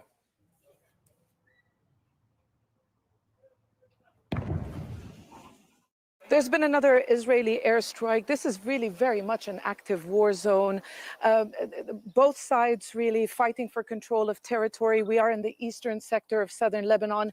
What you see, this is the village of Khiam, really strategic ground that the Israeli military has been trying to take control of. Days of fierce fighting in this area. The Israeli military has been targeting roads, airstrikes. It's part of a strategy to disrupt Hezbollah's supply lines. It does not want Hezbollah to bring in weapons and fighters to areas closer to the border as the Israeli military tries to advance deeper inside Lebanon. Dibin is considered to be an area where Hezbollah has strong influence. There have been repeated Israeli strikes targeting that town, which is believed to be empty of residents. The Israeli military is advancing from more than one sector, and Hezbollah is trying to repel those advances. Hezbollah saying that it is targeting Israeli troops inside Lebanese territory while firing rockets across the border. They've even said that they've been hitting Israeli Merkava tanks. So Hezbollah trying to prevent the Israeli military from taking ground, and the Israeli military, advancing under the cover of heavy air power, Israeli airstrikes, artillery fire. The battle is still taking shape along the border, but it is here where the balance of power will be determined. Zaina Hodder, Al Jazeera, South Lebanon. You are watching Al Jazeera's extensive coverage of the war between the US, Israel and Iran. Here's a reminder of all the latest developments. Israel's defense minister says that Iran's security chief Ali Larijani has been killed in a strike. Iranian state media have released a statement from Larijani's social media on Tuesday. The Israeli military also says Gholam Reza Soleimani, the commander of Iran's internal security unit, has been killed in a strike. Iran hasn't confirmed the news. Prime Minister Benjamin Netanyahu says their deaths give Iranians a chance to remove their leaders. The Pentagon is sending additional warships and troops to the Middle East. That's according to US media reports. The amphibious assault ship, the USS Tripoli, is heading to the region along with US Marines, who was previously stationed in Japan. Well, let's get a perspective from Iran on Israel's claim that Ali Larijani has been killed. Zora Karazmi is a professor at the University of Tehran. She says Larijani was an influential figure, but assassinating him will not lead to a change in government. Islamic Republic, after particularly the assassination of the former leader, indicated that it is so much systematic than it's assumed beyond. However, the Westerners usually behave and treat the Islamic Republic with calling it a regime, for example, something beyond the state, but it is a state in its place, and it has a legitimacy. And today, the timing of the assassination was also significant because it's Charshambeh Suri here that people are feasting, having family celebrations, and doing fireworks because we are really approaching the new year. And today, people just change the track, coming to the streets, not at 7 o'clock that every single night they're coming, but at 5 o'clock. Why?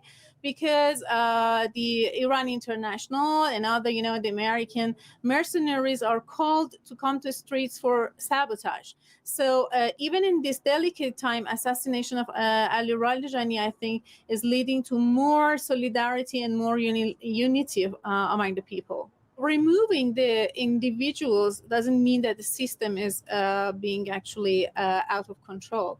Maybe it is pressured, and it's a very critical time of war, but the very consolidated and concerted fronts in the military side indicates that how the US and Israel are bleeding economically and militarily. Al Jazeera's Osama bin Javed joins me in the studio to take into consideration everything that we've heard over the course of the day so far. Good to see you again, Osama. So another layer of Iran's leadership has been essentially decapitated. Ali Larijani and also Gholam Reza Soleimani, commander of the Basij organization. On Ali Larijani, I want to read something from back in 2015, at the height of the all-important Iranian nuclear negotiations. This is from Javier Solana, former EU foreign policy chief, describing Larijani as this. He said, in a chess match, it's like having a chess match, he said, with a man who knows every piece on the board. Osama, you have seen Larijani up close. Can you explain this reputation that preceded him? Well, he was essentially a man that you would rarely see not smiling. He would keep his cards close to his chest, but always give you something that he wanted to come across. This is why he was called the adult in the room by many of the diplomats who had interactions with him back in 2015. Somebody who had been operating on various wavelengths of the Iranian mechanism of function, as well as to the outside world. He was somebody who would be sent by the Iranians as a second layer of assurance to the Gulf nations after Abbas Araghchi was sent for the round of talks that were happening with the Americans, saying that they're ready and willing to negotiate and they're going to put their weight behind these negotiations. I asked him whether he was confident that there's going to be something coming out of the United States, to which he smiled again and has been in touch with all sides. So Ali Larijani is a major blow, but to the point of the strategy of decapitation, and he's going to be replaced by somebody very quickly, as you've seen in the past as well. Yes, it does set them back in terms of leadership, in terms of hierarchy, but it is not going to end the regime. I wonder which country that strategy of decapitation serves more. Is it Iran? Sorry, not Iran. Is it Israel? Is it the Americans? Because we know that when there have been prominent negotiators coming to the fore previously, that they have been killed. When negotiations have started, they have been destroyed essentially by Israeli intervention in Iran. Talk us through the significance of this latest decapitation within the context of Israel's ongoing strategy in Iran. Well, if you just look at the strategy of Israel in the last 2.5 years, every time there is the fear of negotiations coming back, Israel hits at the negotiators. You saw it, what happened in Tehran with the Hamas leadership killed there. You saw it in the attack here in Doha. And now you see Ali Larijani, because he would be somebody, if there were people who were talking to somebody, he would be the person to talk to. You've seen frustration from the Trump administration saying that they've killed so many people, they don't know who to talk to. And Israel is essentially eliminating all of those. So whether this is going to further frustrate the Trump administration or is going to be in line with that policy we'll have to wait and see. Because if there is an off-ramp, if there is a de-escalation, if there is a solution, a ceasefire, anything to do with that, there needs to be a central command of leadership. Now, you take them out, it does serve the purpose of further fragmentation, bringing people to the top layer who are probably not as experienced, probably who will have to prove themselves, whether it's the military leadership or the hawkish political strands, and that they will have to do more to say that they can defeat the enemy as their predecessors did. And again, we have to remember that this is an assassination where Ali Larijani was not in hiding. The supreme leader of Iran was not in hiding. Essentially, what this gives the message to their followers and the people who are going to replace them is that they're going to have to carry on with this concept of martyrdom as part of leadership. And that is something that I believe people in the United States and Israel are getting wrong, because this further brings the hardliners on top and strengthens the positions that they're holding. On the point of Gholam Reza Soleimani, commander of the Basij organization's assassination, then he is a man responsible for internal security, for essentially putting down anti-government protesters in the past. If you're saying decapitate one, it's replaced by somebody more hardline, but at the same time, Benjamin Netanyahu is saying now is the time for you to rise up. Those two positions don't match, do they? Well, in the calculus of the Israeli vision, absolutely they do. Because if you take out the central chain of command, central leadership, people who are respected by all sides, provinces already have a decentralized command structure. So essentially, this would mean that those provinces will be able to act as they please, and that could create further chaos. I think that has been the case from the very beginning. As you saw the goalposts being shifted from the US president, whether it was the nuclear issue, then it was the missile program, then it was regime removal from Iran, and then now it's unconditional surrender. That actually follows into that area. But right now, what we're seeing from our colleagues reporting on the ground is that you're seeing very, very minuscule resistance, if any, towards liberating Iran from this regime. Essentially, Iran's hardliners, Iran's nationalists, people who were opposed to this regime have now come under this banner of they have to deal with the threat of their country fighting a foreign enemy and then figure it out internally. Osama, many thanks. Osama bin Javed. Iran's Speaker of Parliament says Tehran doesn't want war, but will defend itself. In an interview with the Parliament news agency, Mohammad Bagher Ghalibaf said Iran is looking for long-term security guarantees. The threat must be removed from the region and from Iran. The danger of war must not continue, and this mustn't happen again. A ceasefire followed by their attempt to restart everything again 5 months later is not acceptable. We're not seeking the continuation of war. We're not saying that we want war or that we want to disrupt the security of the region. Absolutely not. We want security in the region to be established in such a way that they never repeat this cycle again. We seek sustainable security. Sustainable security is security that is people-based within the countries of the region themselves and by the countries of the region themselves. Well, even before the war between the US, Israel and Iran, many American farmers said the agriculture sector was in a recession. Now they're facing a new challenge because of the conflict in the Middle East and a lack of fertilizer, which will inevitably affect costs for consumers. Rosalind Jordan reports. When spring arrives in the US, farmers usually worry about bad weather. This year, they're worried about the price of fertilizer. I've talked to my supplier about what we need. We've got some of it locked in. He's still having some struggles getting the fertilizer that he needs locked in too. The struggle is because of the US-Israel war on Iran. Gulf countries produce 15% of the nitrogen, potassium, and phosphorus used in American agriculture. But with the war closing the Strait of Hormuz, there's no way for cargo ships carrying fertilizer or anything else to leave the Gulf and reach their customers. That means the cost of fertilizer has shot up, forcing farmers to make last-second changes.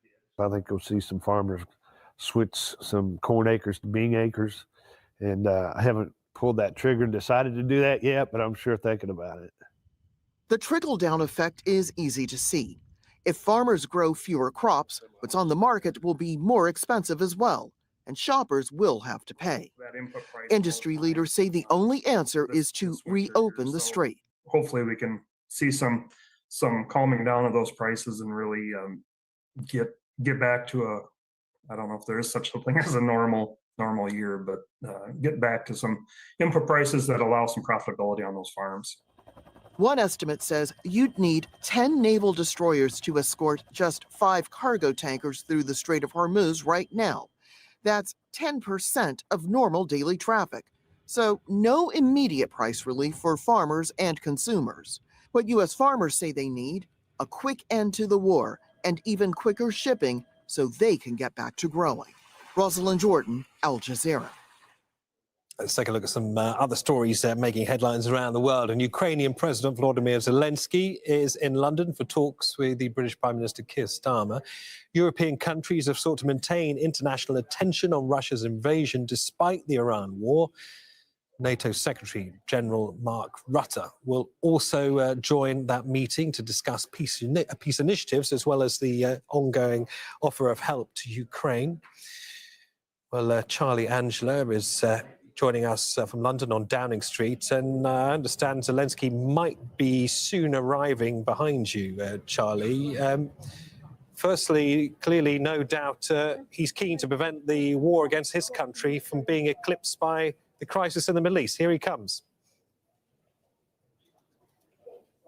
Absolutely, and I'm going to let the camera turn to capture him. He's just come from Buckingham Palace of meeting with King Charles and now arriving here, you can see behind me, with Prime Minister Keir Starmer. Now, Zelensky is essentially on a tour of European capitals, trying to drum up support, keep the focus on Ukraine as the international attention shifts away onto the conflict with Iran. But for Prime Minister Starmer, this is about keeping Ukraine front and center for a different reason. He's been clear that he's not going to be drawn into that conflict with Iran. He wants to show that he's still being proactive, and Kyiv is where his support will be. Now, they're going in for a bilateral meeting, and then they'll be joined by the head of NATO, Mark Rutte, who himself is fresh from being condemned by President Trump for not supporting the unblocking of the Strait of Hormuz. He said that NATO faces a very bad future if he doesn't get their support. So both Starmer and Rutte are looking to deflect from that criticism with Zelensky. So there'll be some photos of them standing side by side later on. And Charlie, they've disappeared inside the famous black door. Any indication of what is on the table potentially for Zelensky? Anything by way of concrete promises in terms of defense or technology?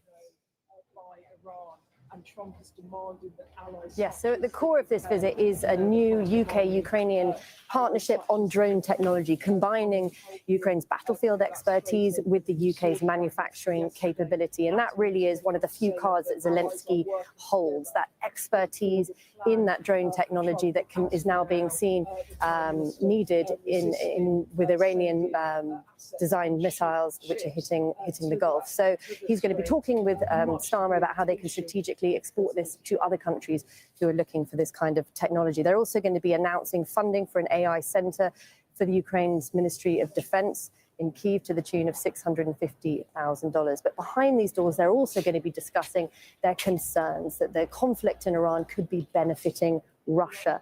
Now, with rising oil prices and the US's temporary lifting of sanctions on Russian oil exports, more revenue is going to Moscow. Afterwards, Zelensky is going to be going to Parliament. He'll be reiterating that message of money, energy, and maintaining momentum for a lasting peace for Ukraine. Charlie, many thanks. Charlie Angela there on Downing Street in London. Now, in Nigeria, dozens of people are feared dead and many more injured in a series of blasts in the northeastern city of Maiduguri. At least 3 suicide bombers detonated devices at a market and hospital on Monday. It's the latest in a string of attacks in Borno State carried out by the armed group Boko Haram and the Islamic State West Africa, known as ISWAP. Amit Idris has more on the story. In a week that saw the killings of dozens of security forces and local militia, Civilians in Nigeria's northeast are the target of this latest attack. The locations underline the intention of the attackers to inflict as much harm as they can. From what I personally saw with my own eyes, there were at least 10 bodies on the ground. Honestly, I did not count them one by one because I could not bear to do so. But there were many dead, and the number of injured people was even higher. Shortly after, another bomber detonated his device. We were just sitting there when we suddenly heard a loud explosion. Everyone immediately started running in fear. Later, we learned that the other explosion near the post office was also caused by a man carrying a bomb. The University Teaching Hospital in Maiduguri was also a target. The police say 21 people were killed, more than 100 were injured in the attack. Boko Haram and ISIL in West Africa have stepped up their attacks during the fasting month of Ramadan. In the past 2 weeks, they have launched daring attacks against the military positions in Borno State, killing security personnel, including senior officers. The presence of American troops in Nigeria has failed to stop the attacks. Before the latest flare-up, Maiduguri had witnessed a long period of calm, raising hopes that the city may have been insulated from attacks. Officials have called for calm and vigilance, but the latest violence in the region has jarred nerves, leaving many people wondering whether this signals the return of chaos in a city that is slowly rebuilding from 16 years of violence. Ahmed Idris, Al Jazeera, Abuja. Afghanistan says Pakistani airstrikes have hit a rehabilitation center in the capital, Kabul, killing at least 400 people. An Afghan government spokesman has strongly condemned the strike, saying Islamabad has once again violated Afghanistan's airspace. Pakistan denies hitting a hospital and says the airstrikes on Kabul hit ammunition depots and technical support infrastructure. It's the latest escalation in a growing conflict between the countries after a fragile ceasefire broke down in February. Pakistani security forces say the attacks were aimed at military targets near Jalalabad and Kabul. The strikes came after Pakistan accused the Afghan Taliban forces of firing at the border unprovoked. Al Jazeera's Kamal Haider has more now from Islamabad. Pakistani security forces say that they were responding to unprovoked fire on the Pak-Afghan border by Afghan Taliban forces, after which they conducted airstrikes on two cities in Afghanistan, one in Nangarhar near Jalalabad, the other in Kabul. Now, the Pakistani fighters were involved in what they say were infrastructure belonging to the Afghan Taliban, and also ammunition depots and also weapon storage areas. Now, the Afghan Taliban, of course, on the other hand, are saying that what was hit was also one of the rehabilitation hospitals for drug addicts, and that there were heavy casualties. Pakistan, on the other hand, has denied that, saying that they do not strike civilian targets, that the intended target were military targets, and of course that is creating a lot of tension in the area. Now, the two sides have been exchanging fire across the border since the end of February, after Pakistan accused Afghanistan of not containing or reining in the Tehreek-e-Taliban Pakistan. Pakistan, on the other hand, had warned that they would go for reprisal attacks, after which air raids were carried out. The Afghans then retaliated end of February, and that has now blown into a full-blown war between the two countries. Kamal Haider, Al Jazeera, Islamabad. The Palestinian Authority is facing a deep financial crisis that could affect its ability to pay salaries in March. With the conflict in the Middle East, many warn that the Palestinian economy could take an additional hit. Ida Ibrahim explains the reasons behind this financial crisis. The Palestinian Authority has been in debt for years. Now officials are warning this is not a financial crisis, but an existential threat. This debt is not due to financial mismanagement, but rather to the withholding and theft of our funds by Israel. This is the 10th month in a row that we've not received a single penny of our money held by Israel. This is the Palestinian finance minister, and he's saying that the government was barely able to scrape together enough for 60% of public sector workers' salaries in February. In March, even this may be impossible. Classrooms across the occupied West Bank are mostly vacant. Public schools have cut teaching hours to 3 days a week as a stopgap measure. And teachers are among the worst affected, but so are many other sectors. The PA employs 172,000 people.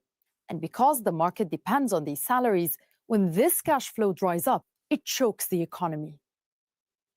A major part of this crisis comes down to one thing: money that Israel collects on behalf of the Palestinians and refuses to hand over. Let me explain. Because of Israel's military occupation, the Palestinian Authority has no effective control over its borders. So under a 1994 agreement called the Paris Protocol, Israel became the tax collector on its behalf. How does that work?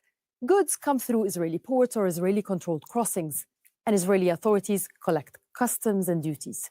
The deal is simple. Israel deducts a handling fee, then transfers the rest of the funds to the PA every month. This money makes up around 60% of the PA's revenues. It's vital for its survival, vital for the economy itself. But since 2019, Israel has been freezing or subtracting amounts from these transfers. To date, it's withheld $4.5 billion, and the excuses vary. The main one: the PA allocates money to families of Palestinians imprisoned or killed after attacks against Israelis. And for its part, the PA has caved to international pressure and reduced such payments, leaving many families in limbo. But the financial pressure does not stop there. Palestinians who used to work in Israel are being heavily restricted. The checkpoints are further hindering businesses, and international aid is declining. And because money is politics, Palestinian officials say the cash crunch is a sign of a bigger problem. They fear Israel is working to dismantle the PA, or in their opinion, worse, replace it with a technocratic committee similar to the one recently established in Gaza. 30 years ago, the Palestinian Authority was created as a foundation towards a state, towards sovereignty and independence. The fear now is that this ambition is being buried. In the end, it's an authority collapsing in slow motion, and the crumbling economy is just one aspect of it. Nida Ibrahim there. And Cubans have been protesting after a widespread blackout left 10 million people without power. The country's grid operator says the system has collapsed. The island nation is facing an energy crisis after the US imposed an oil blockade in January. President Donald Trump has threatened to impose tariffs on any country that sells oil to Havana.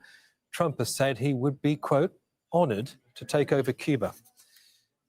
NBC reporter George Solis has this from Havana. Cuba is in the dark.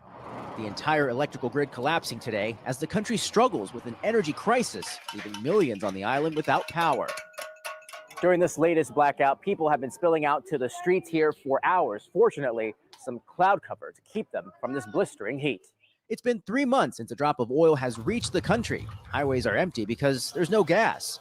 Women are delivering babies in dark hospitals with no electricity. Conditions are deteriorating.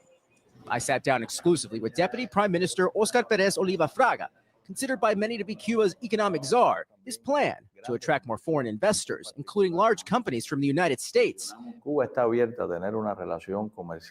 He says Cuba is open to having a fluid commercial relationship with U.S. companies, with Cubans residing in the United States and their descendants. This person tells me it would be a breath of fresh air. And while there are people in the United States who legally do business with Cuba, Washington's trade embargo restricts many companies from doing authorized business there. Today, President Trump was asked about taking Cuba. Taking Cuba, I mean, whether I free it, take it, I think I could do anything I want with it. What a relationship would look like, though, remains to be seen, particularly since Congress has to vote, and many in Congress are skeptical. I would ask and advise any Cuban that lives here or any Cuban in exile, please don't invest in Cuba. You're wasting your time. Today, Cuban-American activists in Miami came together to send a message. If we don't have any change in political rights, if we don't have any political guarantees, there's no economic change that's possible. Freedom is to be able to choose your destiny.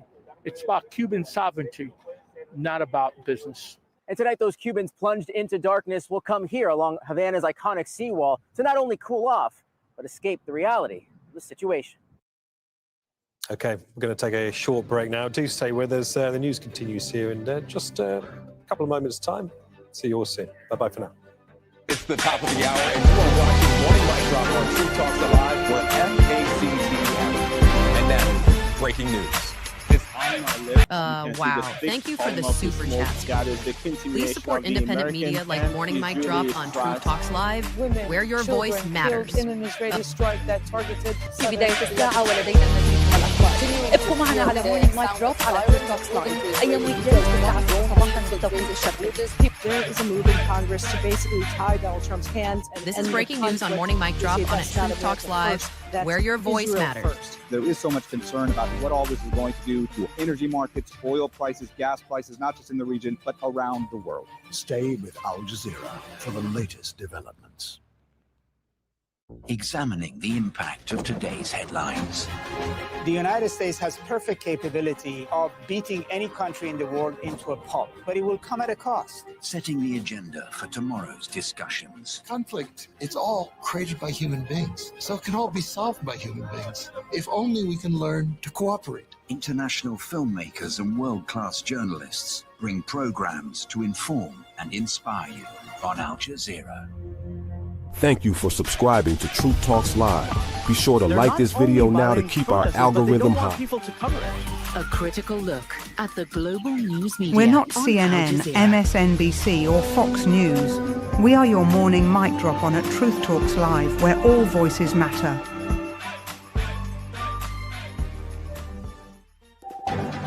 It's the top of the hour, and you are watching Morning Light Drop on Truth Talks Alive, where FACT happens. And now, breaking news. 6 p.m. in Doha, watching Al Jazeera's extensive coverage of the war between the U.S., Israel, and Iran. I'm Fuli Batibo. Coming up, Israel says it's killed 2 high-ranking Iranian officials, the security chief and the commander of the Basiji internal force. Iran launches more strikes on central Israel and carries out further attacks across the Gulf region. Also this hour, a top U.S. counterterrorism official resigns, saying Iran did not pose a security threat to the United States. The Navy warship USS Tripoli is said to be on its way to the Middle East. It's believed to be carrying ground troops.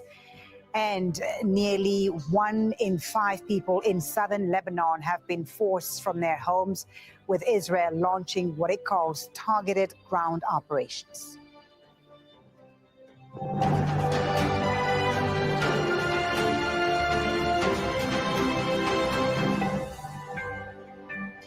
It's the top of the hour, and you are watching Morning Light Drop on Truth Talks Alive, where FACT happens.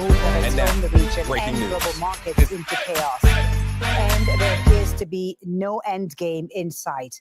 Just a few hours ago, Israel said it killed Iran's top security official, Ali Larijani, during an attack on the capital, Tehran. Since the war began, Larijani has been a central figure in the leadership structure, second only to the supreme leader. Israel also says it's assassinated Gholam Razeh Soleimani, the commander of the feared internal security force known as the Basiji. There's been no comment yet from Iran on either of the reported killings, but Israel's prime minister says their deaths will pave the way for regime change. We are undermining this regime in the hope of giving the Iranian people an opportunity to remove it. This will not happen all at once. It will not happen easily. But if we persist, we will give them the opportunity to take their fate into their own hands. As we mentioned, Ali Larijani has been an important figure in Iranian politics for decades. He's been Iran's security chief after being appointed secretary of the Supreme National Security Council in August last year. Larijani joined the Iranian Revolutionary Guards in the early 1980s and later held several roles, including Speaker of Parliament. In 2005, he ran for president, but he was unsuccessful. Larijani has also been considered a balancing figure in Iranian politics, but after the U.S.-Israeli airstrikes killed Iran's supreme leader, he issued a strongly worded message saying the attacks had set the heart of the Iranian nation ablaze and that Iran would burn its enemies' hearts. Well, we have a team of correspondents covering all the latest developments for us from Doha in Qatar, the White House in Washington, Ramallah in the occupied West Bank, and Tehran, the Iranian capital. And that's where we begin with Tawhid Asadi. So, Tawhid, still no official confirmation of the killing of Larijani and Soleimani. When could it come? Well, actually, we are waiting, and at this point, as you mentioned, there is no official confirmation from Tehran about that, and that is quite similar to the assassination of Ayatollah Ali Khamenei, the former supreme leader of the country. For hours, we had to keep waiting for the official announcement of his assassination. Last time, we were receiving denials from the Iranian side, but this time we don't even see that report coming out. There is no confirmation, no denial, and that is just intensifying the possibility of the reports and the statements from the Israeli side to be true. But still, if confirmed, we know that we're dealing with a very important major blow when it comes to Iran's political establishment, seeing the significant role of Ali Larijani, the Supreme National Security Council Secretary, which is perhaps the most high profile after the supreme leader to be assassinated. We know that since the revolution of 1979, he has been involved in different circles of power inside the country. First, he was a member of the Revolutionary Guards. Then he was actually appointed as a deputy labor minister, as well as the culture minister, as well as the state TV's head, as well as the a senior advisor to the supreme leader, and he was also a speaker of the parliament for more than 10 years and very close to the circles of power in Iran. And he was seen as a sort of bridge man to actually make the consensus between the security apparatus, the military establishment, and the political establishment. And of course, despite the very fact that he is recognized as a conservative, pragmatist politician, he had good ties with this wider spectrum of political parties inside the country. And it goes without saying, he had a role after the assassination of Ayatollah Khamenei, very significant one, strategically speaking, specifically when it comes to the trajectory of war. Now that he is set to be gone, it's going to be not an easy task for the Islamic Republic to find a replacement. Meanwhile, we know that we're dealing with an extremely complex political system. Indeed, we are. Noor O'Day, what are Israeli officials saying? How's the killing of Larijani and Soleimani being framed there? Well, they're being framed as a big win for Israel, Folly. The Israeli prime minister says that this is one very important step towards undermining the foundations of the Iranian government system. The goal in Israel is not just to kill the leaders in Iran. It is to basically kill the Islamic Republic of Iran, to replace the system of government to one that is friendly to Israel. And this assassination, or these assassinations, if confirmed, would go a long way according to the Israeli narrative. Of course, this is happening while Iranian missiles continue to attack and strike in the heart of Israel fully. So this is also an important message domestically, that Israel can continue to strike, has superiority in the air, has intelligence, is able to hurt the enemy, so to speak, because on the home front, there are difficulties, and Netanyahu domestically needs to continue to make his base believe that he can turn this into a strategic win for Israel. Tawhid, let me come back to you and ask you about how this is going to complicate things internally. You mentioned it briefly, but also Soleimani, the Basiji commander, he was responsible for internal security. He was central to, some would say, the internal repression in Iran. Have there been any reports of a reinforcement or checkpoints or changes of tactics since this reported killing by the Israelis? Well, fully, he is not the only person responsible for domestic security. He is one of different actors and factors in charge of taking control, and specifically when it comes to possibility of domestic chaos right now. And the Iranian political establishment, it seems that it's just feeling it. It's not just the missiles coming from the outside, but also a potentiality of domestic escalation inside the country that is out there. And speaking of the checkpoints, we know that over the past few days, we have been receiving reports about drones targeting these gatherings of besieged militia, and of course the security checkpoints. And of course today we also witnessed something interesting in that regard, following a sort of a state call, of course not really official one, but there was a sort of a state call for people to gather at the downtown in main squares of different cities, including in the capital. We saw, I would say, a crowd of people attending the streets to express their solidarity and support to the political establishment. But still, we have to keep in mind that a certain segment of Iranian society is not satisfied with the political establishment, and specifically when it comes to the economic situation in the country. Back in December, we saw a massive protest taking place, initially driven by economic demands. Later, there were some social and political demands added to that. And so there is this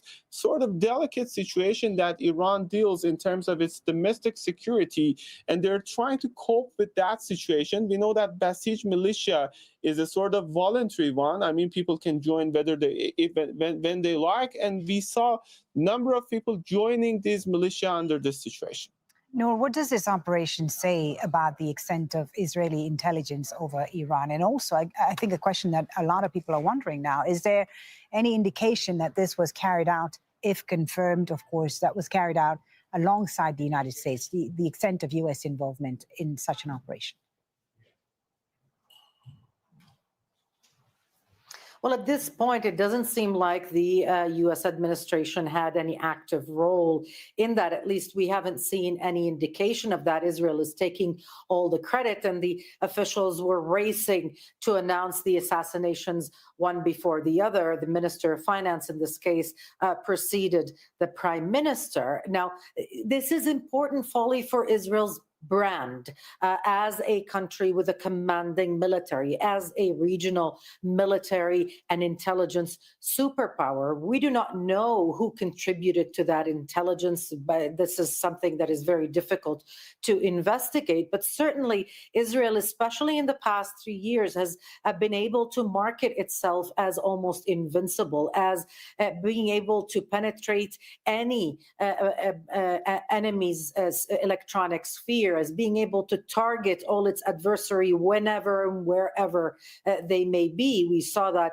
in Gaza, we saw that in Lebanon, and we saw this repeatedly also in Iran. And because of that, Israeli companies, spy companies and the military-industrial complex has made tens of billions of dollars over the past 3 years, Foley. So this is very important. What the backstory behind that is, it's difficult to ascertain, to be honest.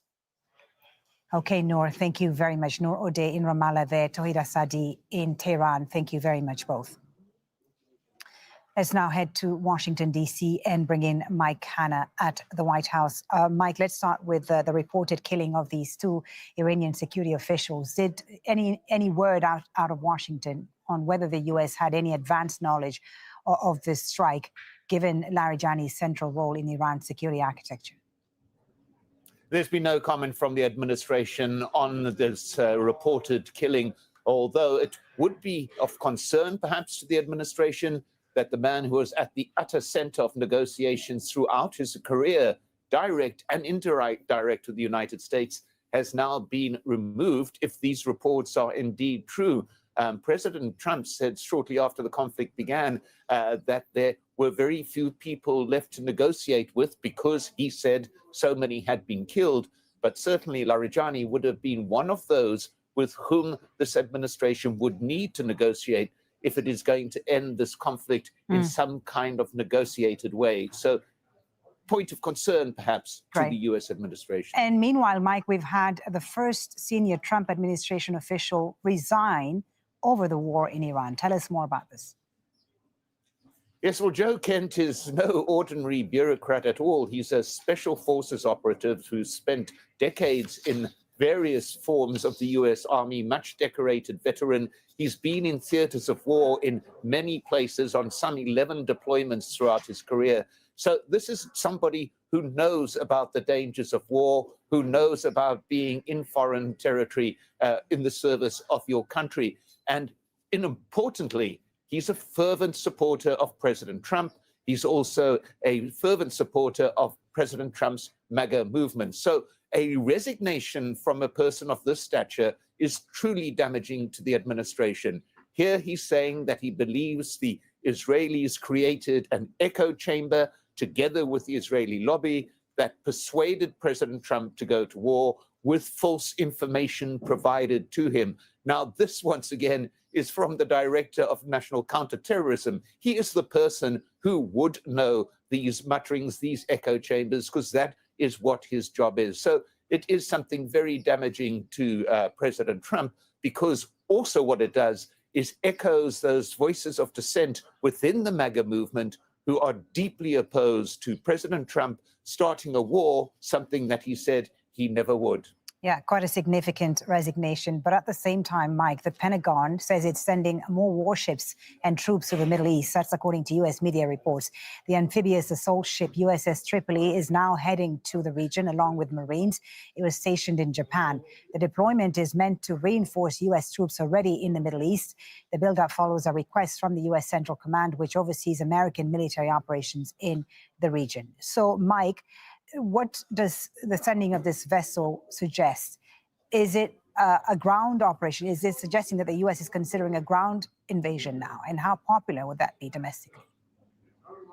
Well, formally, the Pentagon says it doesn't discuss operational matters, but the deployment of these Marines has been widely discussed within the media. Now, I have seen Marine expeditionary units being moved into theaters in many areas around the world. And the one thing I do know is that they are not moved into theaters of conflict to stay on ships offshore. The Marine Expeditionary Unit is absolutely precisely trained to ground their boats and to go onto shore. So the fact that this 2,000 Marines are on within this unit, the fact that it's being deployed to this center of conflict would appear to indicate that there must be some discussion or thought about a potential ground involvement, because, as I said, Marines do not sit on the ships and wait while the conflict goes by.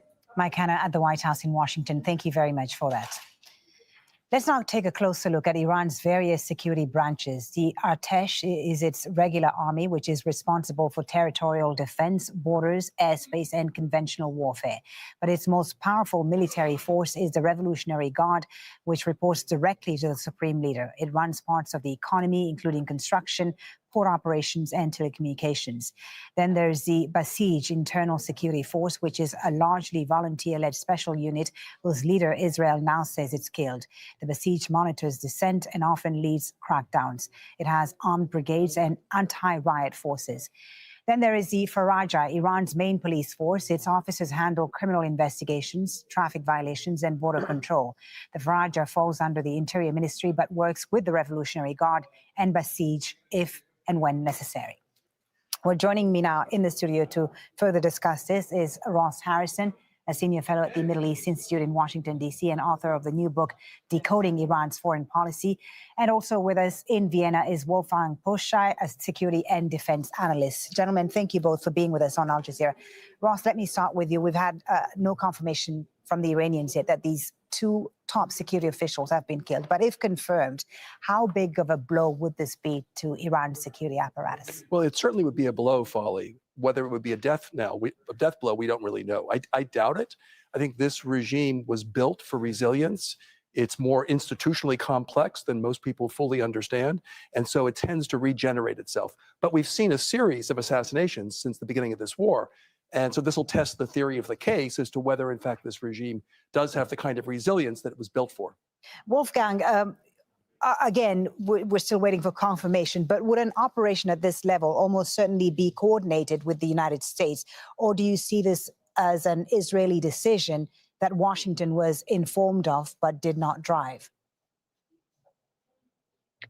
Actually, these kinds of targets are tracked and they are cleared for being eliminated. If there is an opportunity, this is also a matter of time. There is no time, simply no time for consultations between the Americans and the Israelis. But I'm pretty sure that both agreed already before that Ali Larijani is a target to be eliminated. So to answer your question, no, I don't think there was a coordination just before the strike. So Wolfgang, what is your assessment then of what these assassinations, if they're confirmed, what they change on the battlefield, especially when missiles are still coming from Iran towards Israel and the Gulf region countries? With each elimination of one of the Iranian top leaders, the regime is getting weaker and weaker. Yes, they will be replaced. There is absolutely no doubt about it. And on the other side, it is also obvious that these guys were in charge. They were the leaders because of their capabilities, because of their capacities, because of their skills, and because of their networks. Any successor will not be up to the standards of the guy who was in the position before. On the other hand, as Ross just said, the system is very decentralized. So this will not have an immediate impact on the number of missiles, on the number of drones launched by the Iranians on their opponents and also on the Arab states.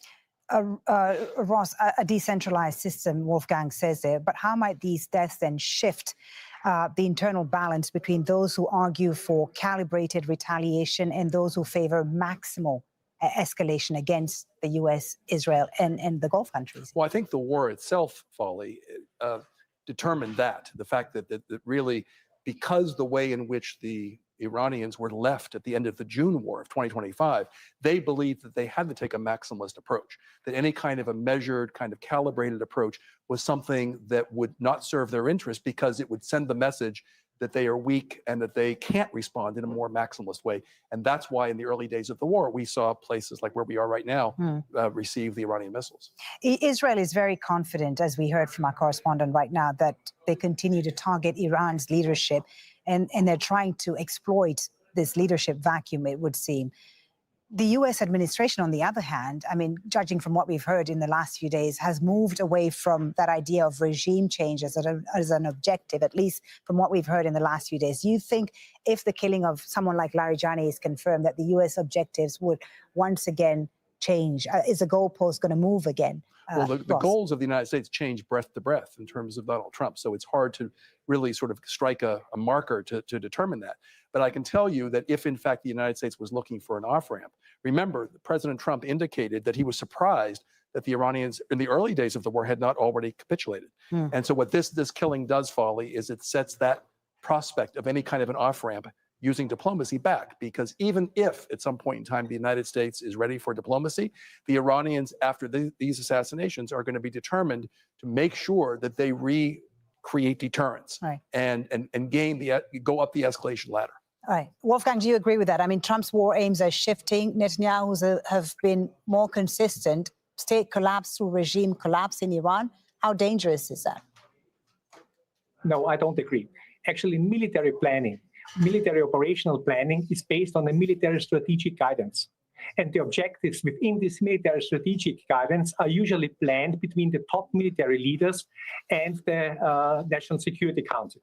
I guess the military strategic objective in this strategic guidance was to establish the preconditions for overthrowing the regime of Iran.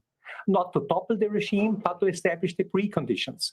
The weakness in this objective is if you have only established the preconditions and your desired end state will be or is another regime, a regime change or a more cooperational regime in Iran, with just establishing the preconditions, you might never ever achieve your strategic end state. Okay, Ross, what do you respond to that? Well, I would say that the Israelis are now claiming that they are close, that the regime is close to collapse. And this is going to be the test of whether this regime can survive. The thing that is worrisome is what the Israelis are also saying is now the Iranian people, not yet, but soon, will have an opportunity to take their destiny in their own hands. And that's... But are protests internally in Iran feasible at this stage of the conflict? Well, they're not impossible, but remember, the early days of the war, when Ali Larijani was killed, when Ali Khamenei was killed. When Khamenei was killed, yeah, there was some joy and so forth, and there may have been some early celebration, if not protest. Remember, Iran has borne the brunt of this conflict. The Iranians have borne the brunt of this conflict. The notion that somehow they are now in the middle of being under siege are going to come out and forego a nationalist response in order to protest against this regime when the country is under siege, not just the regime, the entire country is under attack. That's unlikely. Not impossible, but unlikely. Wolfgang, your thoughts about this? An internal unrest given what we're seeing right now, is that likely? Well, actually, the main problem with the ongoing campaign is the sequencing. You remember, in February, there were mass protests. There were mass protests on the streets, and probably more than 10,000 people were killed. The problem is, at this time, the Americans were obviously not yet ready to intervene. If the street protests would take place right now, the regime would be already probably overthrown. Right. When you say the Americans are not ready to intervene, what do you mean exactly, as in a ground operation? No, I mean that the carriers were not in place, and I mean that the bombers were not in place, and the fighter squadrons were not yet in place for such a massive intervention. Okay. Understood. Yeah, in January and February, yes. Okay, so what changes now, you think? We have this, Wolfgang, we have this amphibious assault ship, USS Tripoli, heading to the region. Are we looking at a ground operation very soon? Actually, the USS Tripoli Amphibious Readiness Group provides the command of Central Command with another capability, with a limited ground force capability. It is important to understand what the Marine Expeditionary Unit consists of. At the core, it's a reinforced Marine Infantry Battalion, which means we are talking about 1,500 Marines that could be the boots on the ground. This is certainly not enough to take the Strait of Hormuz. This is certainly not enough to take the island of Karg. This is a limited capability for some limited ground operations, but this is certainly not the preparation for a major ground invasion of Iran. All right, Ross, your thoughts about where the conflict is headed with this additional hardware now coming into the region? Yeah, I mean, it remains to be seen. There has not been announced what this additional carrier group and 1,500 to 2,500 soldiers are going to do. They've talked about Karg. I agree that is not necessarily enough to mount any kind of significant ground operation. There's been talk about it going after the 400 kilograms of highly enriched uranium, but it's unclear. I think the real question now is, are we looking at mission creep? The war was supposed to be over within a relatively short period of time. Donald Trump had assured the Gulf Arab states that it would be over within days. And now you're seeing not just the conflict itself become more complex, but U.S. and Israeli actions and strategic alignment, and then maybe perhaps now misalignment also being more complex. All right, Ross Harrison, Wolfgang Putzai, thank you both very much for your analysis. Thank you, Foley. Thank you for your insights.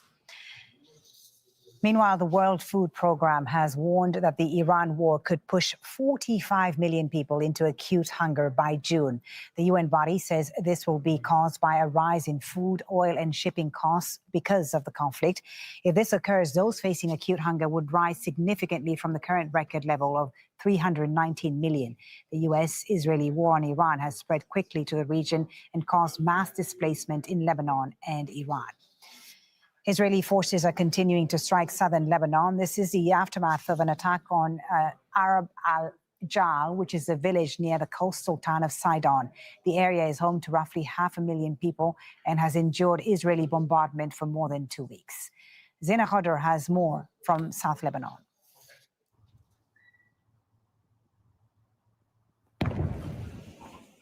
There's been another Israeli airstrike. This is really very much an active war zone.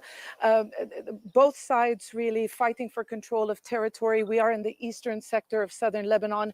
What you see, this is the village of Khiam, really strategic ground that the Israeli military has been trying to take control of.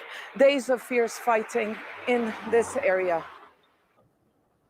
The Israeli military has been targeting roads, airstrikes.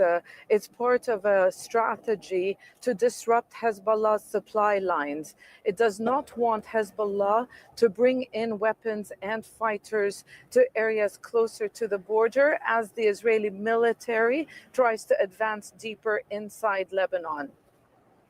Dibin is considered to be an area where Hezbollah has strong influence. There have been repeated Israeli strikes targeting that town, which is believed to be empty of residents.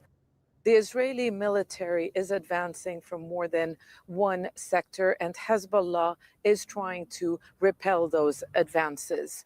Hezbollah saying that it is targeting Israeli troops inside Lebanese territory while firing rockets across the border. They've even said that they've been hitting Israeli Merkava tanks. So Hezbollah trying to prevent the Israeli military from taking ground, and the Israeli military, advancing under the cover of heavy air power, Israeli airstrikes, artillery fire. The battle is still taking shape along the border, but it is here where the balance of power will be determined. Zana Khuder, Al Jazeera, South Lebanon. The Israeli military has continued issuing forced displacement orders to residents of southern Lebanon. The Lebanese government says more than 1 million people have been displaced. The United Nations Children's Fund, UNICEF, says the Lebanese government says more than 1 million people have been displaced. About 300,000 of them are children, according to the UN's Children's Fund. UNICEF says more than 100 minors have been killed and more than 300 wounded across Lebanon since March 2nd. And Syrian authorities say about 80,000 civilians from Lebanon have crossed into Syria. Joining us now on Al Jazeera is Ted Shayban, who's the Deputy Executive Director of Humanitarian Action and Supply Operations with UNICEF, is live from Beirut. Ted, thank you so much for taking the time to speak to us. Can you tell us about the scale and urgency of this crisis in Lebanon? Is this now more than a displacement crisis and more a collapse of civilian life? Look, this is a terrible crisis for Lebanon, and children have paid a terrible price for this war. 111 children have been killed in the last 2 weeks, over 330 children wounded. That's a classroom a day of children killed or wounded for the last 15 days. As you said, over 1 million Lebanese are displaced, including 350,000 children. Children who are no longer in their homes, children who are no longer in school, children who no longer have that sense of normalcy, who are afraid as they go to sleep at night, listening to the bombing in the background.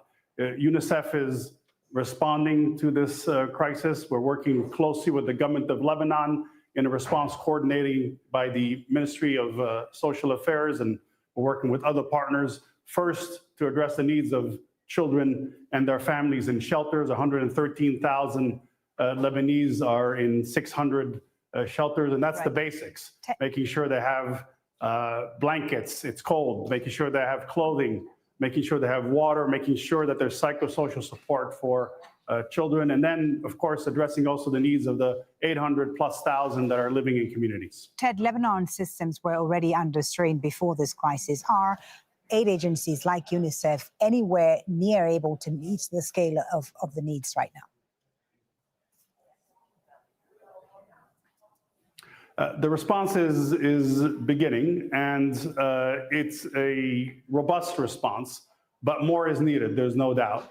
As I went to different shelters, both in Beirut and outside of Beirut today, populations that I met with, children and their families, said they felt that they had been welcomed. Social solidarity is still in place, though under strain. They indicated that they had found the basics in terms of food, in terms of shelter, in terms of water. But clearly more is needed, and we need in particular to reach out to the population that's living at community level. So not just those that are most vulnerable that are living in shelter. And what is needed in order to do that is also for donor partners to continue to contribute to the response. The UN has launched a flash appeal in Lebanon for $348 million. UNICEF's proportion of that flash appeal is $48 million.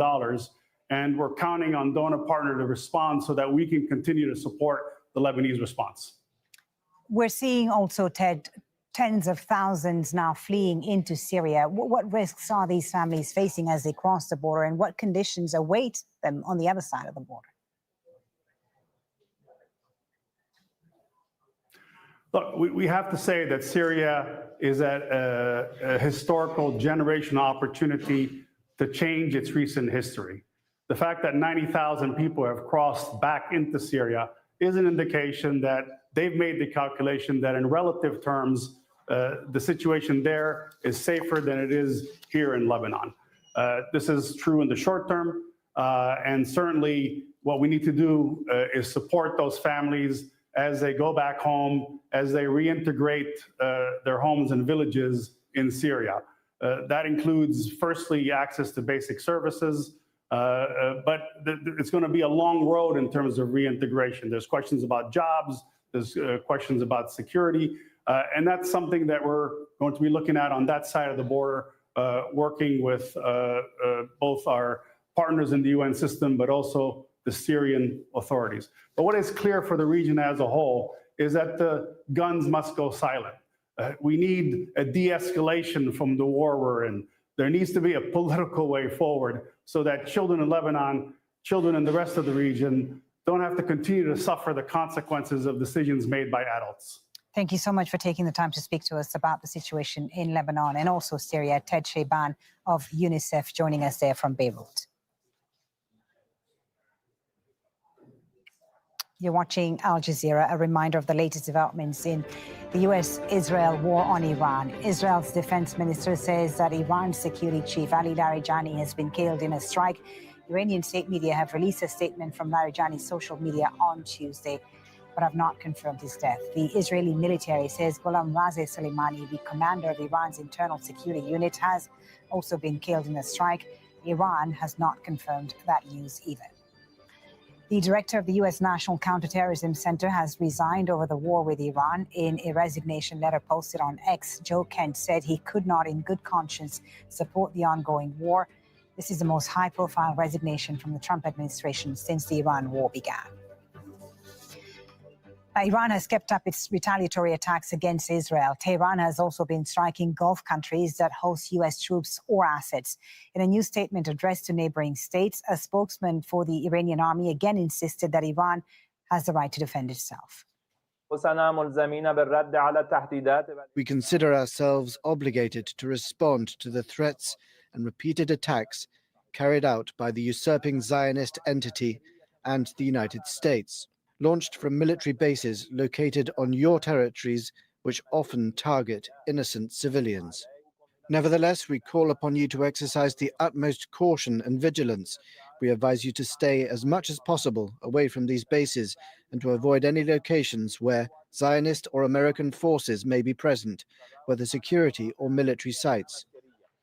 Let's get an update on the situation in the region with Dmitry Medvedenko here in Doha. Dmitry, there's been an uptick in Iranian attacks in the region in the past 2 days. We've heard explosions here in Qatar. Tell us about what's happening here and the rest of the region.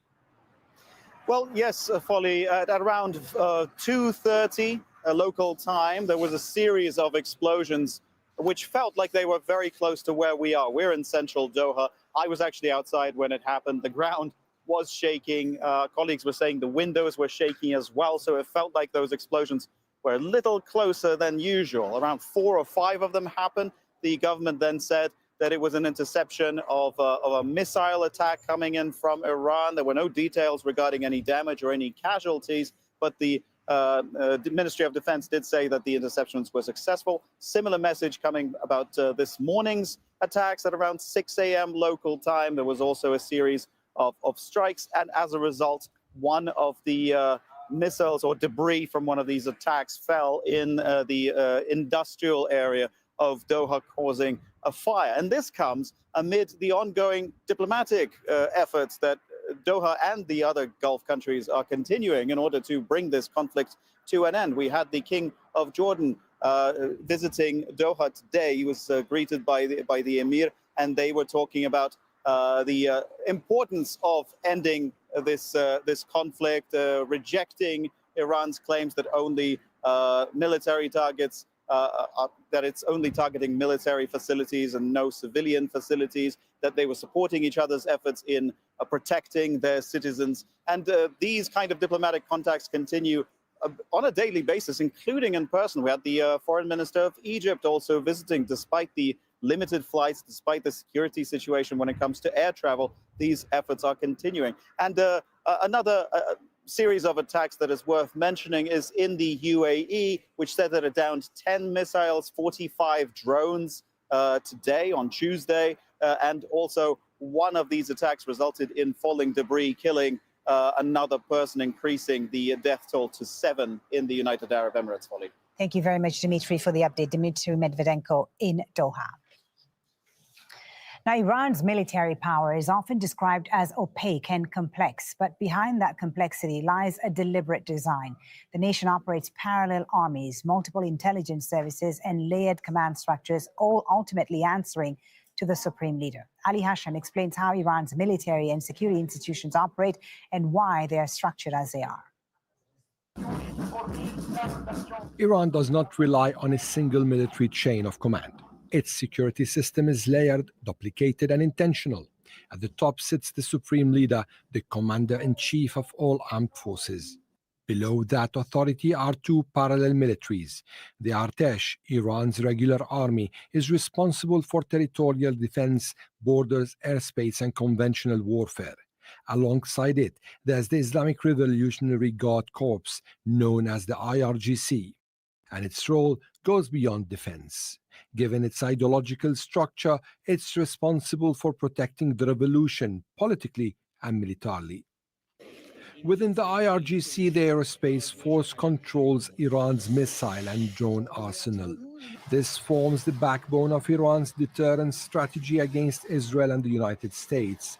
Iran avoids merging these forces by design.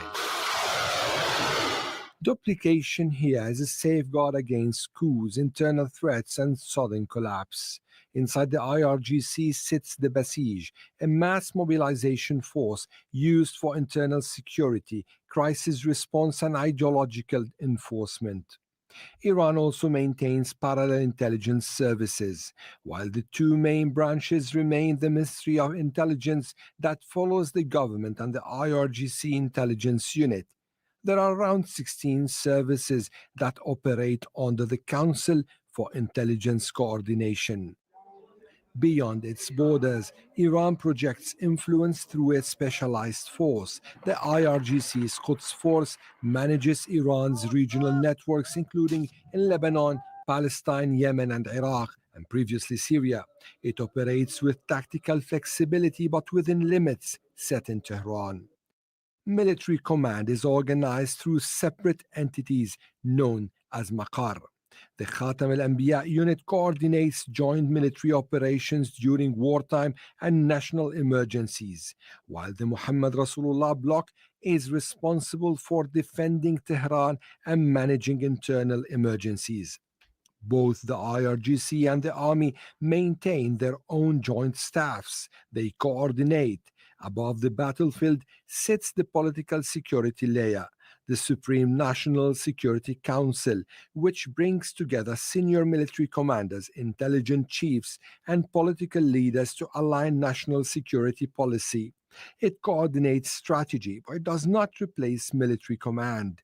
This system may appear complicated and fragmented, but this is done on purpose, and it's central to how Iran manages power. Even after the killing of senior IRGC commanders and joint staff figures, transitions have been orderly. Iran's military structure is built to absorb shock, but it's not clear yet whether it can adapt to faster and more complex changes. Ali Hashem, Al Jazeera. To discuss this and the implications of the reported killing of top Iranian security officials, joining me in the studio is Sultan Barakat, a professor of public policy at Hamad bin Khalifa University in Qatar, and Al Jazeera's Osama bin Javed, who's covered Iran extensively for us. Osama, let me start with you because you met Ali Larijani a while ago here in Doha. What is he like? I'm speaking about him in the present tense because we have had no confirmation from the Iranians, of course, of his killing. What is he like, and what will his killing, if confirmed, mean for the trajectory of Iran's foreign policy? Well, he was, as described by various diplomats who had dealings with him, was the adult in the room, somebody who would smile at you for the most difficult of circumstances and negotiations. I met him as he was still not sure there's going to be a second round of negotiations after the round in Doha. While he was here meeting the Emir of Qatar and the Prime Minister, and the Sultan of Oman. He was also meeting his allies in the region. He met the Houthis. He met Hamas leadership here in Qatar as well. He was sent by the Iranians as somebody who has more stature and weight than the foreign minister, somebody who had the ear of the supreme leader as well as the IRGC. So it is a major blow to take him out of the equation, and it is going to be a blow or a very difficult void to fill because of the weight that he carried. He was a person, when I asked him about what was the chances that he's going to get a deal out of the US or even set a date for a second round, and he smiled again and he said to me that, we are in touch with all sides. So somebody who kept his cards close to his chest, somebody who was respected by all sides, somebody who was seen as key to any off-ramps that might be in the offing with the IRGC, with the new Iranian leadership, with the various reformists in Iran as well. Right. And it appears that it is following the trajectory of Israel, that whenever it sees the opportunity of a deal, it scampers it. Sultan Barakat, Larijani, as Osama said, has been a figure most associated with strategic restraint in the system. How does his killing, if confirmed, move this conflict in the immediate? Well, it is a real blow to the potential of diplomacy. And I don't think it's the right message that the United States wants to send to Iran. On the one hand, Trump and his people keep floating the idea that there is a possibility of dialogue and so on. But if Israel continues with its assassination tactic, then it is saying to the Iranians, even if you were to try and find another route to this, the likelihood you'd be killed. So it doesn't really encourage anyone to engage into anything except direct confrontation and defending themselves at this stage. So it's not in the interest of ending the conflict in any diplomatic way. Now, this Israeli assassination tactic that we've seen in Iran since the beginning of this conflict, Osama, how much chaos is it causing within Iran? Obviously, there is a system in place and people are being replaced, but the Israelis are keeping this going. How long do you think until the system is no longer able to cope? Well, I think this is the strategic objective of Israel, to get Iran to a place where it implodes and somebody somewhere takes charge of it. I think it's still, to this point, wishful thinking. And this is not just Iran. Look at the trajectory of how Israel targeted Doha, how it assassinated Haniyeh in Tehran. Every time there is some murmurs of there might be an off-ramp, the Israelis have been successful in dragging the United States for the first time after multiple presidencies resisted the idea, despite all of the Israeli pressure. So Israel's strategy is very simple, that it is going to continue to go after fragmentation, continue to break the chain of command and leadership. But I don't think that it is the right calculus, because what you see in Iran on the ground is something very different. Yes, all of the provinces, more than 30 of them, have their own fragmented leadership, but it is entrenched into the system. It is not a leadership that has come out of a vacuum. It is designed to be that way. Iran is digging its heels for a long, prolonged conflict. And this is why, if the strategy is to decapitate, well, the kill list is just going to get longer. It does also show that Israel has definitely compromised the Iranian state structure in terms of intelligence gathering. If they're still able to assassinate at that level, means that they're there. I mean, they're being very successful in gathering intelligence and in operating. Their objective seems to be to sow chaos within Iran and perhaps lead to an internal uprising within the country, which is what the Americans initially said they wanted, right? Are we going to see that happen if these assassinations continue? I doubt it. I mean, so far there hasn't been any major figures who came out to say, well, I want to distance myself from the regime, which we saw, for example, in Syria when they started the regime change idea. So no one has really done this so far, publicly or even privately within the Iranian policy making. But I do worry about everything Netanyahu says. And I think today he says something very important about declaring Israel as a global superpower. And that, to me, I think means that we're in for a surprise. And he did promise us a surprise. And it could be maybe potentially the use of tactical nuclear But we heard President Trump say yesterday that Israel would not use nuclear weapons in this conflict. Well, would not use nuclear. The fact that he even mentioned nuclear weapons. But right. the way it was kind of talked about today and the message Netanyahu is giving, he will be willing, I think, and we know his history. I mean, he's not gonna, no moral line is gonna stop him. He is not far from using what we call tactical nuclear weapons, which are limited in effect and seen as more user friendly. You know, they're more usable in a sense. And this is what is then going to get him to mark Israel as a global superpower on its 80th anniversary. Let me ask you, Osama, about the Gulf region. What do Gulf states want? What outcome do they want? Obviously, they want an end to the conflict, but are they also concerned about regime chaos within Iran, or are they more concerned about a stronger regime in Iran emerging from this conflict? Well, I think you see the Gulf states time and again from the very beginning appeal to the Iranians that do not hit us, it is illegal. Try and find avenues of contact with the Iranian government. Taking out figures like Larijani and the supreme leader essentially now pushes, as Sultan said, all of it completely to the back burner. The people who are now going to be in charge, there is always obviously going to be a replacement. This replacement is going to be less known, less central. It is going to have to prove their own mettle to its people and followers that they are able to achieve it. And to your point of what is happening is essentially an Israeli operation, but I think the calculus needs to change here, that from the lessons of Iraq and Afghanistan, the decapitation did not work for 2 decades. Larijani and the supreme leader were not killed in intelligence-based operations. 2 days ago, they were essentially out in the streets when bombs were falling on them. The strategy of this regime, of this government, the way it's entrenched with istishhad, with martyrdom as part of their strategy to entrench the followers as well as the upcoming leadership, to make sure that there is a continuity of command, is going to be there. Now, the question is that how deep are those spoilers, if you can call them, are those assets in that we saw come up earlier when we saw those protesters come out in their thousands? So far, you have not seen that on the streets of Iran. Okay, briefly, Sultan. And this is why I think now Iran needs to choose its battles very carefully. And one thing they really need to reconsider is all this wave of attacks on the Gulf states. They need to approach this in a phased type of way to cease fire or end the war. And the first step is to stop the targeting of the Gulf states and concentrate on what is coming from Israel's direction. All right. Thank you both very much for joining us on Al Jazeera. Osama bin Javed, Sultan Barakat. Thank you for your time.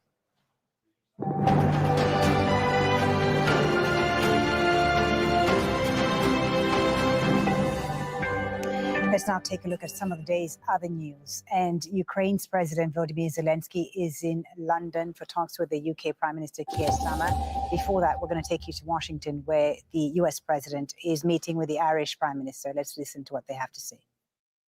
The history of those bonds. Well, you told me something before that was maybe the most interesting of all. How many presidents are in some way related through blood with Ireland? 23. Can you believe it? 23 Irish presidents. They're great politicians. The Irish are great politicians. Absolutely. No, but think of it, 23 are in some form, and many of them have gone to Ireland. Absolutely. Grant went to Ireland after his presidency. Right. I was saying earlier, Ronald Reagan's visit was an extraordinary one in a place called Ballyporeen in County Tipperary. And of course, John F. Kennedy, whose grandfather was Irish, came back, I think, early '63. And that's a very memorable visit because of what tragedy that happened subsequently in the assassination, which touched people in Ireland very deeply. So the Kennedy Very popular. Kennedy family strong. Assassination, which touched people in Ireland very deeply. So the Kennedy family strong. Resonation with Ireland. Well, we like the family too. Yeah. One person in particular, one very non-controversial. I know that. Yeah. But now he's doing a very good job. Though. He really is. But we have more, I think, people here by far than you have in Ireland that are of Irish descent. We have, so you have quite a few, but we have a lot. You have a lot more than we have. It's pretty amazing by a lot. Absolutely. Anyway, thank you very much. It's a great honor. And any questions?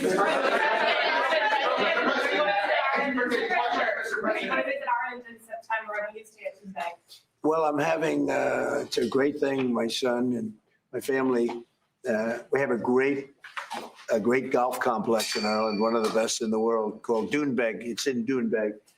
And it's been amazing. And Rory McIlroy loves it. They all love it. Great golfers. You have a tremendous golf tradition. And it was chosen for the Irish Open, which is a big deal. That's a big event. Absolutely. Looking forward to it. Everybody wants me to be there. You just said, I hope you're going to go. I did. And we're going to try. We are going to try. But it'll be an honor. But it was a great honor to be chosen. They only choose the best courses in the world for the, for the big opens. It's one of the big ones, the Irish Open. It's really become one of the most important tournaments in the world. It's going to do. I hear it's going to be a fantastic success. Great success. Yeah. So very, very hard. It's a very hard course. What progress have you made, Mr. President, in getting America's allies to assist the U.S. in escorting those oil tankers through the Strait of Hormuz? Well, we don't need too much help, and we don't need any help, actually. In fact, we just put out a notice. I was watching over the last couple of weeks, and all of our NATO allies were very much in favor of what we did. They thought it was very important. We were just discussing it, actually. Very important that we take out the nuclear threat from Iran, and we've done that very strongly, very powerfully. We've wiped out their Navy, wiped out their military in every aspect. Their Air Force is now decimated. They have no Air Force, no Navy. They have no radar. Their radar is entirely gone. Their anti-aircraft machinery is gone. Everything is gone. Their leaders are gone. I guess one of their top person was, they say, a lot of people say their actual top was killed yesterday, along with somebody else who was responsible for the killing. The man that was responsible for the killing of 32,000 people over the last 2 weeks, he was in charge of the killing of protesters. It's an evil group. I mean, they've killed much more than 32,000 people. And the man who was responsible for that was also killed yesterday. And all of the NATO allies agreed with us. But they don't want to, despite the fact that we help them so much, we have thousands of soldiers in different countries all over the world. And they don't want to help us, which is amazing. I mean, amazing. And I didn't do a full court press because I think if I did, they probably would be. But we don't need help. That war has been long prosecuted as far as I'm concerned, almost from day one. We knocked out many of these things. We knocked out the Navy essentially in a couple of days. But I was surprised to see that NATO, while they agreed that it was a very important thing to do, they agree fully. Nobody said, oh, you shouldn't do it. They would have had a nuclear weapon within 1 month of when we had the B-2 bombers bomb the nuclear potential. I call it the nuclear dust. So I think NATO's making a very foolish mistake. And I've long said that, I wonder whether or not NATO would ever be there for us. So this was a great test because we don't need them, but they should have been there. The other thing is, and I think, very important, we didn't have to be there for Ukraine. Biden chose to spend hundreds of billions of dollars on Ukraine. And I guess the head of Germany just made a statement that, they weren't involved and they have nothing to do with the war. But at the same time, they think we did a great thing by knocking them out. Nobody wants to have Iran or anybody, but nobody wants to have Iran with a nuclear, because these people are crazy. They're absolutely crazy and they're vicious, violent. I mean, think of it. They killed, now I hear it's about 41,000 people. They put out a notice 2 days ago. Anybody that protests will be immediately shot and killed. That's pretty tough stuff.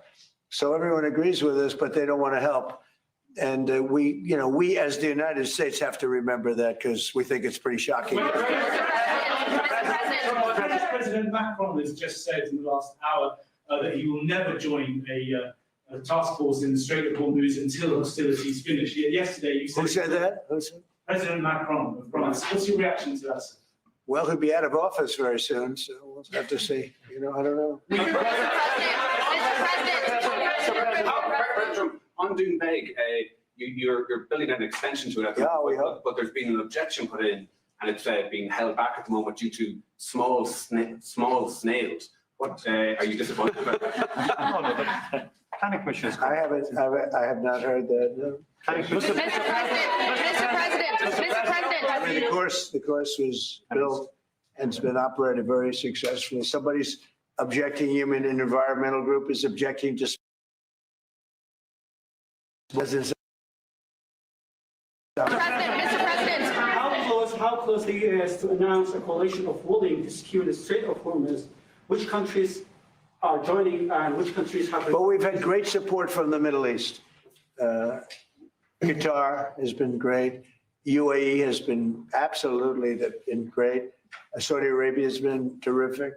Bahrain has been very good. The Middle Eastern countries have been very strong in their support. And of course, Israel has been our partner. Israel's been very, very strong along with our operation. I was against Iran long before I even thought about Israel being against Iran. If you look back many years ago, I talked about Iran was a big threat to this country, to this world of ours, and turned out to be I was right. In fact, I said you have to attack Cargill. You have to attack them years ago when they were acting up. They've been acting up for 37, 47, I guess now 48 years. For 48 years, they've been bad players, vicious players, and you can't let them have a nuclear weapon. If they got a nuclear weapon, I would say they would have used it within 24 hours after having it. And they would have had it if we didn't bomb them out from that great raid with the B-2 bombers 8 months ago or so. You would have had a nuclear war in the Middle East and maybe beyond. I think it would have hit Europe.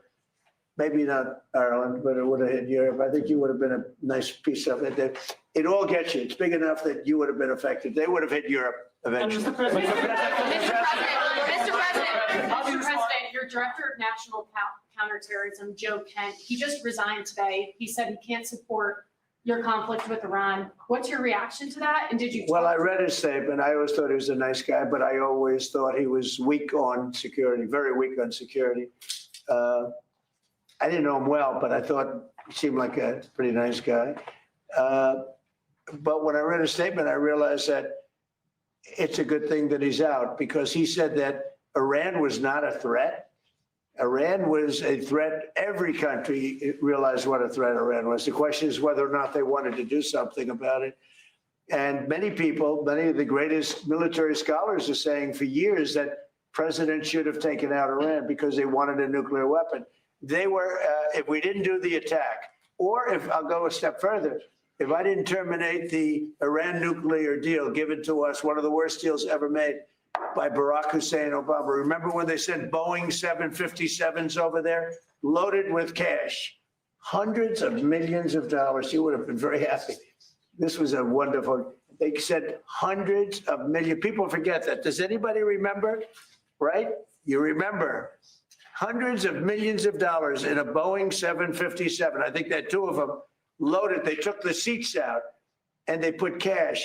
And it was so much that there wasn't a bank in Virginia, Maryland, or D.C. that had any money left. They stripped them of all their money, put it into place, sent it to Iran almost as ransom. That's not going to happen with Trump. And nobody ever did anything about it. Nobody ever said anything. Can you imagine if I did that? So they've been a threat for a long time, but they've really been a threat. If I didn't terminate Obama's horrible deal that he made, the Iran nuclear deal, you would have had a nuclear war 4 years ago. You would have had nuclear holocaust, and you would have had it again if we didn't bomb the site. So when somebody is working with us that says they didn't think Iran was a threat, we don't want those people because, and there are some people, I guess I would say that, but they're not smart people or they're not savvy people. Iran was a tremendous threat.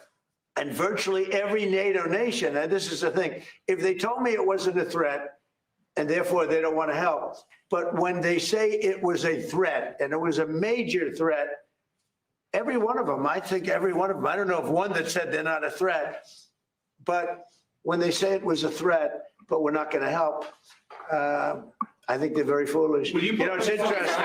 It's interesting because I could say this, that what's happening in Ukraine, we're probably in there for $400 billion. We don't spend any money anymore. They buy it from us and they pay full price. But Biden gave them between $350 and $400 billion of equipment in cash. Someday they'll have to find out about the cash. And you could say that wasn't a threat. You know, we're helping them. So we helped them and they didn't help us. And I think that's a very bad thing for NATO. Mr. President. Are there any repercussions for NATO, and are you still going to China?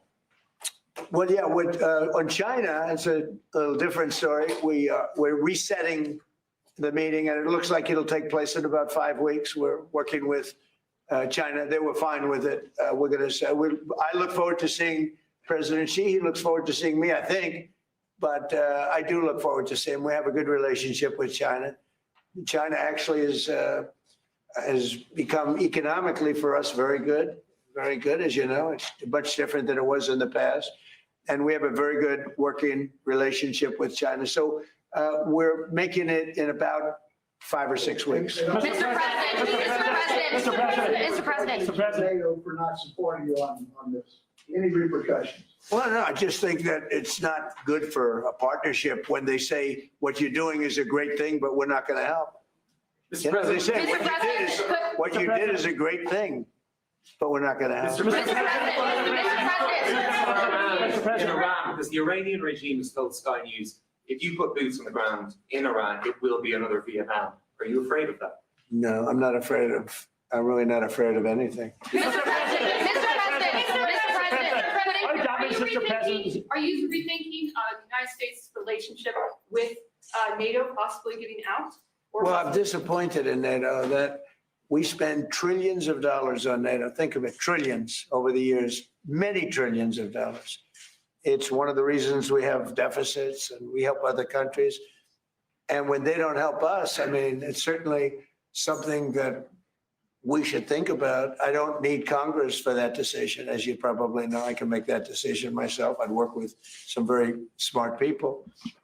And I'd always deal with Congress anyway, but I don't need Congress for that decision. But, you know, when you say rethink, I have nothing currently in mind, but I will say that I'm not exactly thrilled when we help them with Ukraine. Look, Ukraine would have been over in 1 day if we didn't help. Frankly, Ukraine would have been over in the first day. They had the best equipment in the world. It was our equipment given by Sleepy Joe Biden. No charge, no charge. Hundreds of billions of dollars of the best equipment in the world, no charge. I will say that I'm not happy about it. Mr. President, how's your relationship with the one on Iran and one on Cuba? Is Iran now a bigger foreign policy priority for you than China? And on Cuba, the Cuban government. Iran is just a military operation to me. Iran is something that was essentially largely over in 2 or 3 days because the Navy was wiped out almost immediately. The Air Force came next. The anti-aircraft came next. I mean, we're flying over Iran. We could take out their electric capacity in 1 hour. We have there's nothing they can do right now because everything is knocked out. They have no radar, no anti-aircraft. They have nothing. And we don't, and it was a decision I made. We discussed it, Pete, Marco, JD, all of us, Chris, we discussed it. We can knock out their electricity in a matter of minutes if we wanted to. There's nothing they can do about it. We can knock out their oil in Carg Island. The only thing we didn't take down was their oil because if we knock out, I call them the pipes, very complex.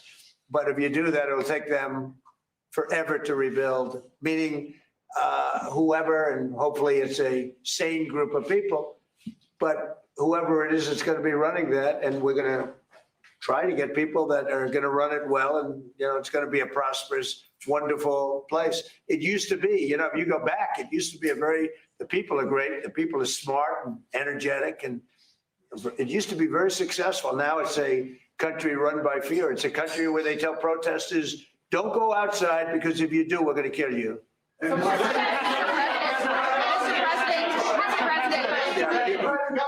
President. Well, Cuba right now is in very bad shape. They're talking to Marco, and we'll be doing something with Cuba very soon. We're really focused on this, but we're dealing with Cuba. Marco, do you want to say a couple of words about it? Yeah, I mean, Cuba has an economy that doesn't work and a political and governmental system they can't fix. We've been listening there to U.S. President Donald Trump speaking to reporters as he hosts the Irish Prime Minister at the White House. He spoke about Iran extensively, saying that the U.S. wiped out the Iranian Navy and military. Everything is gone, he said. On NATO and his call for a coalition, a naval coalition to secure the Strait of Hormuz, the president said NATO was making a very foolish mistake by not wanting to aid the United States to unblock the Strait of Hormuz, but added that Washington did not need help. Well, we've got a team of correspondents covering this and all the latest developments in the U.S.-Israel war on Iran in Washington, D.C., Ramallah in the occupied West Bank, and Tehran, of course. Let's bring in Mike Hanna in Washington first. Mike, President Trump speaking there about a range of issues, but of course, Iran, number one there. Talk to us about the highlights and what we know as far as the next U.S. steps are in Iran. Well, perhaps a highlight most important thing is that it appears that President Trump confirmed that the national security chief in Iran, Ali Khamenei, has been killed. The way he was speaking implies that that is something that he believes. He lashed out at NATO very strongly, saying, we don't need NATO, but they should be there. They should have offered their help, particularly with regard to the Strait of Hormuz. He was also asked about the resignation of the National Director of Counterterrorism, Joe Kent, who's resigned in protest against the war and Israel's, what he says, manipulation of President Trump to join in that war. President Trump describes him as weak on security and also criticized the former Director of National Counterterrorism's assumption that Iran is not a threat to America. Also importantly of note is that it appears the scheduled trip to China has been postponed for some 5 to 6 weeks. President Trump was due to travel to China at the end of this month. Now it appears that that has been postponed for, as the president says, 5 or 6 weeks. Okay, Mike, thank you for that. Mike Hanna live for us there at the White House. Let's now bring you the latest developments in the U.S. and Israel's attacks on Iran. Israel's defense minister has said that Iran's security chief, Ali Larijani, has been killed in a strike. Iranian state media have released a statement from Larijani's social media on Tuesday. Israel also says it assassinated Gholam Reza Soleimani, the commander of the feared internal security force known as the Basij. There's been no comment yet from Iran, but Israel's prime minister says their deaths will pave the way for regime change. We are undermining this regime in the hope of giving the Iranian people an opportunity to remove it. This will not happen all at once. It will not happen easily, but if we persist, we will give them the opportunity to take their fate into their own hands. Well, as we mentioned, Ali Larijani has been an important figure in Iranian politics for decades. He's been Iran's security chief after being appointed secretary of the Supreme National Security Council in August last year. Larijani joined the Iranian Revolutionary Guards in the early 1980s and later held several roles, including Speaker of Parliament. In 2005, he ran for president, but he was unsuccessful. Larijani has been considered a balancing figure in Iranian politics, but after the U.S.-Israeli airstrikes killed Iran's supreme leader, he issued a strongly worded message saying the attacks had set the heart of the Iranian nation ablaze and that Iran would burn its enemies' hearts. Tawhid Asadi is in Tehran for us. So, Tawhid, no official confirmation still of the killing of Ali Larijani and Soleimani. Yes, indeed. Several hours after the announcement by the Israeli side and some media reports about the assassination of these two important figures, still we don't have any confirmation from the Iranian side on that. And it goes without saying that, as you mentioned, he is critically important in many senses perhaps I would say the most high-profile person after the supreme leader that was assassinated over the past 2-3 weeks since the initiation of the campaign of airstrikes by the Americans and Israelis. And on that, we have to keep in mind that in addition to the positions that you mentioned, the Speaker of the Parliament for more than a decade and the National Security Council's secretary, we know that he has been a minister for culture, he has been a deputy minister for labor, and he has been the head of state TV for a while. All in all, he being in all these wide spectrum of positions puts him in a very specific situation, and we know that he is known as a balancing and bridge character when it comes to domestic dynamism in terms of political establishment, when it comes to connecting the security apparatus to military and to political establishment. He played a key role despite being a pragmatic conservative politician. He had good ties with the reformist part of the spectrum in Iran's domestic politics. And it goes without also saying that he had final sayings after the assassination of the supreme leader in many of the security and strategic issues. And many here believe that he had a chance to de-escalate the situation, seeing his role and seeing his very approach to entirety of this already delicate situation. And we know that he also was known as one of the high-profile people, so it means that it's going to be not really easy to find a replacement for him if these reports are true. But there's still one point that we have to keep in mind as a last one is that we are dealing with the Iranian very intricate system of domestic politics, so it's not going to be dependent on one person, but the entire system. Despite all these major flaws, we see that we see that the system is still to a certain extent functioning. Tawhid, in Asadi in Tehran, let's go over to Noor O'Day now in Ramallah in the occupied West Bank. Noor, how are Israeli officials framing this reported killing of Larijani and Soleimani?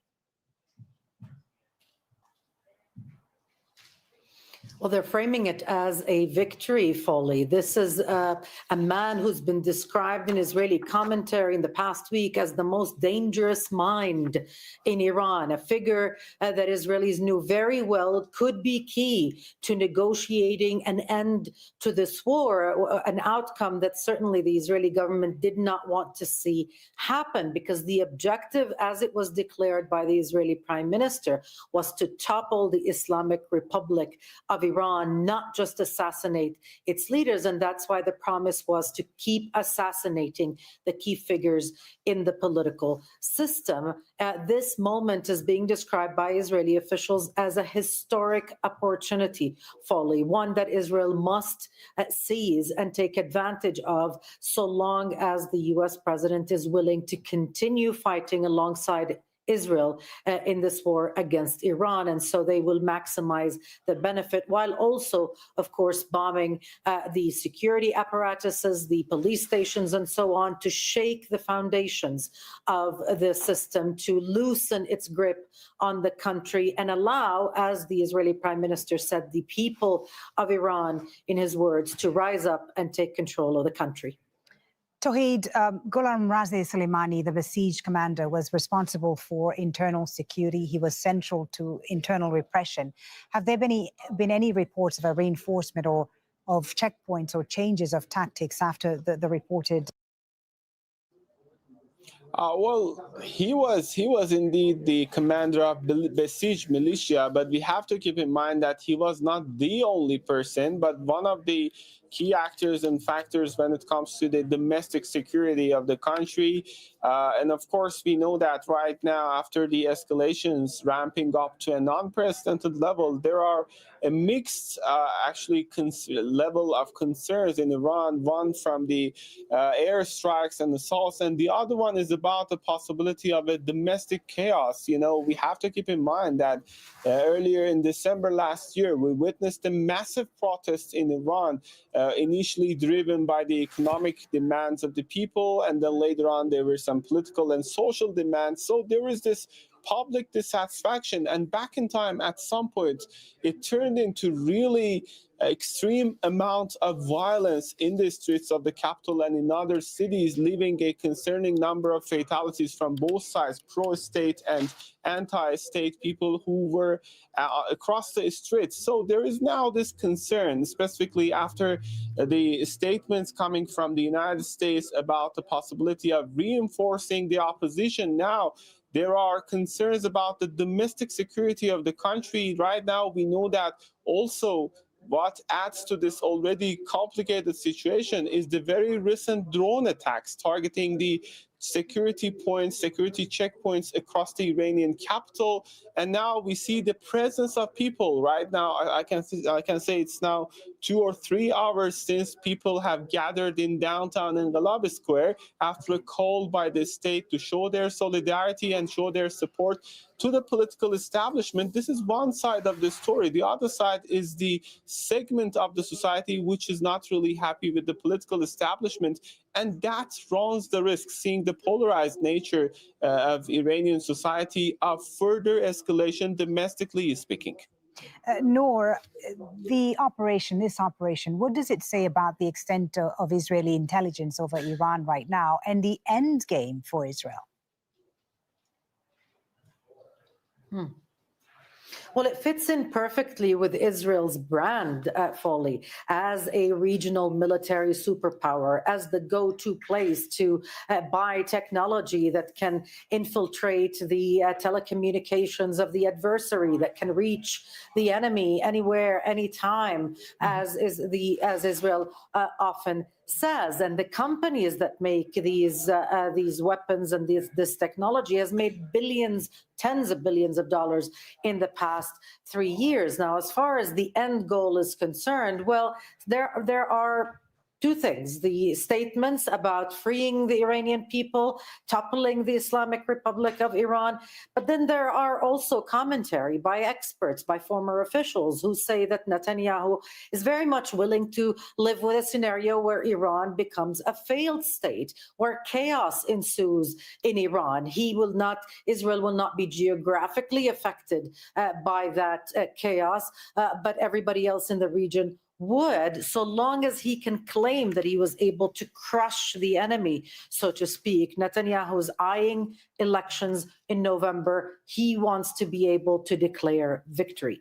All right, Noor O'Day in Ramallah in the occupied West Bank, Tawhida Sadi in Tehran, thank you both for the updates. More now on the resignation of the director of the National Counterterrorism Center in the U.S., who says he cannot in good conscience support the Trump administration's war on Iran. Joseph Kent posted his resignation on social media, saying that Iran posed no imminent threat to the United States. He adds that this is clear. The war started because of pressure from Israel and its powerful American lobby.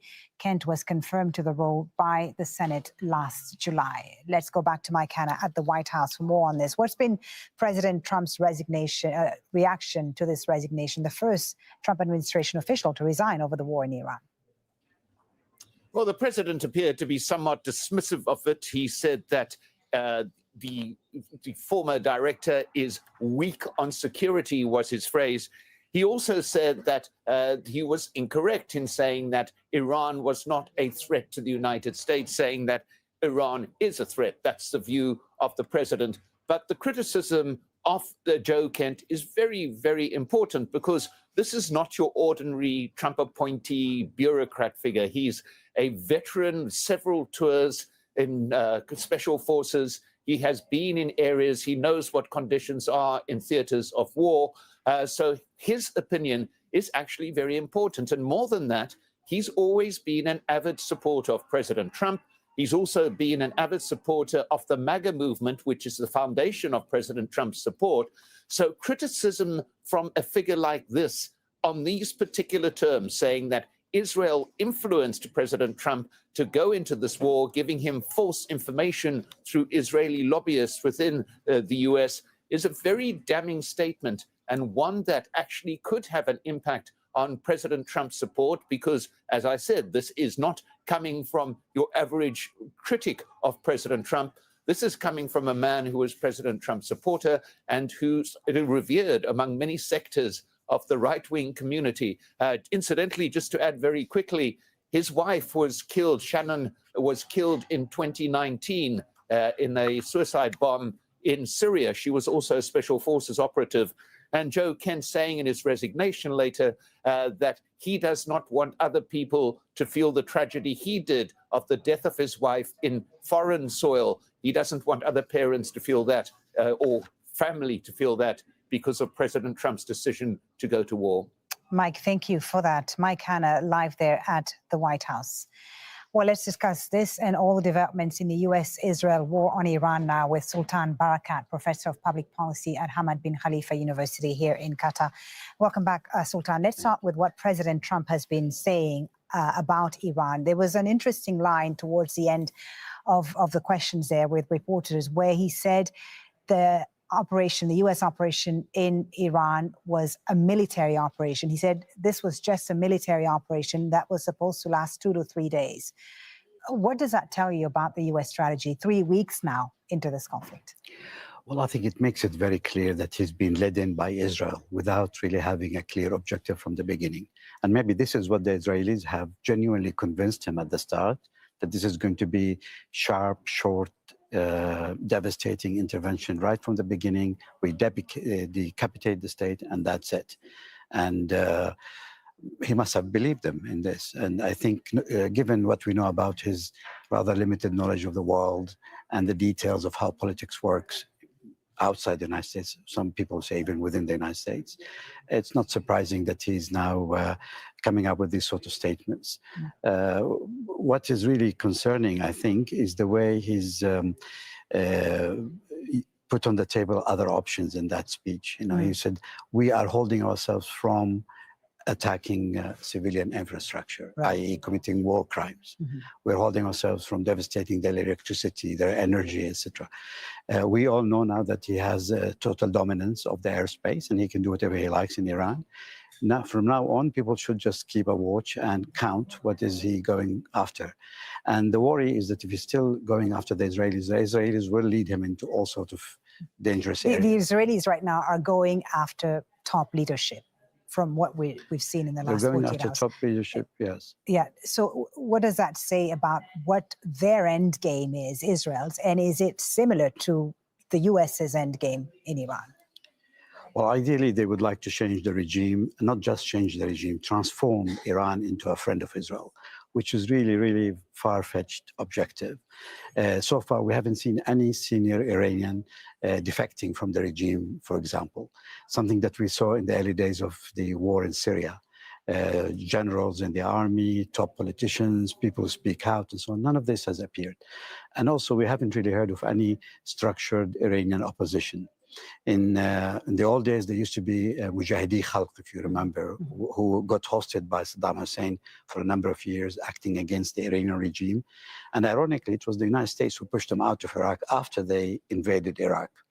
And even then, we don't hear anything from their side. Right. So it doesn't look like a change in regime is imminent in any way. It doesn't look like that because the system seems to be in place, a solid system. Now, on the reported killing of Ali Larijani, top security official in Iran, he's been reported as one of the figures most associated with strategic restraint within the system.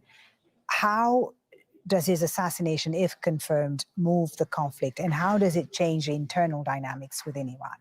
I think it closes the opportunities for a diplomatic solution even further. He's a very strong figure. Although he's on the conservative side, he's known to have acted as a bridge between everyone, including with the rest of the world. He's highly educated, fluent, able to communicate, and so on. And I think that will make diplomacy a little bit further away. And from the Iranian perspective, of course, they will now see that Israel is continuing with this assassination agenda, which means they will not put any senior figure out there for negotiations. The Israelis seem confident that if they continue to target Iran's leadership, there will be a leadership vacuum which they can then exploit. Do you see that happening? I doubt it, not with the nature of the revolution and the state, the way it's structured with a 90 million people population and lots of regional decentralized decision on war and military and so on. It's not exactly, I mean, that may have happened in other monarchies maybe, but not with the way Iran is structured, I doubt it. Okay, what about the Gulf region now? We've seen Iranian attacks on the region continuing. The leaders in this region have for now expressed, the need for diplomacy, the call for restraint and so on. If the situation escalates, if the Iranians decide to pursue a maximalist retaliatory strategy following the reported killing of these two high-ranking officials, how will Gulf states respond? Well, I think the Gulf states so far have gone really out of their way to restrain themselves. And I think it's the right thing to do because they don't want to end up with a direct confrontation with Iran, knowing that the United States and Israel will actually move on and leave them to fight on their own or the whole region to burn. And you could see already Israel has moved on to its agenda in Lebanon to some extent. But Iran has got to rethink now. I don't think the onus is on the Gulf states. The Gulf states have done their first step. The first step is to restrain themselves, to take a defensive posture.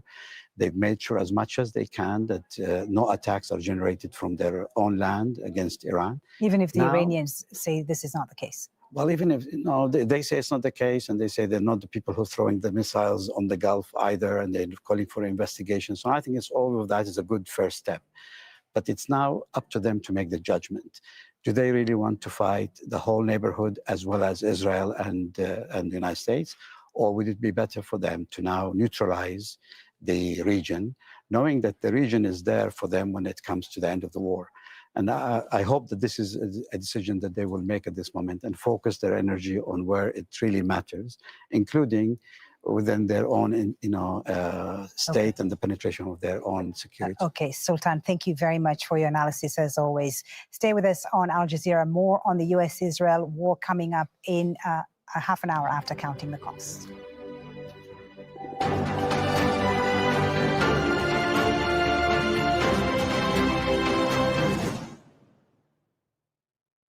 The latest news as it breaks. The situation looks to be far from de-escalation as the continuous exchange of fire remains the reality on the ground. With detailed coverage. As U.S. casualties mount from the growing conflict with Iran, 3/4 of Americans say that the country should be cautious of regime change wars. From around the world. Evacuation orders were issued for this town, but it was just a few minutes after that 10 Israeli strikes targeted the town.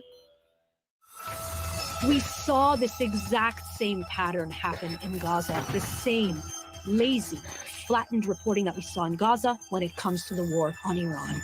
The Listening Post decodes the media on Al Jazeera.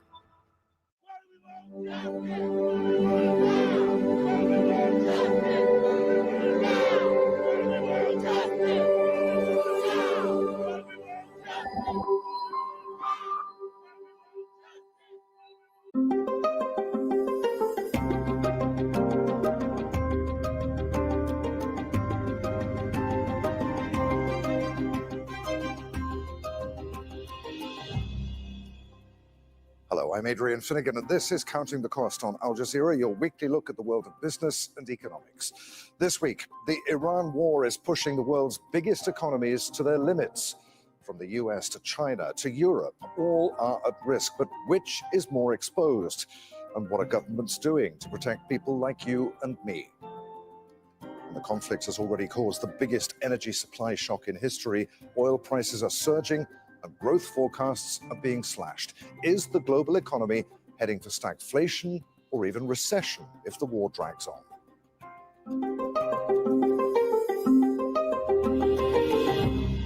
All eyes are on the Strait of Hormuz. The longer it remains effectively closed, the greater the damage to the global economy. Iran continues to block tankers from shipping close to 20% of the world's oil supply.